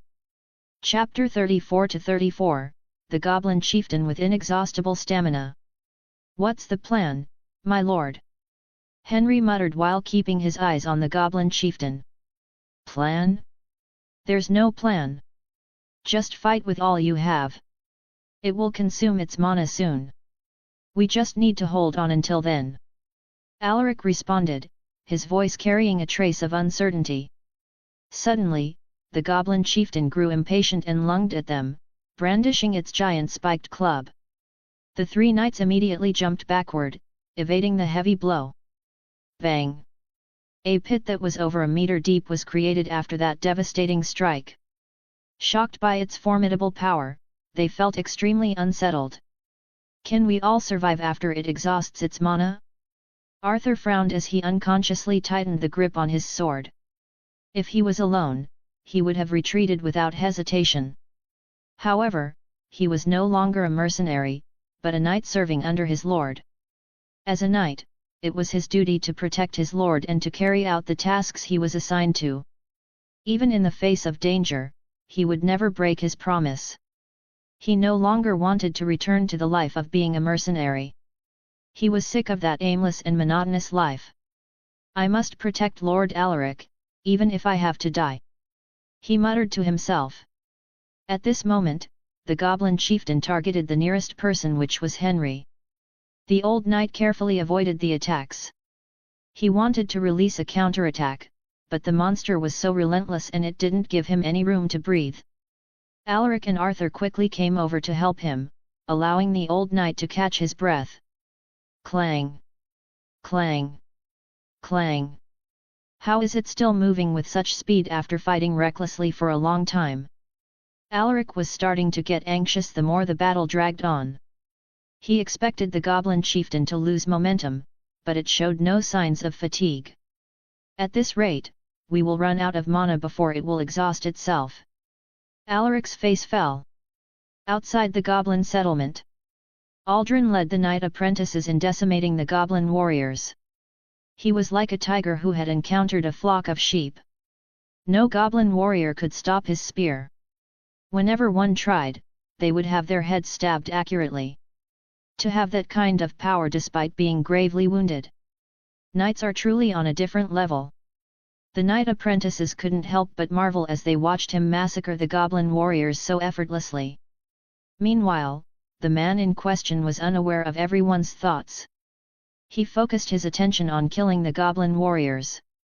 "I must finish my task here as soon as possible so that I can go and help them," Aldrin thought. At first, he believed that Alaric was just an ordinary noble son, but then he suddenly revealed his talent to everyone. He also displayed a commanding ability that was not any less impressive than other experienced knights. Most importantly, his swordsmanship was out of this world. That was also the time when Aldrin had vowed to himself that he would always ensure Alaric's safety. 10 minutes later, the last Goblin warrior was finally killed. Aldrin swept his gaze at the Goblin corpses. After making sure that there were no survivors, he shouted, "Let's go inside the Goblin settlement and search for Lord Alaric." "Yes, sir." The battle between the Goblin chieftain and the three knights took an abrupt turn when Henry made a fatal mistake. The delicate balance between both sides was broken. "Sir Henry!" Alaric and Arthur shouted when they saw the old knight smashing into the ground after taking a blow from the monster. Alaric was flustered. Henry was more than just a subordinate. He was like a mentor and grandfather figure to him. Without hesitation, Alaric made a quick dash. "Hey! I'm here!" he shouted to get the monster's attention. However, the goblin chieftain ignored him. It lifted its giant spiked club and smashed it down at the old knight. No! Just as the goblin chieftain's weapon was about to hit the old knight, a spear suddenly blocked its path. Aldrin! Good timing! Alaric didn't waste this opportunity and pulled the old knight out of danger. Just then, Aldrin's spear broke apart and the goblin chieftain's weapon smashed into the ground hard. Bang! Aldrin retreated and quickly pulled out a sword behind his back. "Luckily, I'm not late. Now, we're even, old man." Alaric inspected the old knight's body, his eyes flashed with concern. "Sir Henry, are you all right?" "Ugh!" the old man groaned. "I'm fine, my lord. Don't worry about me." After making sure that nothing was wrong with him, Alaric reminded the old knight. "You should be careful, Sir Henry. We are not facing a simple monster this time." The old knight nodded his head with a grim look. He knew that it was his fault to underestimate the goblin chieftain's speed. "I understand, my lord. I will be careful." "Good. Can you still fight?" "We can't beat that beast without you." Alaric didn't want to force the old knight, but his presence was necessary for their victory. Looking at Aldrin's state, Alaric could tell that the young knight was not in the best condition. Furthermore, Arthur was also running out of stamina, which was obvious from his heavy breathing. Henry stood up while grimacing in pain. I can still fight, but we need a better plan now." Alaric nodded in agreement. It was a crucial moment for them. To defeat the goblin chieftain, a solid strategy was necessary. Simply exhausting it is impossible. There is a high chance that we will run out of stamina before it does. I need to come up with something. Alaric's mind moved as he analyzed the situation. The goblin chieftain is powerful and it's almost as fast as the rest of us. Hold on. He suddenly thought of something. Its legs. It might be quick, but it has poor lateral movement because of its disproportionately larger torso. If we can somehow impede its movement, there might be an opportunity to kill it. Thinking about this, he shouted. "Everyone, listen closely." Chapter 35-35, Goblin Chieftain's Beast Soul Crystal.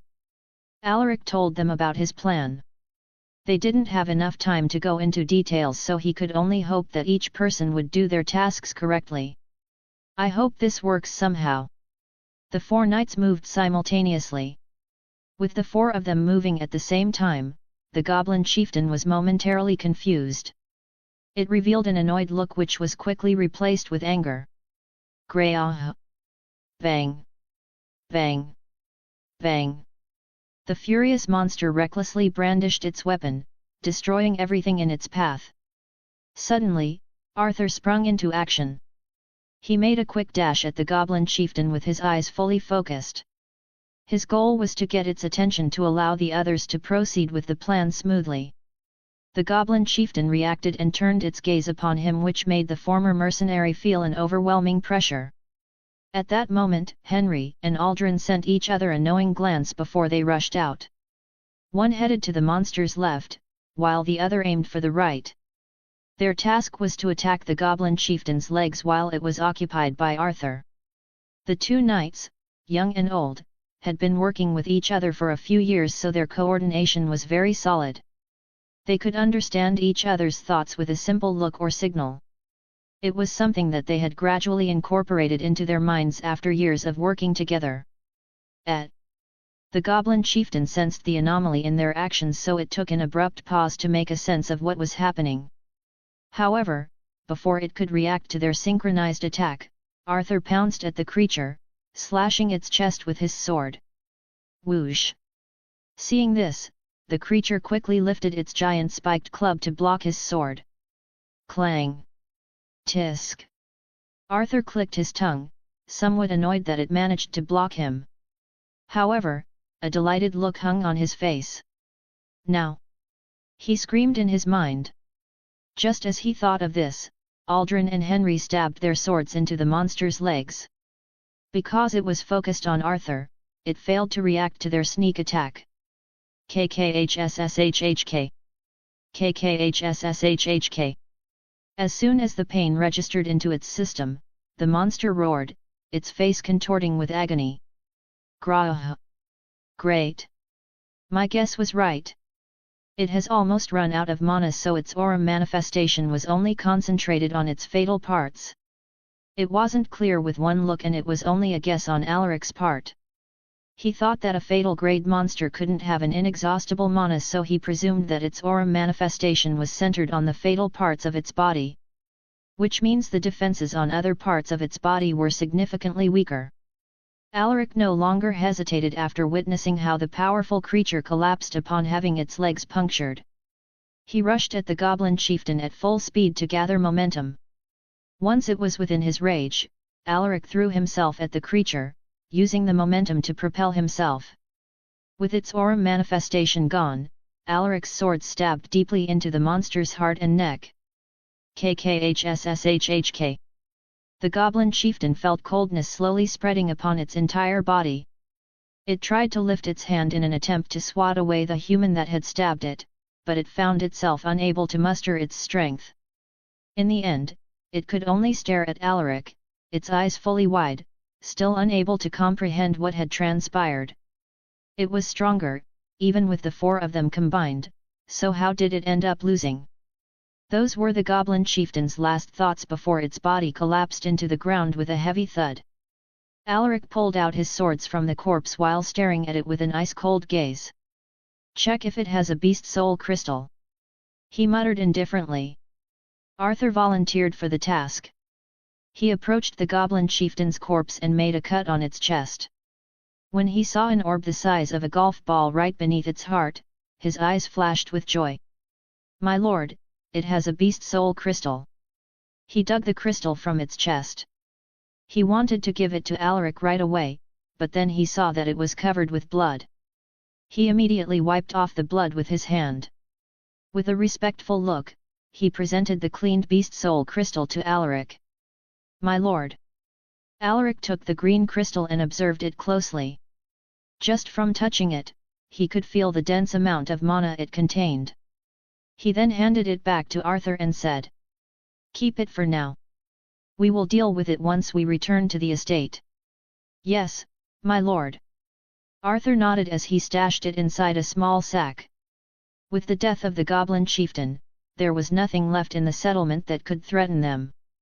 There was still one hobgoblin left, but it was quickly eliminated by Arthur and the other two knights. Alaric told them to search for beast soul crystals in the hobgoblins' corpses, but they found nothing.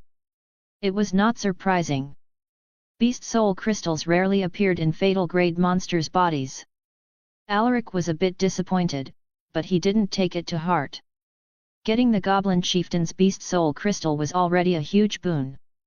Not long later, all the goblins have been eliminated. Not even one was spared. Whether they were women, old, or even babies, all of them were killed. This might be cruel to some, but Alaric knew that this was the best choice. Given the goblins' vengeful tendencies, it would be a disaster to leave one alive.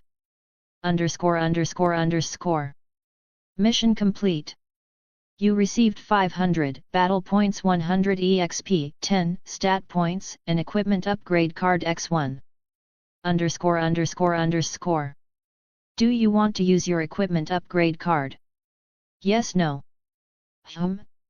What's this? Alaric was surprised by the new notifications that appeared on the cyan screen. I'll take a look at it later. There are too many eyes here. After making a decision, Alaric pressed no. At this moment, a knight apprentice came to his side and asked, "My lord, what should we do with the goblin corpses?" Alaric looked at the corpses that littered the ground and muttered, "Except for the chieftain and the hobgoblins, burn everything else." Hearing this, the knight apprentice acknowledged his instructions with a salute. Yes, my lord. Chapter 36-36, Returning to North Pine Town, Lucas's shock. Alaric watched as the goblin corpses burst into flames. His face looked cold, but a ripple of emotion flashed in his eyes. He then turned his head to Arthur and asked in a low voice, "Are there any casualties?" Arthur moved his head closer to him and responded, "No, my lord, but almost all of our men are injured. Both Sir Henry and Sir Aldrin need immediate medical attention." Hearing this, Alaric nodded. "All right. We will depart at once.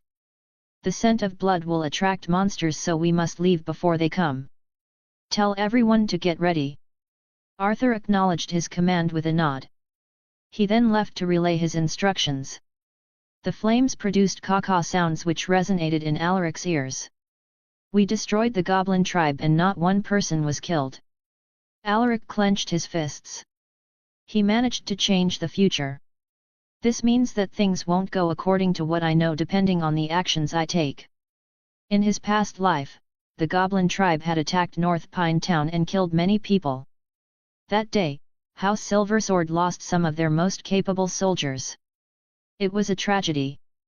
However, with his knowledge of the future, Alaric was forcefully turning the cogwheels of fate. Beyond the walls of North Pine Town, a large group of soldiers and a team of medical professionals were already waiting. Lucas brought them here after he received a report about what happened in the Depths Forest. At this moment, Lucas was eyeing the tall evergreens with narrowed eyes. He tried so hard to hide it, but a trace of worry was evident on his face. Suddenly, he sensed the presence of a group emerging from within the forest. "It's them." When he sensed Alaric's familiar aura, he felt like a boulder had been lifted off his chest. "Our people are coming. Get those with injuries treated immediately," Lucas commanded with a stern look. "Yes, my lord." Soon, Alaric's group finally emerged from the forest. "It's them. Many of them are injured. Isn't that Sir Henry? Even he was injured. Sir Aldrin seems to be injured too. Look. The monster corpses they are pulling look quite scary." Everyone was stunned when they saw the state of Alaric's group. Lucas walked towards them while looking at Alaric's condition. When he saw that his son wasn't injured, his eyebrows relaxed. It was then that he noticed the large creature among the monster corpses. A goblin chieftain. Seeing this, his eyes widened momentarily. It looks like it died from the stabs on its heart and neck, but how did they kill a monster at this level? He was aware of how powerful the goblin chieftains were. Such monsters were dangerous and even an elite knight would have some trouble killing them. Alaric didn't bring an elite knight with him. He only brought 4 knights and 16 knight apprentices. Even if they had joined forces to kill the goblin chieftain, some of them would have died, but it doesn't seem like one of them was killed. Besides, there are even hobgoblins. Just what on earth happened out there? While he was trying to guess how they had killed the goblin chieftain, Alaric approached him and nodded. "My lord." "Mn." Lucas nodded in response. "I know you have a lot of questions. I will give you the detailed report of what happened once we return to the estate." Alaric knew that his father was curious when he saw the look on his face. "All right. You should get yourself checked. You might have gotten injured without knowing," Lucas reminded him. "Yes, my lord." Right at that moment, an anxious voice suddenly drifted into their ears. "My lord." Hearing this familiar voice, Alaric turned his head. It was a young girl dressed in a servant's uniform. She was crying in distress as she ran towards Alaric. "Elena." Alaric looked at his father with a questioning gaze. "Don't look at me like that. She insisted on coming here when she heard about what happened."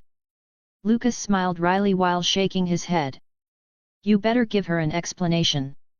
He chuckled before he walked away while waving his hand. Alaric glanced at his father's back with a speechless look. Step. Step. Step. Elena grabbed his hand and checked if there was any injury in his body. My lord, are you all right?" You're not injured, are you? She asked, her voice quaking with anxiety. Looking at the worried girl, Alaric gently smiled as he squeezed her hand. I'm fine, Elena. The little girl scrunched her eyebrows as tears threatened to fall from her eyes. I thought something happened to you. It's good that you're safe. I'm relieved. She muttered with a quivering voice. Alaric felt warmth in his heart. I'm sorry for always making you worried. He grabbed her fragile body and embraced her tightly. He could feel her small body shaking. She must have been really scared and worried. Alaric gently rubbed her back. I'm sorry, Elena. He wanted to promise her that this wouldn't happen again, but the words were stuck in his mouth. Elena shook her head. You don't need to be sorry, my lord. You are only doing your duty as the heir of House Silversword. I'm not worthy to say this, but I'm proud of you. Upon hearing this, Alaric felt something tugging at his chest. He understood his feelings right away. Yet, I like this girl. It confirmed his feelings for her. Just wait a few more years, Elena. After exchanging a few more words with him, Elena realized that everyone was staring at them weirdly. Oh my god! I'm so embarrassed. Seeing her like this, Alaric chuckled in amusement. A while later, the medical experts brought the injured back to the estate under the protection of House Silversword's knights and warriors. As soon as they arrived, Alaric was summoned to Lucas's study to give his report. Alaric didn't have the time to change into a new set of clothes. His leather armor was covered in blood which filled the study room with a metallic scent. Lucas pointed at the seat in front of him and said, "Tell me what happened out there. Don't leave any details." Chapter 37-37, Using the Equipment Upgrade Card. After almost an hour of explaining what had transpired in the forest, Alaric stepped out of his father's study room.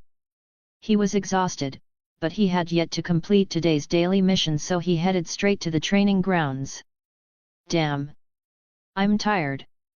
Should I skip today's daily mission? He immediately erased the thought from his mind. He would receive a penalty once he skipped his daily mission. Although the penalty wasn't heavy, he didn't want to lose even one of those stat points. When he arrived at the training grounds still dressed in his blood-stained leather armor, the knight apprentices who were in the middle of their training were stunned. Is that Lord Alaric? I almost didn't recognize him because of his appearance. Among them, Rasmus was similarly surprised. What happened in the evergreen forest? Alaric ignored the shocked knight apprentices and started doing his routine. He had already done this for a few months, so he was now proficient in performing the exercises. 100 push-ups ballot box with check mark. 100 sit UPS ballot box with check mark. 100 pull UPS ballot box with check mark. 10 km run ballot box with check mark. 100 vertical slashes ballot box with check mark. 100 diagonal slashes ballot box with check mark. 100 horizontal slashes ballot box with check mark. 100 stabs ballot box with check mark. You received 10 battle points. You received 1 EXP. You received 1 stat point. Alaric immediately opened the cyan screen with a thought to check his progress. Alaric Silversword Knight EXP, 283/500. Potential, B. Traits, Horseback Riding, C. Swordsmanship, SSS, Close Combat, D. Archery, F.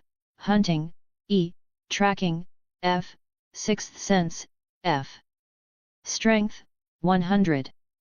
Stamina, 34+. Agility, 43+. Vitality, 27+. Endurance, 42+. Mana, 13+. Battle points, 20-30.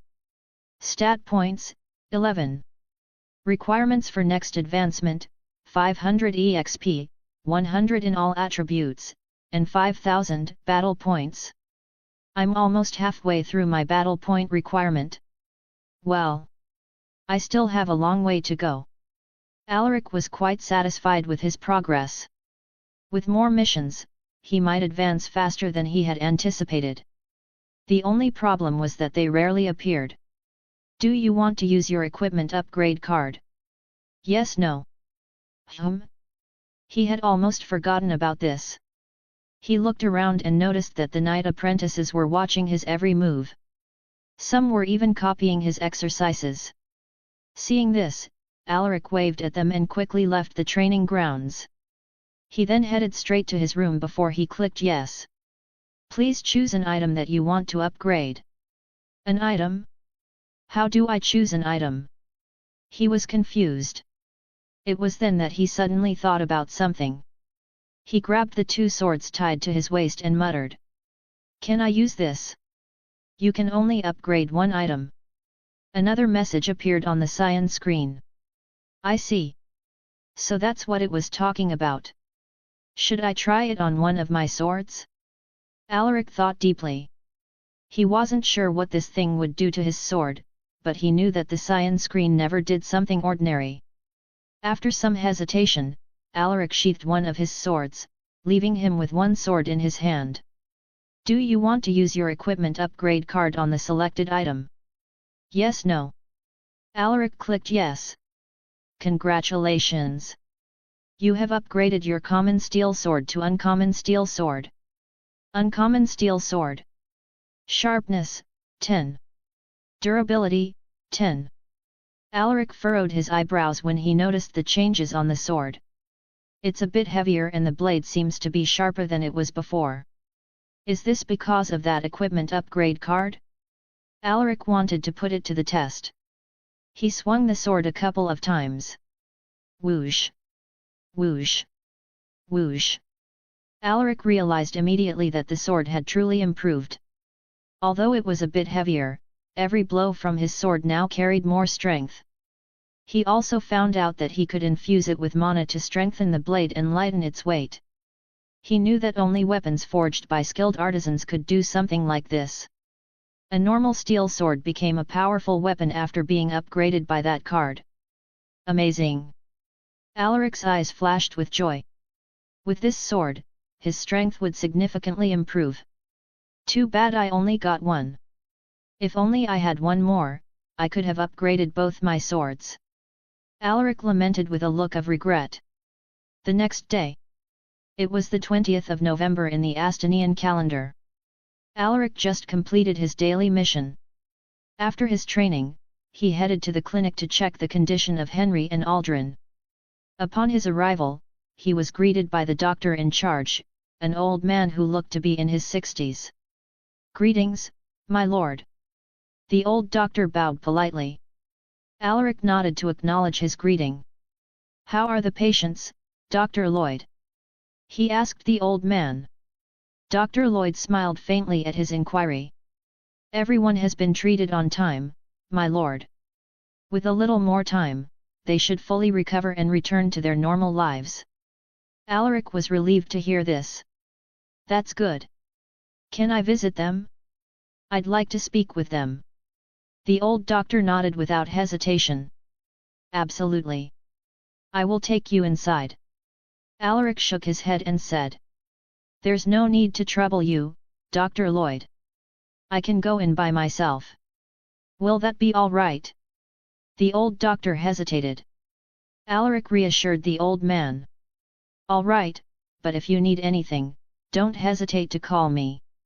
Dr. Lloyd reminded him. Of course. After getting the doctor's signal, Alaric entered the building where the patients were being monitored. He first visited the knight apprentices. They were overwhelmed by his presence. They didn't expect that he would come to visit them and check their condition. This made them feel that they had chosen the right lord to follow. Alaric knew the importance of building trust between his subordinates. It was just a small gesture from him, but this would make those warriors more loyal to him. In this dog-eat-dog world, who wouldn't want to follow a caring lord? Soon, he headed to the last room where Henry and Aldrin were staying. My lord! Lord Alaric! Both knights were startled when they saw him stepping inside the room. At ease you two. I came here to check on your situation. Alaric smiled at them. Chapter 38-38, Winter is near. After some light talk with them, Alaric took out something from his pocket. It was the beast soul crystal of the goblin chieftain. Seeing him taking out this crystal, the two knights were surprised. Alaric glanced at the old knight and said, "Sir Henry, I noticed that you've been stuck at the peak of the Night Realm for quite some time." Henry sighed upon hearing this. He was born as a commoner and his talent for mana training was discovered late, so he wasn't able to make use of the best years of his life. Through sheer hard work and effort, he managed to become a knight and hone his swordsmanship to a formidable level. However, he was unable to advance further because he had already exhausted his potential. This was his greatest regret. While the old man was lamenting his fate, Alaric continued. "Given your potential, it might take a few more years before you can advance. This might help you in breaking through ahead of time." Alaric handed him the beast soul crystal. Henry was stunned. He didn't dare take the crystal from him, but Alaric grabbed his hand and put the crystal on his palm. "You deserve this reward, Sir Henry. You are one of the longest-serving knights in the household. As the heir of House Silversword, it is only right for me to reward our loyal retainers. Please accept it." Alaric smiled at him. But this is too valuable, my lord." The old man couldn't believe it. The beast soul crystal of a fatal grade monster was expensive, and it was especially true for the beast soul crystal of the goblin chieftain. A normal beast soul crystal could be sold for 500 gold coins up to 2,000 gold coins depending on the quality. On the other hand, the beast soul crystal of the goblin chieftain was worth more than 2,000 gold coins. After all, that creature was close to becoming a disaster grade. Henry was aware of this, and based on his estimates, this crystal was worth around 3,000 gold coins. Alaric gave him a stern gaze. "If you return it to me, I will throw it away." The old knight was speechless. "In that case, I will put it to good use. Thank you for giving me such a precious reward, my lord. I will never forget this." Henry lowered his head as he clutched the crystal firmly. Alaric smiled as he nodded. "You earned it." He then turned his gaze to Aldrin. "I know what you're thinking, Aldrin. You might not have served the household for long, but I have seen your loyalty. When the time is right, I will also give you the opportunity to advance. For now, you should continue with your mana training." Aldrin was like an older brother to him, so he didn't bother to use honorifics. Alaric would only speak formally to him in front of the other warriors. Aldrin was moved by his words. "Yes, my lord. I will do my best. I won't disappoint you," he proclaimed with unwavering confidence. Among the warriors in the household, he had the highest potential. Some even believed that he had the chance to become a transcendent knight and leave his name in the Astanian Dragon leaderboard. Everyone had high expectations for him, and this left a heavy pressure on his shoulders. Alaric chatted with them briefly before he bid them farewell. "It looks like the household will welcome another elite knight soon," Alaric thought as he stepped out of the clinic. "The household is becoming stronger, but there is still something that I need to take care of." A kind face appeared in his mind. It was the face of his uncle, Charles Silversword. In his past life, his uncle used poison to kill his father. Alaric didn't know the exact date, but he had a rough guess of when his uncle would start his schemes. "This time, I will not let you harm my family." His eyes flashed with a fearsome glint. If a knight was nearby, they would have sensed the killing intent he was emitting. Step. Step. Step. Alaric heard a series of footsteps down the hallway, so he immediately concealed his fury. The maidservant in the hallway was startled when she saw him. "My lord." Alaric nodded with an indifferent expression. He tried to smile at her, but his face had gone stiff. "Don't mind me," he muttered as he walked past the maidservant. "He looks scary today for some reason," the servant thought as she bowed to him. Meanwhile, Alaric was unaware of her thoughts. He went straight to his room to write down his plans on how to deal with his uncle. Snowflakes fell from the sky, marking the coming of winter. It was the 30th of November and Alaric was preparing for his trip to Rivad, a city next to Vale. Looking at his reflection in the mirror, Alaric gave himself a satisfied nod. Not bad. He praised the clothes that were tailor-made for him. The tailor, a chubby middle-aged man wearing glasses, chuckled upon hearing his words. I'm glad that you like it, my lord. Elena, give him his reward, Alaric instructed while looking at Elena's reflection in the mirror. The girl nodded to acknowledge his instruction. She then took out a small sack that they had prepared beforehand and handed it to the chubby middle-aged tailor. The chubby tailor grinned when he felt the weight of the small sack. Thank you for the reward, my lord. If you need more custom-made clothes, please send someone to inform me and I will make it for you any time. Mn Alaric waved his hand, indicating for him to leave. When the chubby tailor saw his cue, he bowed and tactfully left the room with the small sack of coins in his hand. After he left, Alaric's face relaxed. You look great, my lord, Elena remarked while staring at his side profile. Alaric chuckled. Really? Elena nodded innocently. Alaric faced her and took her in his embrace. How about you come with me this time? The trip will be boring without you. Elena blushed at his surprise attack and his words almost melted her that she was unable to respond for a while. Chapter 39-39, Trip to Rivad. You're teasing me again, my lord. Elena pursed her lips. I'm telling the truth. Humph.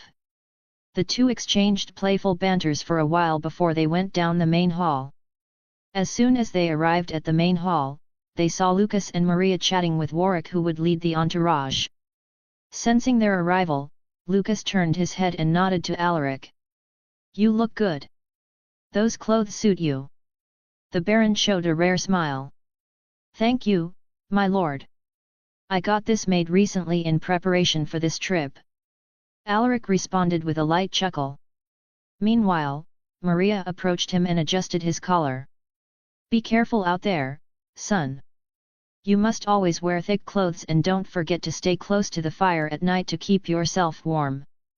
Hearing her gentle reminder, Alaric smiled and nodded his head. Yes, my lady. Oh, by the way, I plan to bring Elena with me for this trip. Lucas raised an eyebrow at his words, but he didn't say anything. He just stared at his wife as if telling her to make the decision. Maria understood his gaze and contemplated deeply.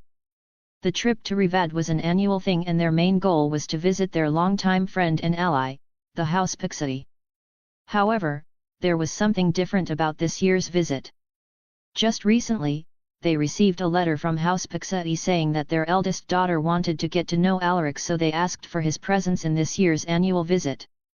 From their message, it was obvious that they were interested in betrothing her to Alaric.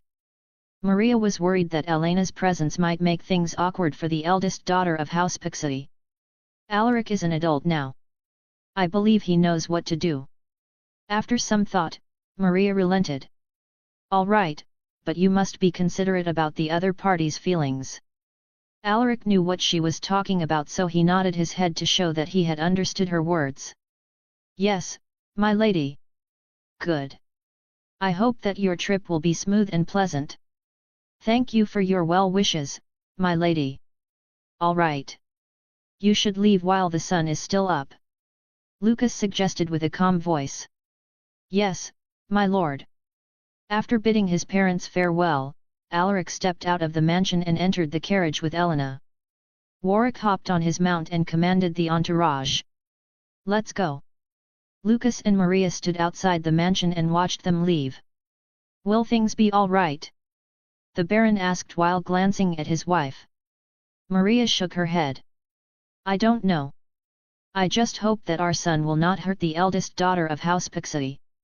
Her voice carried a trace of uncertainty.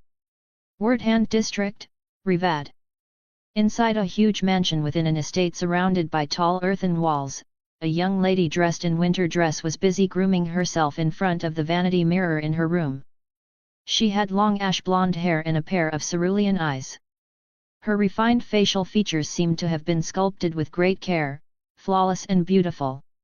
"You look gorgeous, my lady. Lord Alaric will definitely fall for you," exclaimed the young maidservant who was combing her hair. The blonde-haired young lady revealed a demure smile at her words. Seeing her smiling face, the maidservant couldn't help but ask, "My lady, what do you like about Lord Alaric?" She was certain that her young lady hadn't seen Alaric before, so how did she suddenly fall for him? The young lady fell silent for a moment and soon her eyes glazed over as if she was recalling a distant memory. "I have seen him once a long time ago when we were still young. He was probably 12 at that time. He had a cute face and was quite tall for his age, but that's not the best thing about him. At that time, there was this boy who used to follow me around to get my attention. He was really annoying and he even tried to touch me improperly. I was so scared. I really wanted to slap his face, but I couldn't do anything about him because of his family's influence. It was then that he came." The young lady giggled when she recalled her first encounter with the young Alaric. "And then, what happened?" the maidservant eagerly asked, curious to know what had happened next. The young lady smiled. "Before that perverted boy could touch me, Alaric appeared and punched his face. He then looked at me and said, 'Are you all right?' At this point, the young lady's face turned red like a tomato. "Oh my God! I wish I was there to see that happen," the maidservant remarked with a sigh. While the two were chatting, they suddenly heard a series of knocks on the door. Knock! Knock! Knock! The young lady made a shushing gesture at the maidservant before she said, "You may come in."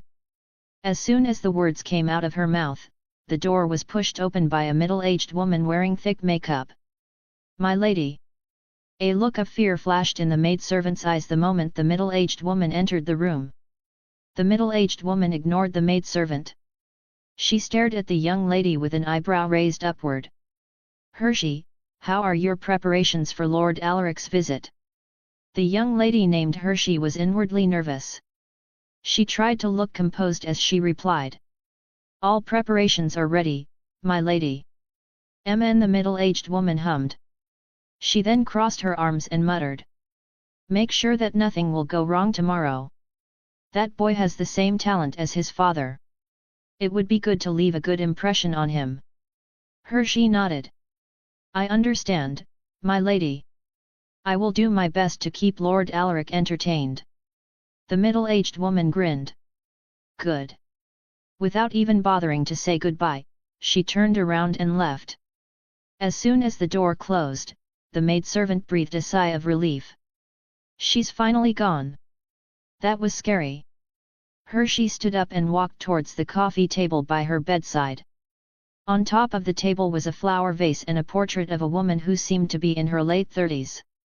Hershey took the portrait. An expression of longing was evident in her eyes. "Mom, I miss you." Chapter 40-40, Selfless Love. Later that evening, Alaric's entourage set up camp near the western border of Vale. Thick piles of snow had already accumulated over the land, causing the temperature to drop even further. Alaric draped a thick wool blanket over Elena's shoulders to keep her warm. The girl pulled the blanket and covered herself from the neck down. "It's warm. Feel better now?" Alaric's gentle voice drifted into her ears. She stared at him and saw him looking over with a light smile. She hummed in response.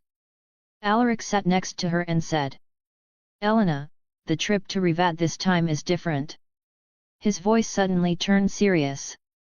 Elena hugged her legs as she looked at the flickering flame of the bonfire. "I know," she responded with a gloomy look on her face. Hearing this, Alaric was taken aback. "Did Mom tell her?" There was a moment of silence after that small exchange. It was Elena who broke the silence. "I already know that you will one day be married to another woman. I'm just a servant, so I don't have the right to be upset, but it hurts, my lord." Tears blurred her eyes as she spoke. Alaric opened his mouth and tried to come up with words to comfort her, but his mind was blank. In the end, all he could say was, "I'm sorry, Elena." Seeing her in tears made him feel torn, but there was nothing he could do about it. If he rejected all marriage proposals sent to him, many people would be offended. He might be politically inept, but he was aware that it would cause House Silversword a lot of trouble if that ever happened. Elena wiped away her tears and smiled at him. "It's not your fault, my lord.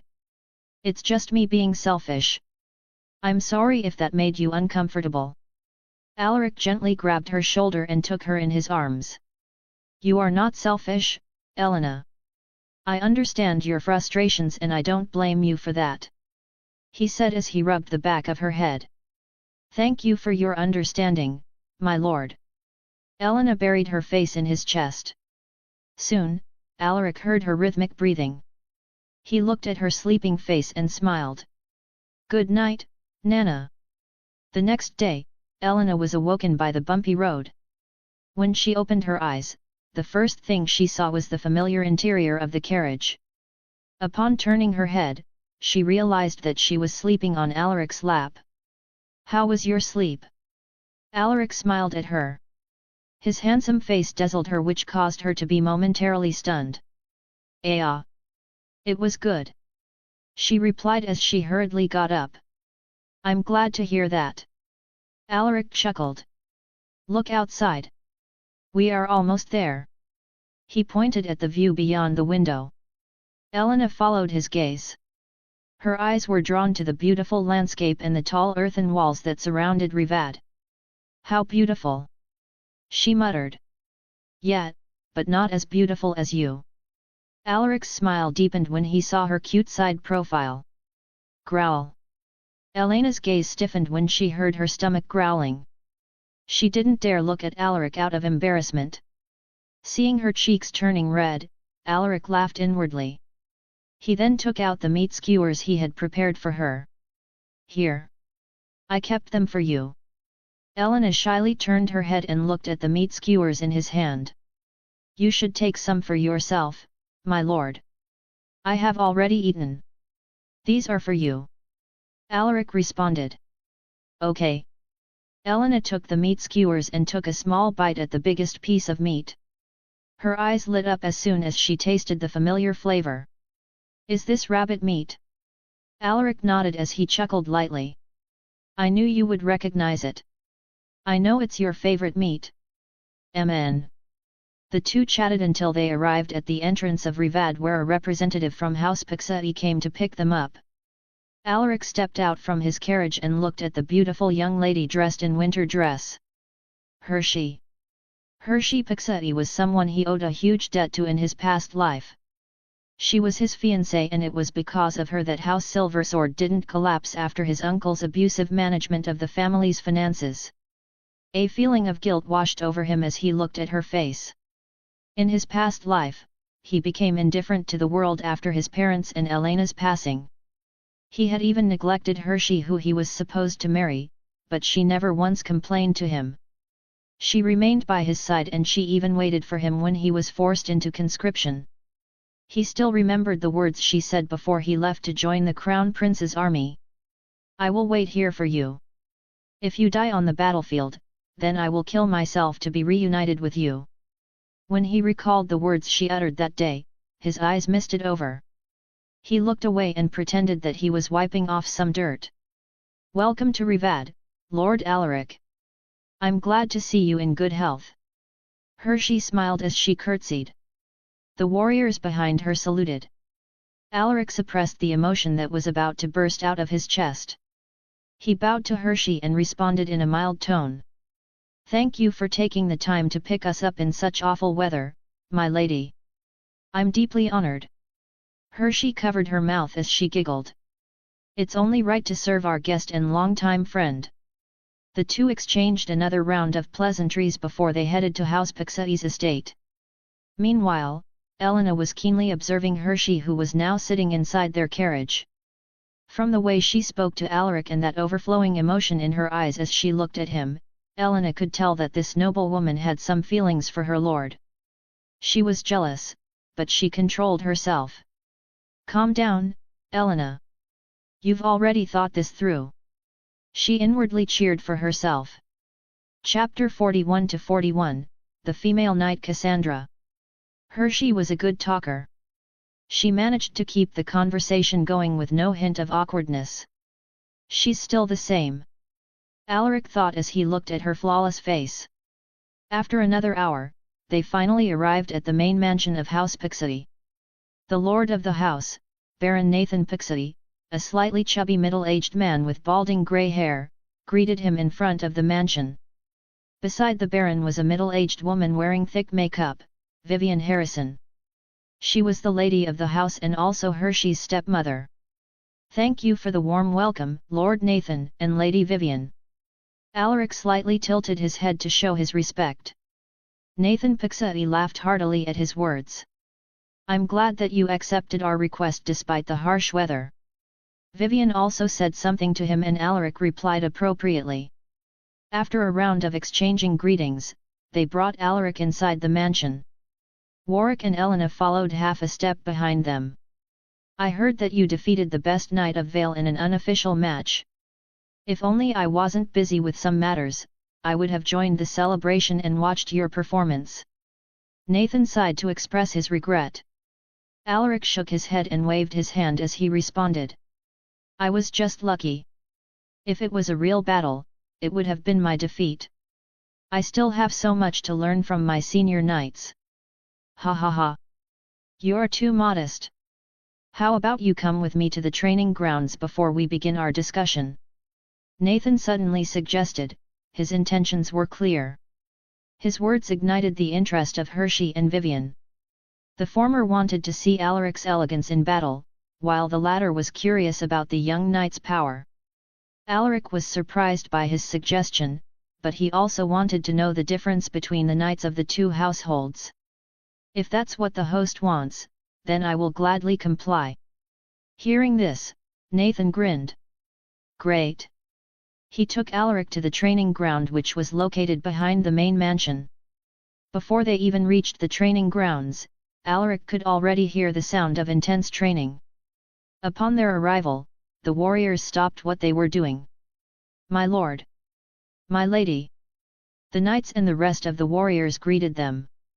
Alaric observed them one by one and a particular knight caught his attention. This was because she was the only woman in the crowd. However, her presence was not any weaker compared to the male knights. A female knight? That's rare. I didn't know that House Pixety had one. He thought to himself. 4 elite knights and 11 knights. There might be more who aren't here. He was impressed by their strong military force. If it was before, House Pixety was definitely stronger than them, but things were different now. With the help of the dragon tail ferns they found in the Red Toad Gorge, House Silversword managed to boost the strength of their people. Given some time, they would certainly surpass House Pixity's military power. What do you think of them, Lord Alaric? Nathan smiled when he saw the change in his expression. They are powerful warriors. I can sense their strong presence from where I stand. Alaric remarked with a calm look. Ha ha ha. Nathan looked pleased by his words. Why don't you spar with them for a bit? Maybe they can learn something from you. Nathan squinted his eyes. When he heard the news about Alaric's amazing performance during the unofficial match held in House Silversword's estate, he had been eager to see his swordsmanship. Now that he had the opportunity to see his abilities, how could he possibly let go of this chance? Warwick, who was standing behind Alaric, frowned upon hearing this. He already had a bad feeling when Nathan mentioned visiting the training grounds. He approached Alaric and muttered. My lord. Alaric turned his head and saw Warwick's stern gaze. It's fine, Sir Warwick.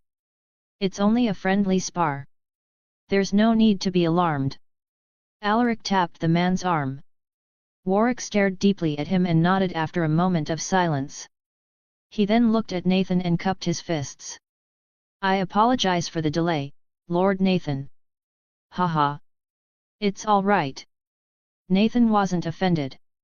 He knew what the veteran warrior was worried about. Now that it has been made clear, let's begin. After saying this, Nathan beckoned to his knights, indicating for them to come closer. Nathan selected 4 of the best knights and presented them before Alaric. Who among them would you like to spar with? Alaric glanced at the 4 he had chosen. Their presence was the strongest among the 11 knights present. As expected, she is one of the best here. Alaric thought as he looked at the female knight. When the female knight sensed his gaze, she narrowed her eyes. She stepped forward and cupped her fists as she said, "Please allow me to spar with you, my lord." Her voice was filled with strong confidence. Nathan was a bit surprised that she had taken the initiative, but he didn't express any disapproval. Cassandra is our second best knight. It shouldn't be a problem to let her fight with Alaric." After thinking it through, he gave her a nod of approval. "All right," Alaric replied without hesitation. The warriors of House Paxai smiled oddly when he accepted the challenge. Alaric also sensed the weird atmosphere, but he didn't care because his attention was currently glued to the cyan screen. _____. Mission, Might of House Silversword 2. Difficulty, Easy. The might of House Silversword is being doubted. Show them what would happen to those who doubt your power. Rewards, 150, Battle Points 30 EXP, Random Trait Upgrade Card X1. Penalty for failure, 300, Battle Points. _____. Alaric was ecstatic, but he didn't show it to his face. Missions rarely come, but they give generous rewards. There's even a random trait upgrade card. He had gotten this card once and it had improved his horseback riding. Alaric closed the cyan screen and focused his attention on Cassandra. "I'm sorry, but I have to end this quickly." Chapter 42-42, Overwhelming Victory. Nathan's gaze alternated between Alaric and Cassandra. Just by looking at their eyes, he could already feel the increasing tension. As the one who would officiate this spar, he felt excited. At this moment, Cassandra pulled out her weapon. It was a short sword, a weapon that was perfect for someone her size. Cassandra was quite tall for a woman at 1.75 meters, but against her opponents who were mostly men with large frames, she was still at a disadvantage. To bridge the gap in physicality, she trained in using the short sword since it was the easiest to master. It was light and fast compared to other weapons. "Take out your sword," she muttered as she stared at Alaric with a cold, piercing gaze. "This is a good chance to use my upgraded sword against a real opponent." Alaric took out the uncommon steel sword and adjusted his stance. Seeing this, Cassandra frowned. "I heard that you are a dual sword wielder. Why are you only using one sword? Are you mocking me?" Anger was evident in her voice. She felt that Alaric was looking down on her. Alaric shook his head. "You're thinking too much." Whether it was one sword or 2 swords, Alaric could use them perfectly because of his SSS rank swordsmanship trait. He didn't bother to explain himself. He wanted to show her that he was a versatile swordsman. Looking at his indifferent face, Cassandra was furious. She made the first move as she lunged at him with one leap. And then in a fluid motion, she brandished her sword. Whoosh! Alaric's eyes were as calm as the surface of a lake. He remained unperturbed in the face of her quick movements. When her sword was about to land on him, Alaric brandished his sword. Clang! What? The moment their swords clashed, Cassandra felt like she was hitting an immovable wall. Alaric was firm and solid. Cassandra took a few steps backward before she stabilized her footing. She realized that he was far stronger than he looked. "I have underestimated him. To think that he is already this strong when he is only using one sword against me. What will happen if he uses 2 swords?" Just the thought of it made her feel that she was still lacking compared to him. However, a glint of determination flashed in her eyes. "I'm not done yet." Cassandra rushed at him in zigzagging movement. She planned to use her specialty against him, which was her speed. This move had never failed her once. Alaric raised his eyebrows in surprise. Not bad. She's even faster than Aldrin, but that won't be enough to defeat me. Alaric's eyes followed her every move. During his recent training, he finally discovered the purpose of his sixth sense trait. It was a unique trait that enhanced his senses, which served an important role that was crucial in battle. As soon as Cassandra brandished her sword, Alaric looked as if he had already calculated its trajectory.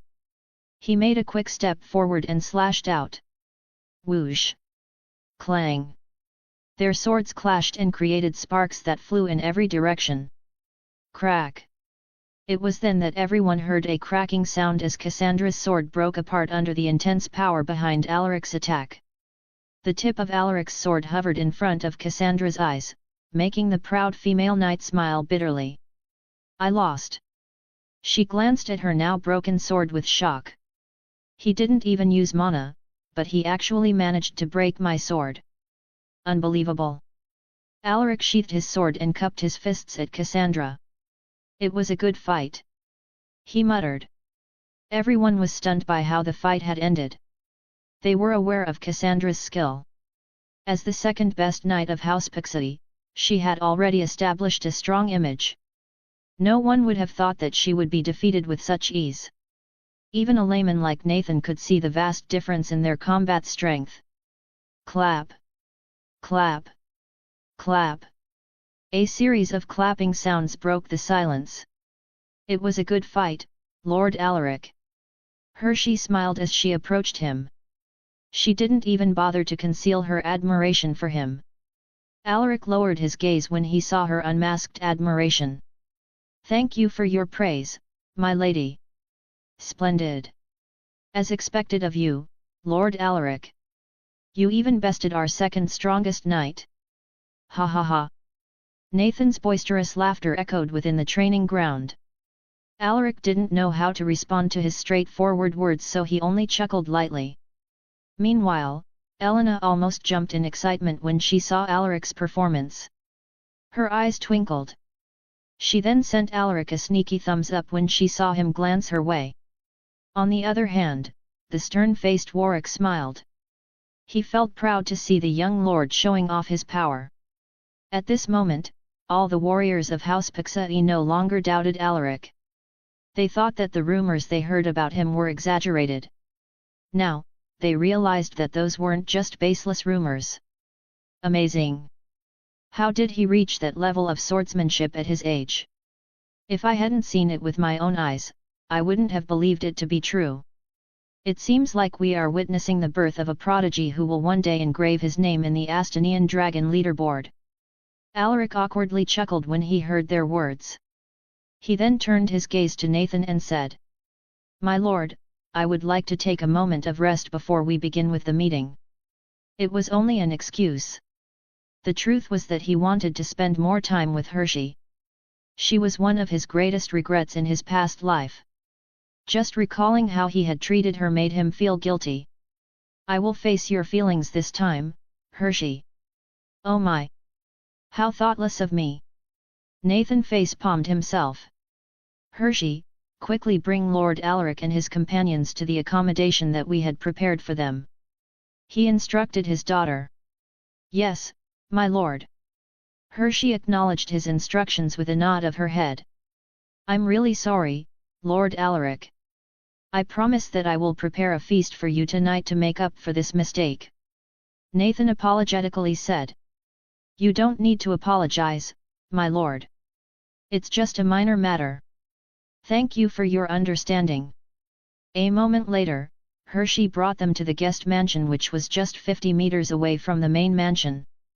Chapter 43-43, Hershey's Elegance in Tea Making. So this is the man that my lady is crazy about. He is indeed handsome, and he is also skilled with the sword. Hershey's personal maidservant, Maris, thought as she looked at Alaric's face.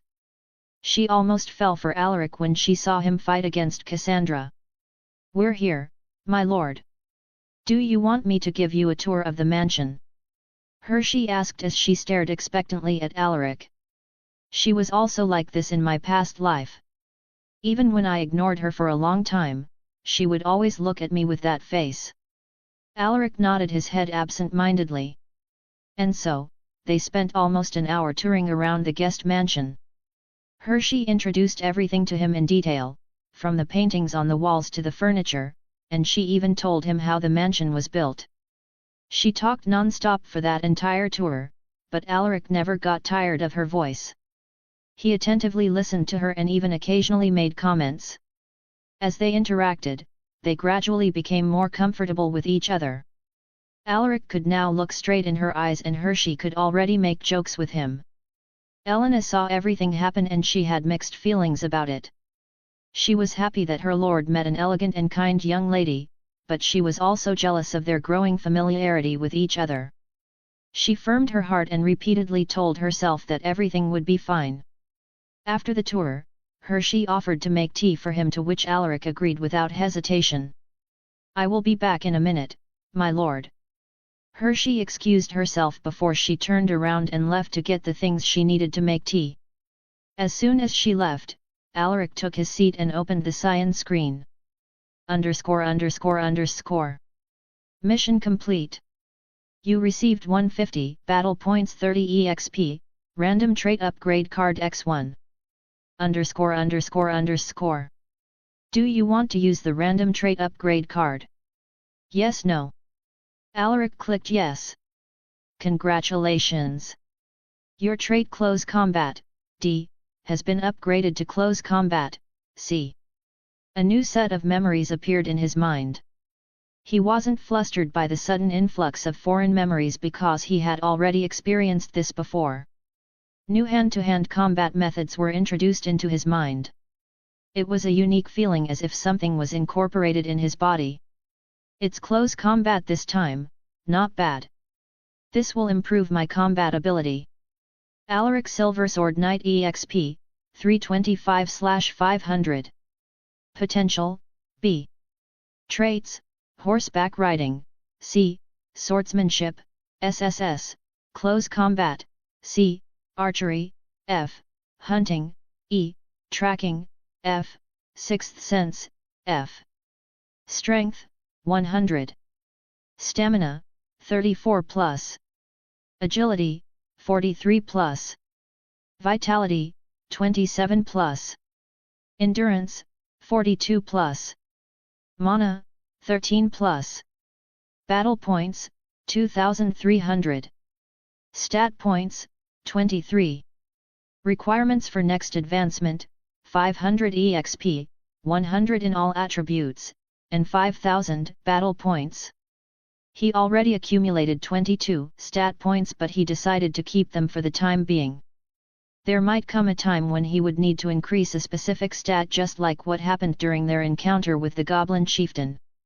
Without those extra points in agility back then, he wouldn't have lasted long against that monster.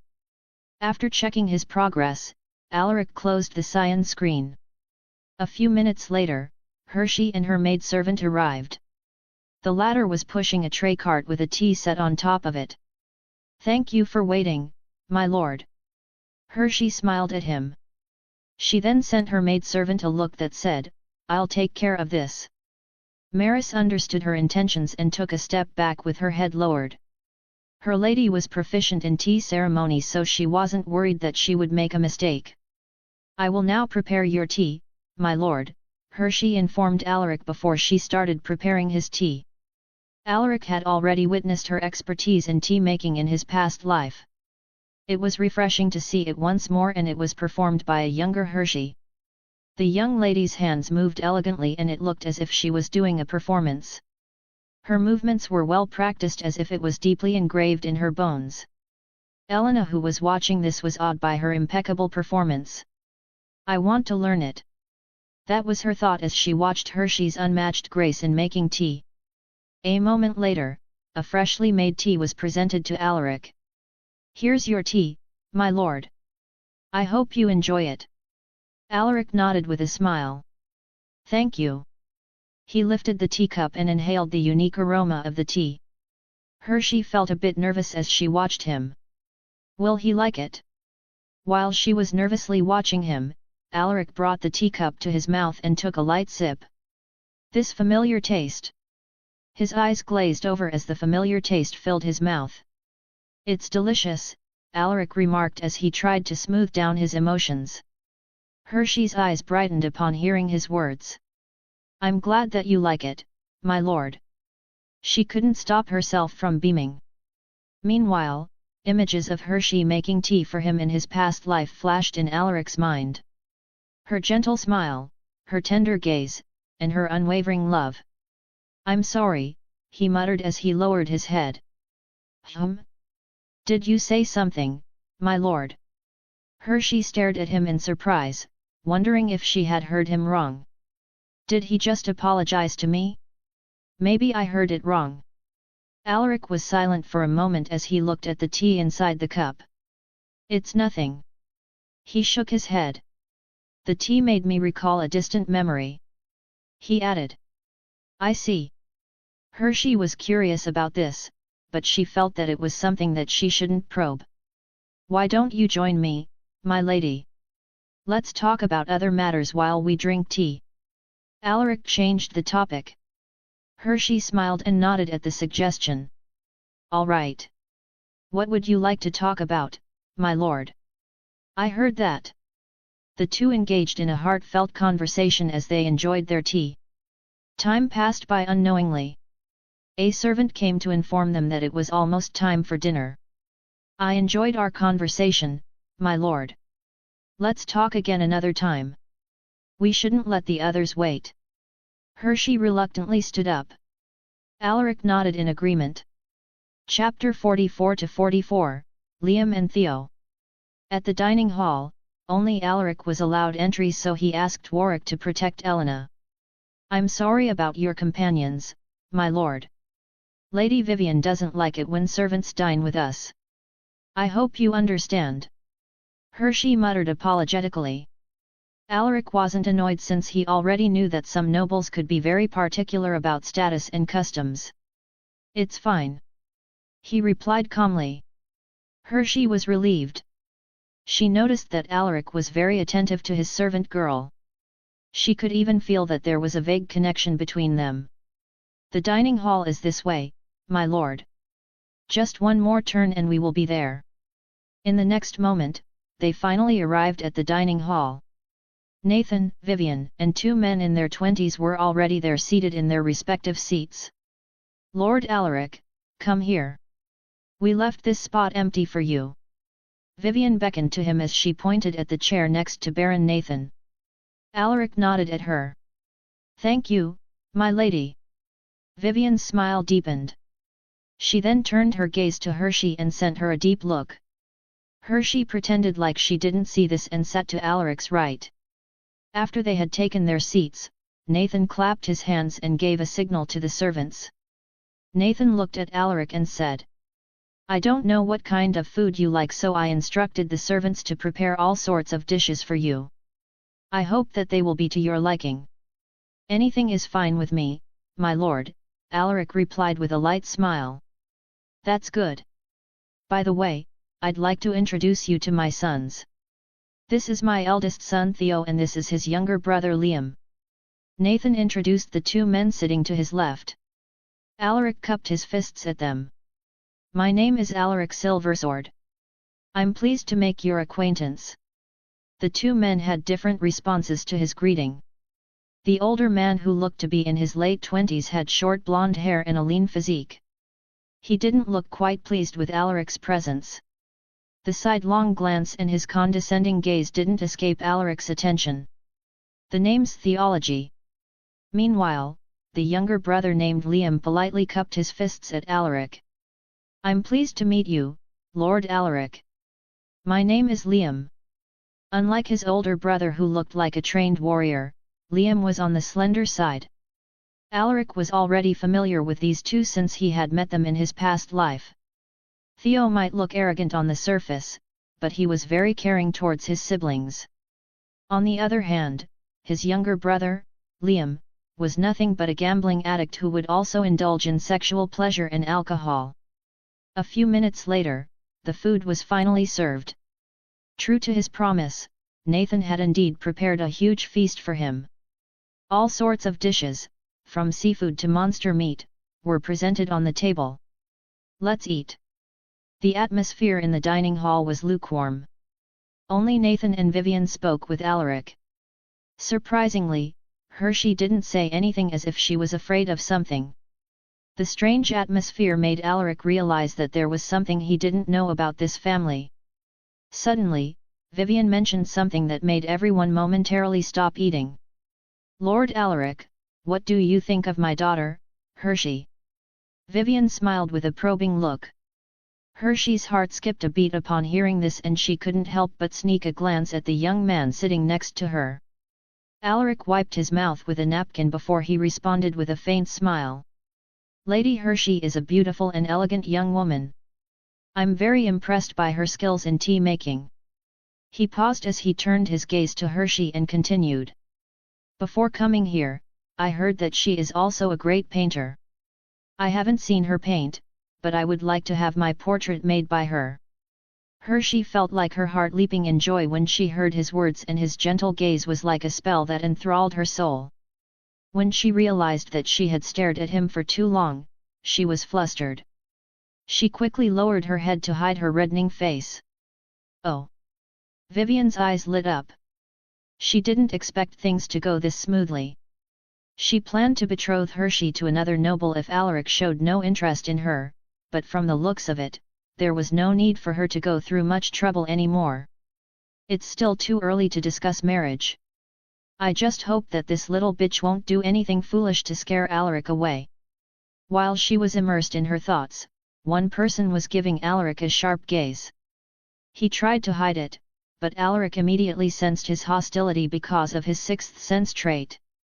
"Liam, why did he suddenly become hostile?" Alaric pretended like he wasn't aware of the other party's hostility. Liam lowered his head while clenching his fists. "How dare that bastard flirt with my beloved sister? She's mine. No one can take her from me." A crazed look flashed in his eyes. His body trembled and he felt a sudden itch in his arms. "This? Why does it have to be now?" Liam's body trembled and sweat slowly trickled down his face. "I need to get out of here quickly while I'm still sane." Thinking about this, he abruptly stood up and said, "I'm full. I'll take my leave first." He then turned around and left in a hurry. "Why is that kid in a hurry?" Nathan muttered with a perplexed look. He then smiled apologetically to Alaric. "Please forgive my son's insolence. It's fine. He probably has some important matters to take care of." Alaric nonchalantly replied. Theo raised an eyebrow as he looked at the empty seat next to him. "Did that bastard? Damn it! I already told him to stop taking that suspicious medicine." He was aware of his younger brother's addiction to illegal drugs. He had already warned Liam not to take those pills, but it seemed like the latter had ignored his warnings.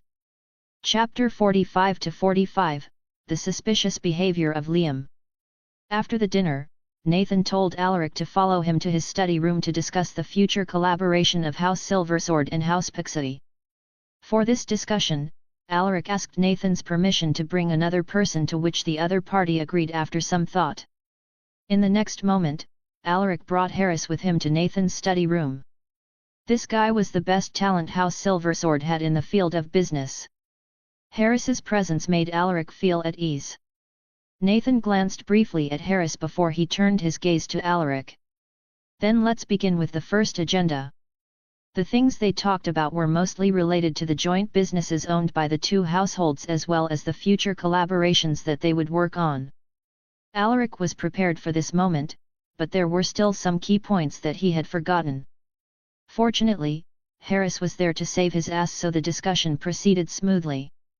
Almost 3 hours later, Nathan stood up and let out a satisfied laugh as he extended his hand. "To our future collaborations." Alaric took his hand and shook it. "To our future collaborations.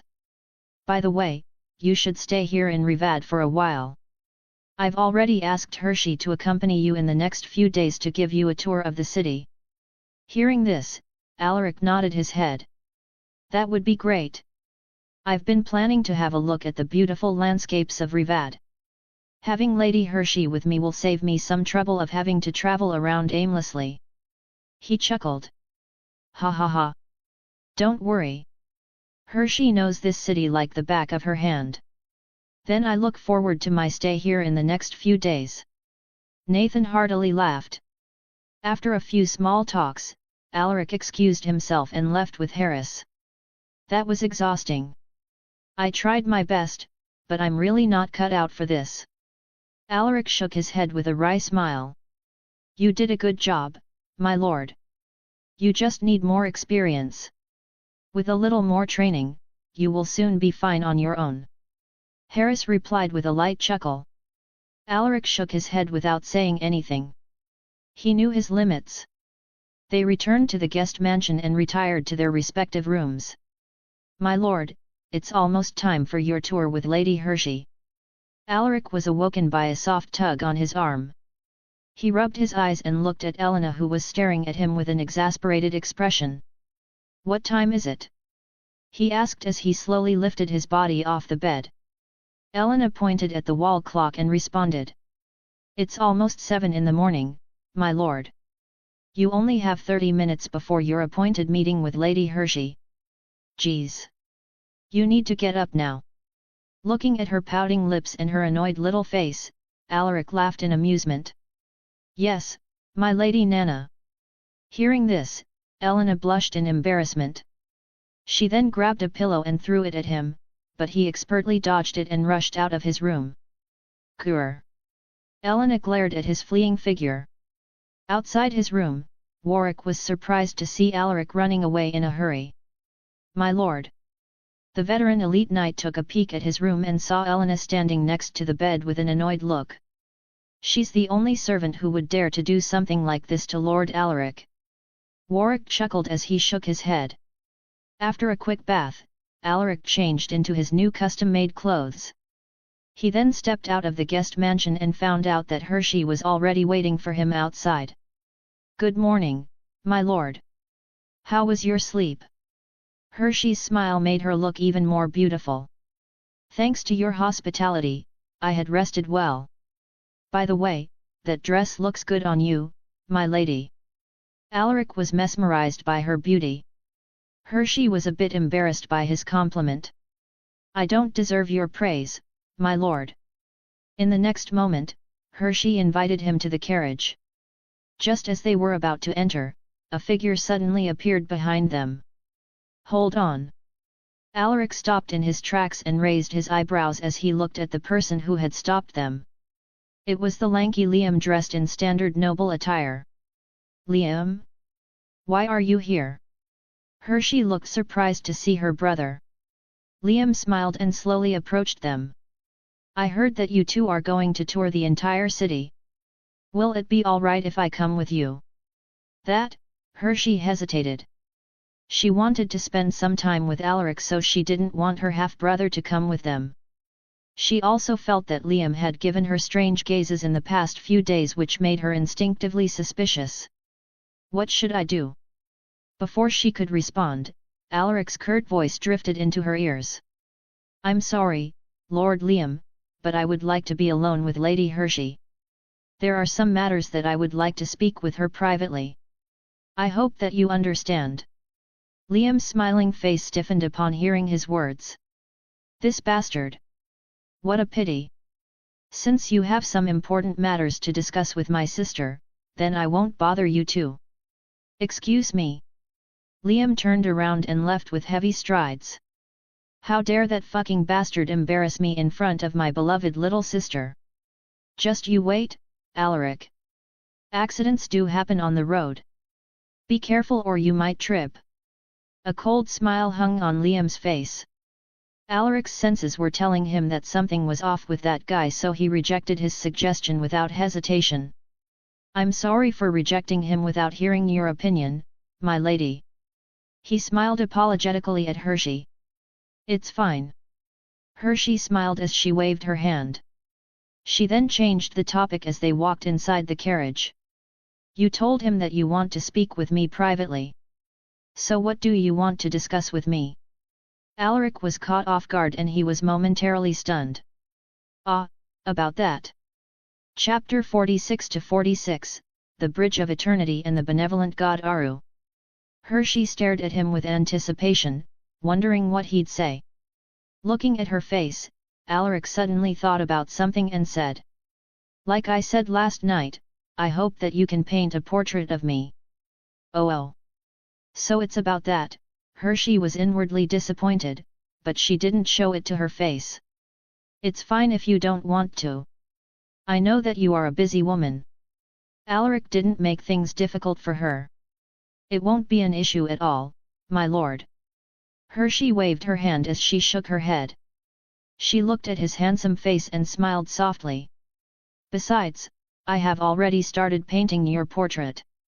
When she met him at the entrance of Rivad, she already had this desire to make a portrait of him. She wanted to paint his image on a canvas and admire his looks forever. "I'm glad to hear that." The two began their tour together. They visited the most famous places and landmarks in Rivad. It was something that they had never done in his past life. Hershey acted as the tour guide, telling him about the history of each place they visited. At this moment, they were heading towards a famous tourist spot for lovers, the Bridge of Eternity. "My lord, that is the Bridge of Eternity. It connects the district of Yorvan and Maneva." Hershey pointed at the wooden bridge that connected two districts that were separated by a river. "It is said that the bridge was built by a farmer who was searching for his wife. It became a symbol of his love and longing for his wife." Her voice carried a trace of sadness when she told him this story. "Did he manage to find his wife?" Alaric asked while looking at the sturdy bridge. Hershey sighed while shaking her head. "He went to the other side, but he found no traces of his wife. He would always visit this bridge to wait for her return, but years had passed and she still hadn't returned. The man had become old, but he never gave up on searching for her. In the end, he died on this bridge while waiting for her." Alaric was moved by the man in the story. "What was his name?" Hershey shook her head. "No one knows his name, but people call him Old Man Cross because he would always cross this bridge." "I see. He was a great man," Alaric remarked. Hershey nodded in agreement. She then pointed at the people kneeling and praying at the bridge. "Look over there. Do you see those people?" Alaric followed her gaze. As he observed those people, her voice drifted to his ears. "People say that if you throw a coin at the river while you're on the bridge and sincerely pray, your wish will be granted. Do you want to try it?" She looked at him with a smile. "There's such a thing?" Alaric raised his eyebrows in surprise. "Amen.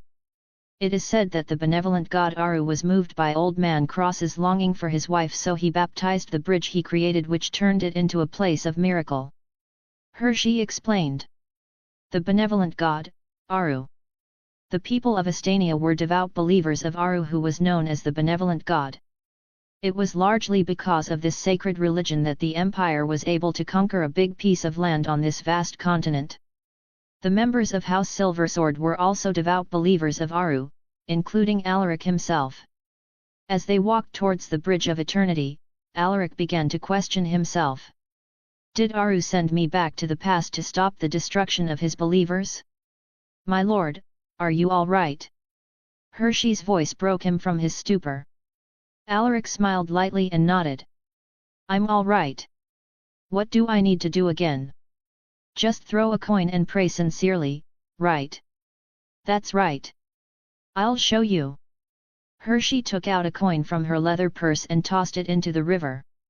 She then brought her palms together and closed her eyes with her head lowered.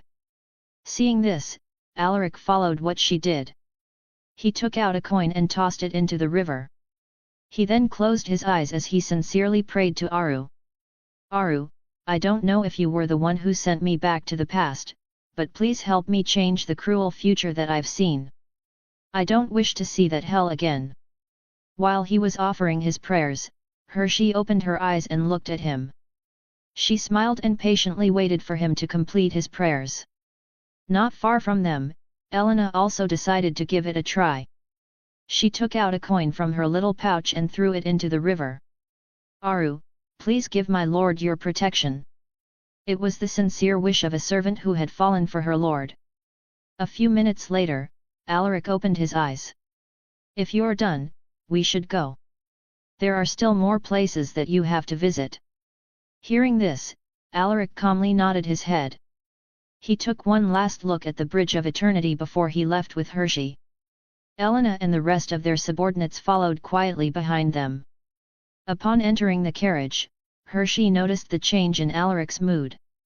My lord, are you still thinking about Old Man Cross's story? Hershey smiled. Alaric lifted his head to look at her. Are you by any chance worried about me? He asked with a teasing voice. Hershey was stunned by his words. What are you saying, my lord? She tried to cover up her embarrassment, but Alaric had already seen through her right from the start. He would be an idiot if he couldn't notice the special gaze she had when looking at him. So you have always liked me? Just when did it start, Hershey? The smile on his face deepened as he thought of this. Haha. I'm just joking, my lady. Alaric chuckled. Chapter 47-47, Alaric's Gift. 3 days later, the end of his trip to Rivad had finally come. In the past 3 days, he had travelled to the famous landmarks of the city together with Hershey. It was a rare experience for Alaric and it made him temporarily forget the tragedy that happened in his past life. At this moment, Alaric was saying his goodbyes to Hershey and her family. Thank you for your hospitality. I enjoyed my stay here. Alaric shook hands with Baron Nathan, who was very enthusiastic throughout his whole stay. I'm glad to hear that. You can always come here whenever you want. Just give us a heads up so that we can make preparations before your arrival. Nathan beamed. I will definitely visit again. Alaric was quite fond of the place and he was already looking forward to his next visit here. Ha ha ha. That's good. Vivian also spoke with him briefly, but he didn't have a good impression of this woman, so he only responded out of courtesy. Meanwhile, the two brothers, Theo and Liam, didn't say anything to him. The older one gave him a nod while cupping his fists, while Liam merely gave him a strange smile. Finally, he turned his gaze towards Hershey. She looked visibly down even though she tried so hard to hide it. She failed to conceal the glimmer of sadness in her eyes, which Alaric saw through at a glance. Thank you for the portrait you made for me, my lady. I will treasure it forever. Alaric stared intently at her soulful eyes. He wanted to embrace her and comfort her, but it would be inappropriate. I had a great time with you, my lord. Please visit again soon. Hershey forced out a smile. I will. He nodded. Before I go, I have something to give you. Alaric sent Elena a knowing look. The girl understood his gaze and took out a wooden box. She then walked towards Hershey and carefully handed it to her. This is... Hershey was surprised by the unexpected gift. She didn't expect that Alaric had actually prepared something for her. You may open it. Alaric smiled at her while gesturing for her to open the box. Let me help you with that, my lady. Her maidservant, Maris, took the initiative to open the box for her. The content of the box was revealed. It was a winter dress made from the fur of the spiked grizzly bear. We managed to hunt an adult spiked grizzly bear recently and the dress was made from its fur, Alaric explained. Hershey's eyes were glued to the dress. She fell in love with it after one look. The craftsmanship was beautiful and the dress was also perfect for winter. Even Vivian cast her an envious look. I love it. Thank you for the gift, my lord. Hershey hugged the dress while looking at Alaric's face. While the two were exchanging their goodbyes, one person was staring daggers at them. Damn it! Just go home already. Does he really need to flirt with Hershey in front of the whole family? Liam gritted his teeth as he watched the scene. He was jealous and their growing relationship was gnawing at him. See you again soon, my lady. Alaric lowered his head. He then turned around and left while waving his hand. Hershey quietly watched him enter his carriage. Soon, Alaric's entourage left, their figures slowly disappearing from their view. Hershey stood there unmoving like a statue as she clutched the winter dress she received as a gift. "I hope to see you again soon, Alaric." Liam stared at his sister's lonely figure with narrowed eyes. "You will never see him again because I have prepared the most perfect gift for that bastard." As he thought of this, a cruel smile hung on his lips. "My lord, someone is tailing us," Warwick reported with a stern voice. Hearing this, Alaric frowned. "How many men do they have?" he asked while guessing who had sent the pursuers. The veteran elite knight scrunched his eyebrows as he responded. "They have hidden themselves well, but I can sense more than 20 men. 5 of them are the level of knights while the rest are knight apprentices." Alaric's face darkened. The lineup was more powerful than he had anticipated. In a city like Rivad, this was already a sizable force. "Tell the whole party to prepare for a possible attack once we leave the city, but make sure the enemies won't notice that we have already discovered them," Alaric instructed. He wasn't afraid of battle, but he was a bit worried about Elena's safety. "Just which bastard is targeting me?" For some reason, Liam's face flashed in his mind. "Is it you, Liam?" "My lord, what did Sir Warwick say?" Elena's voice resonated in his ears. Alaric's gaze softened as he turned his gaze to her. "Elena, there are people following us. We still don't know their intentions, but we need to be careful." Elena's eyes shook with fear when she heard this. She clung to his arm and muttered with a quivering voice. "I'm scared, my lord." Seeing her terrified face, Alaric embraced her and gently rubbed her shoulder. "Don't worry, Elena. No matter what happens, I will keep you safe. I promise," he muttered solemnly. Elena timidly nodded. His words comforted her, but she couldn't stop her body from shaking. "We will be safe while we are still inside Rivad. Those guys won't attack us in broad daylight since this place is the territory of House Pixie, but things will be different once we leave the city." Alaric's voice suddenly turned serious.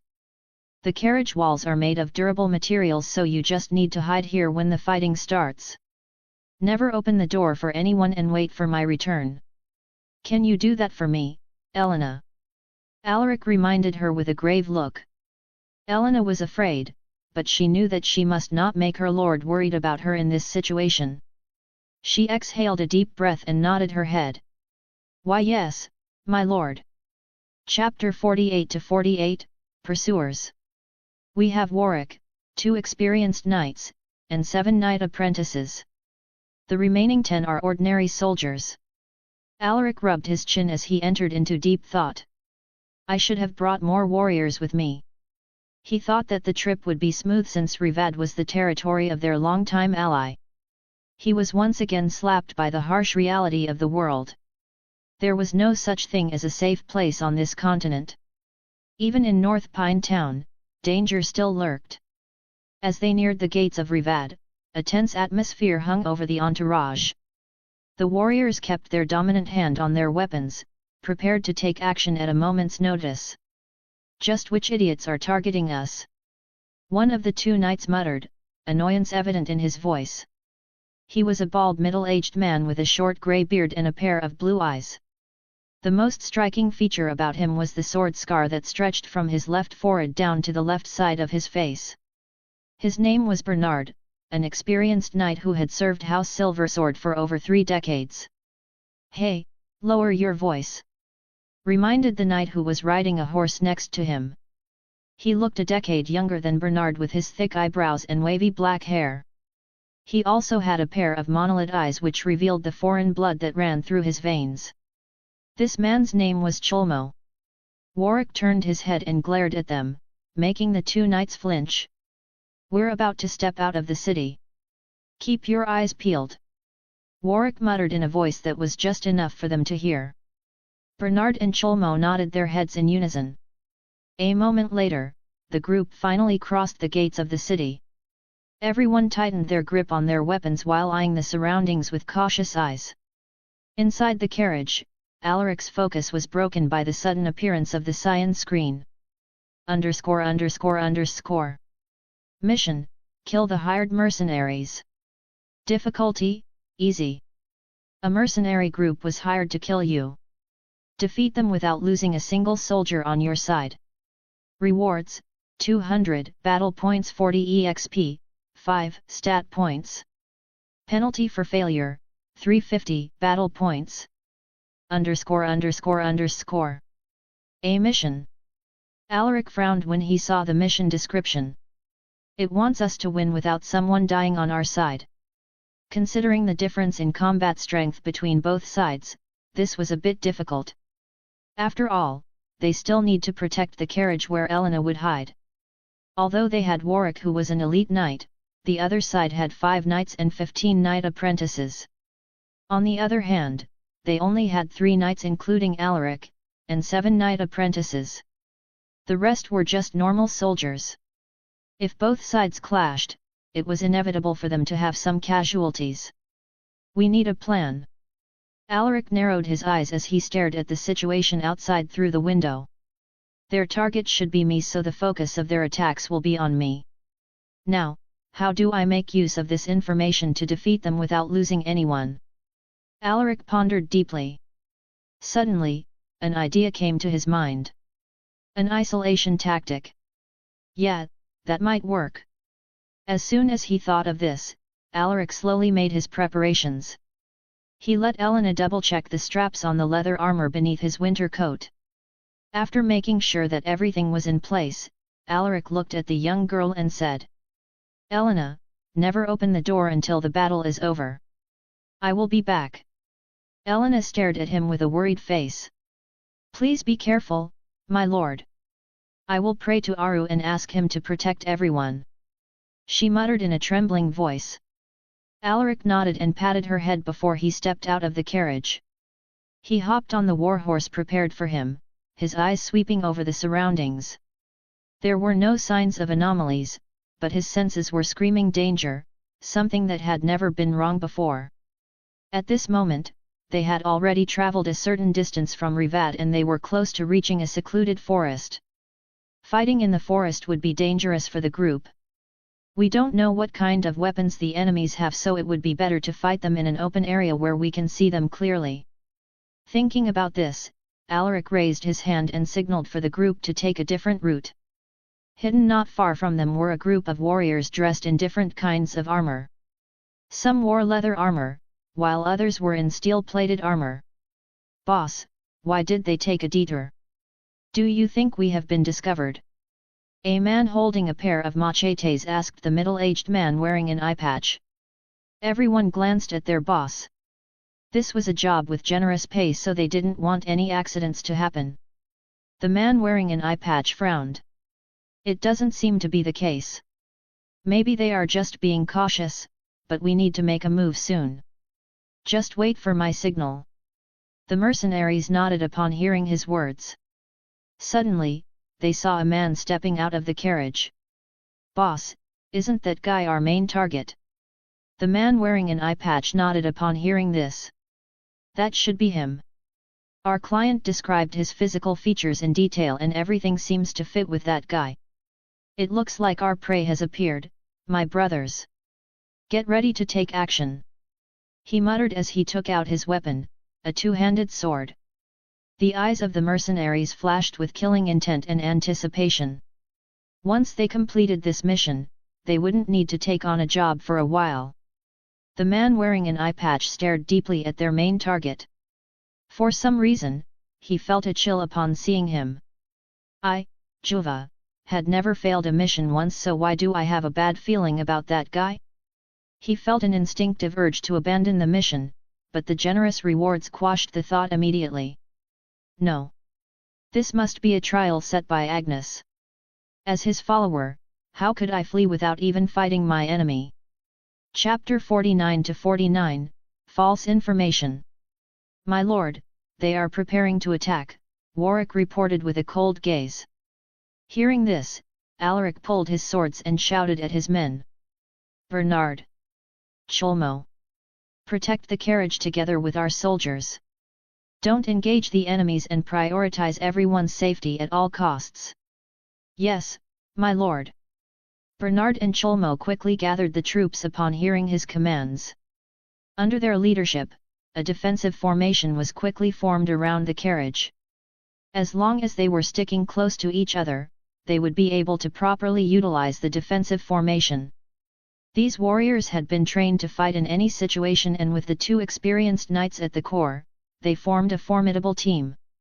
Without looking at them, Alaric stared at Warwick and said, "Sir Warwick, our task is to eliminate as many enemies as possible while the others are protecting the carriage." Although he was surprised by his plan, Warwick followed his command without hesitation. "Yes, my lord." With a wave of his hand, the veteran elite knight grabbed his favorite weapon, a double-bladed spear. Both blades of his spear were curved like that of a scimitar, sharp and deadly. At this moment, multiple arrows were suddenly fired at them. Suu! Suu! Suu! Suu! Don't worry about me, Sir Warwick. Destroy them!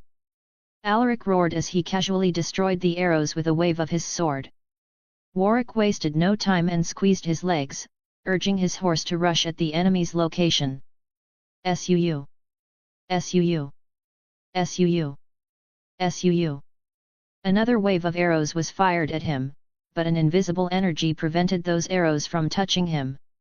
He had activated his Aurum manifestation, but unlike the goblin chieftain who only did it out of instinct, Warwick was able to command it at will.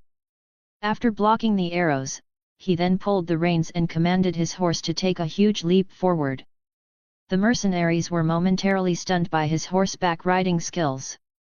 His daunting Aurum made them feel a heavy pressure pressing down on them. An elite knight. The overwhelming pressure he exuded and his unstoppable momentum revealed his strength. The mercenaries' faces fell. "It's just one person. I don't think he can block all of us. Kill him!" Juva, the leader of the mercenary group, shouted to his men, his voice echoing in their ears. With the words from their captain, the mercenaries' fear dissipated. They moved simultaneously and attacked in different directions. Impertinent fools! Warwick's eyes flashed with a fierce glint. The double-bladed spear in his hands rotated like a sharp propeller, slicing everything in his path. KKHSSHK! KKHSSHK! Ah! My arms! Ah! Hell! He was like a cutting machine, effortlessly slashing the limbs and bodies of the mercenaries. Of the 5 people who attacked him, 4 were cut apart, while the remaining one was writhing on the ground, his armless shoulders bleeding profusely. The blood of the fallen mercenaries drenched the ground in red. Meanwhile, a few enemies also pounced at Alaric. They aren't weak, but they lack the fundamentals of military warfare. That was his first thought when he saw the enemies. They had no battle formation and their gears were also crude. Only warriors untrained in military tactics would fight like this. Their individual strength was formidable, but they moved sloppily as a group which presented many openings. To Alaric, who was a master of swords, a small opening was more than enough.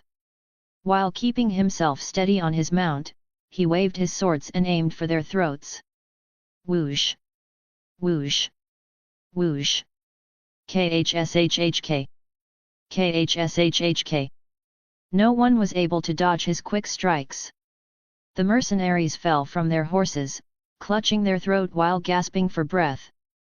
Looking at Alaric ignored the fallen mercenaries and kept his eyes on the remaining enemies, particularly on the man at the forefront who had an eye patch on his right eye. Meanwhile, Juva was staring blankly at the 2 warriors who had decimated almost half of his entire group in just a few seconds. "It looks like the information we had about them was not accurate," Juva muttered in a grim voice.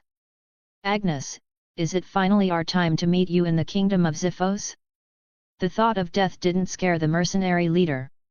Only a glimmer of longing and desire could be seen in his eyes. With a fearless smile, Juva raised his sword and bellowed. "My brothers! Let's meet again in the Hall of Gods. For Agnes. Charge! The eyes of the mercenaries burned with unwavering determination. Juva and his mercenary group were followers of Agnes, the god of war and chaos. They were fearless in the face of death because they believed that dying in battle would give them the chance to enter Xiphos, which was known as the Kingdom of Swords where Agnes resided. So they are followers of Agnes. Damn these war-crazed idiots! Alaric cursed as he clashed with the other party. The mercenaries didn't care about getting injured. Pain only served to fuel their fighting spirit. They recklessly attacked Alaric's group. Alaric's mount cried out in pain and collapsed after being mercilessly stabbed by the crazy mercenaries. Alaric also received some cuts and stab wounds, but he managed to evade lethal damage. Damn, bastards! He didn't like to fight against the believers of Agnes for this very reason. They were a bunch of crazy fanatics who didn't fear death. Clang! Clang! Clang! Alaric parried their weapons and evaded those he couldn't block. Agnes stared at his dying comrades. They were friends who had followed him for years, so he felt a sense of rage and frustration. He was furious at the enemies who had killed them, but he was more furious at the client who had provided them with false information. That fucking bastard! Suddenly, the sound of a galloping horse drifted into his ears. He narrowed his eyes and saw the elite knight wielding the double-bladed spear coming towards him. You have made the biggest mistake of attacking us, follower of the violent god. Warwick muttered as his spear swooshed down like a mirage, but just as he was about to cut the mercenary leader into two, Alaric's voice echoed. Wait! Chapter 50-50.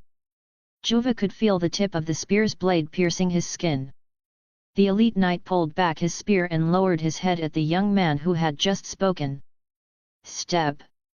Step! Step! Step! Juva raised his head. He finally got a clearer look at the face of their main target. He was much younger than he had thought, but his dignity was overflowing. Answer my question and I will give you a swift death. Alaric stared deeply at him. Hearing this, Juva's lips curved upward to form a mocking grin. Piss off! You insolent fool! Warwick roared at the mercenary leader.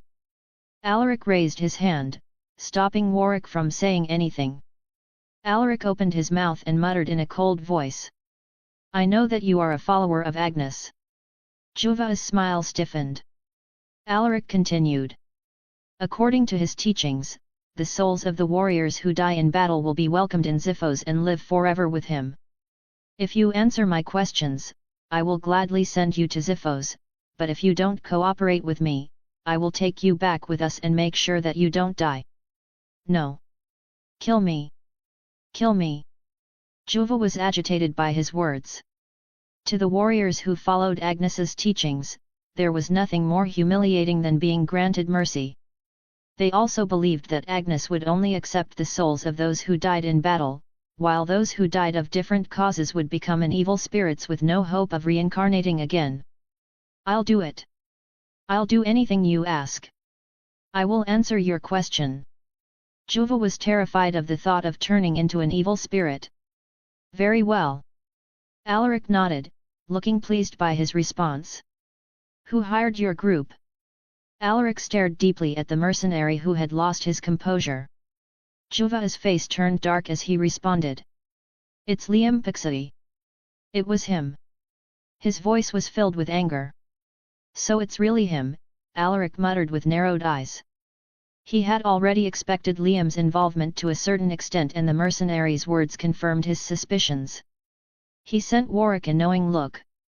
Sensing his gaze, Warwick lifted his spear and slashed it down. Whoosh! Juva's decapitated head flew into the air, while the headless body collapsed to the ground in its own pool of blood. Alaric glanced at the carriage and saw a small number of corpses around it. He guessed that they were probably killed by Bernard's group during the battle. He then went inside the carriage to check Elena's situation. When he entered the carriage, he saw a terrified girl hugging her legs. Her hair was disheveled like an abandoned child. Elena, are you hurt? He hurried to her side and inspected her body carefully.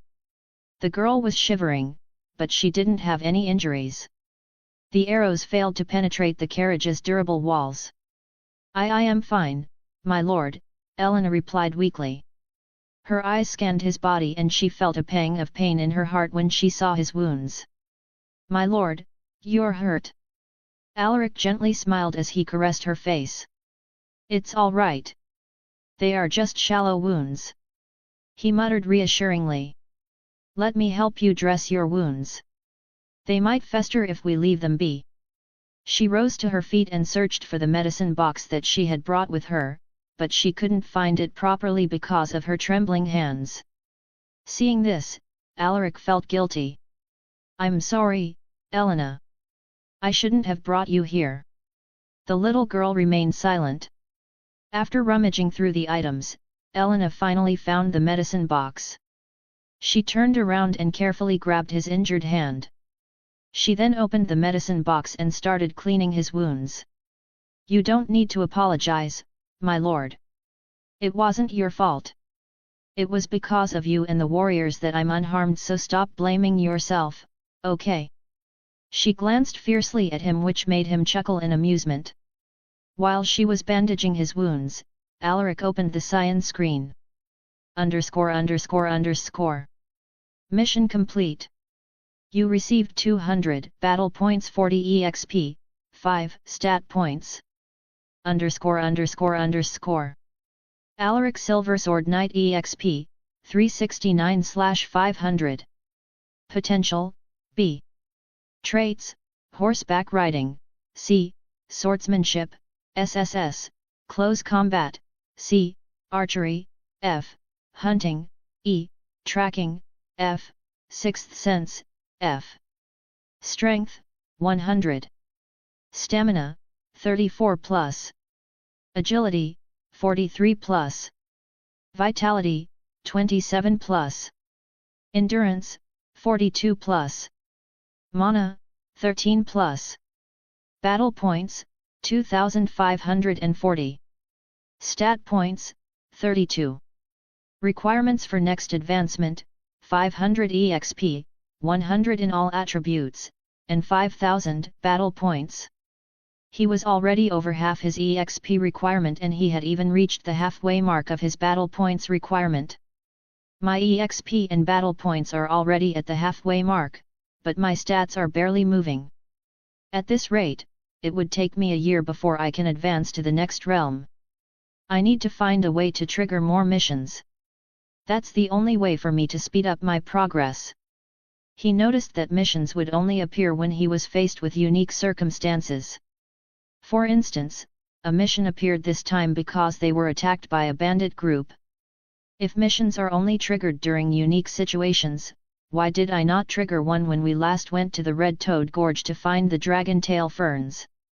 Alaric rubbed his chin thoughtfully. He was slowly learning how the cyan screen worked, but there were still some things that he couldn't understand.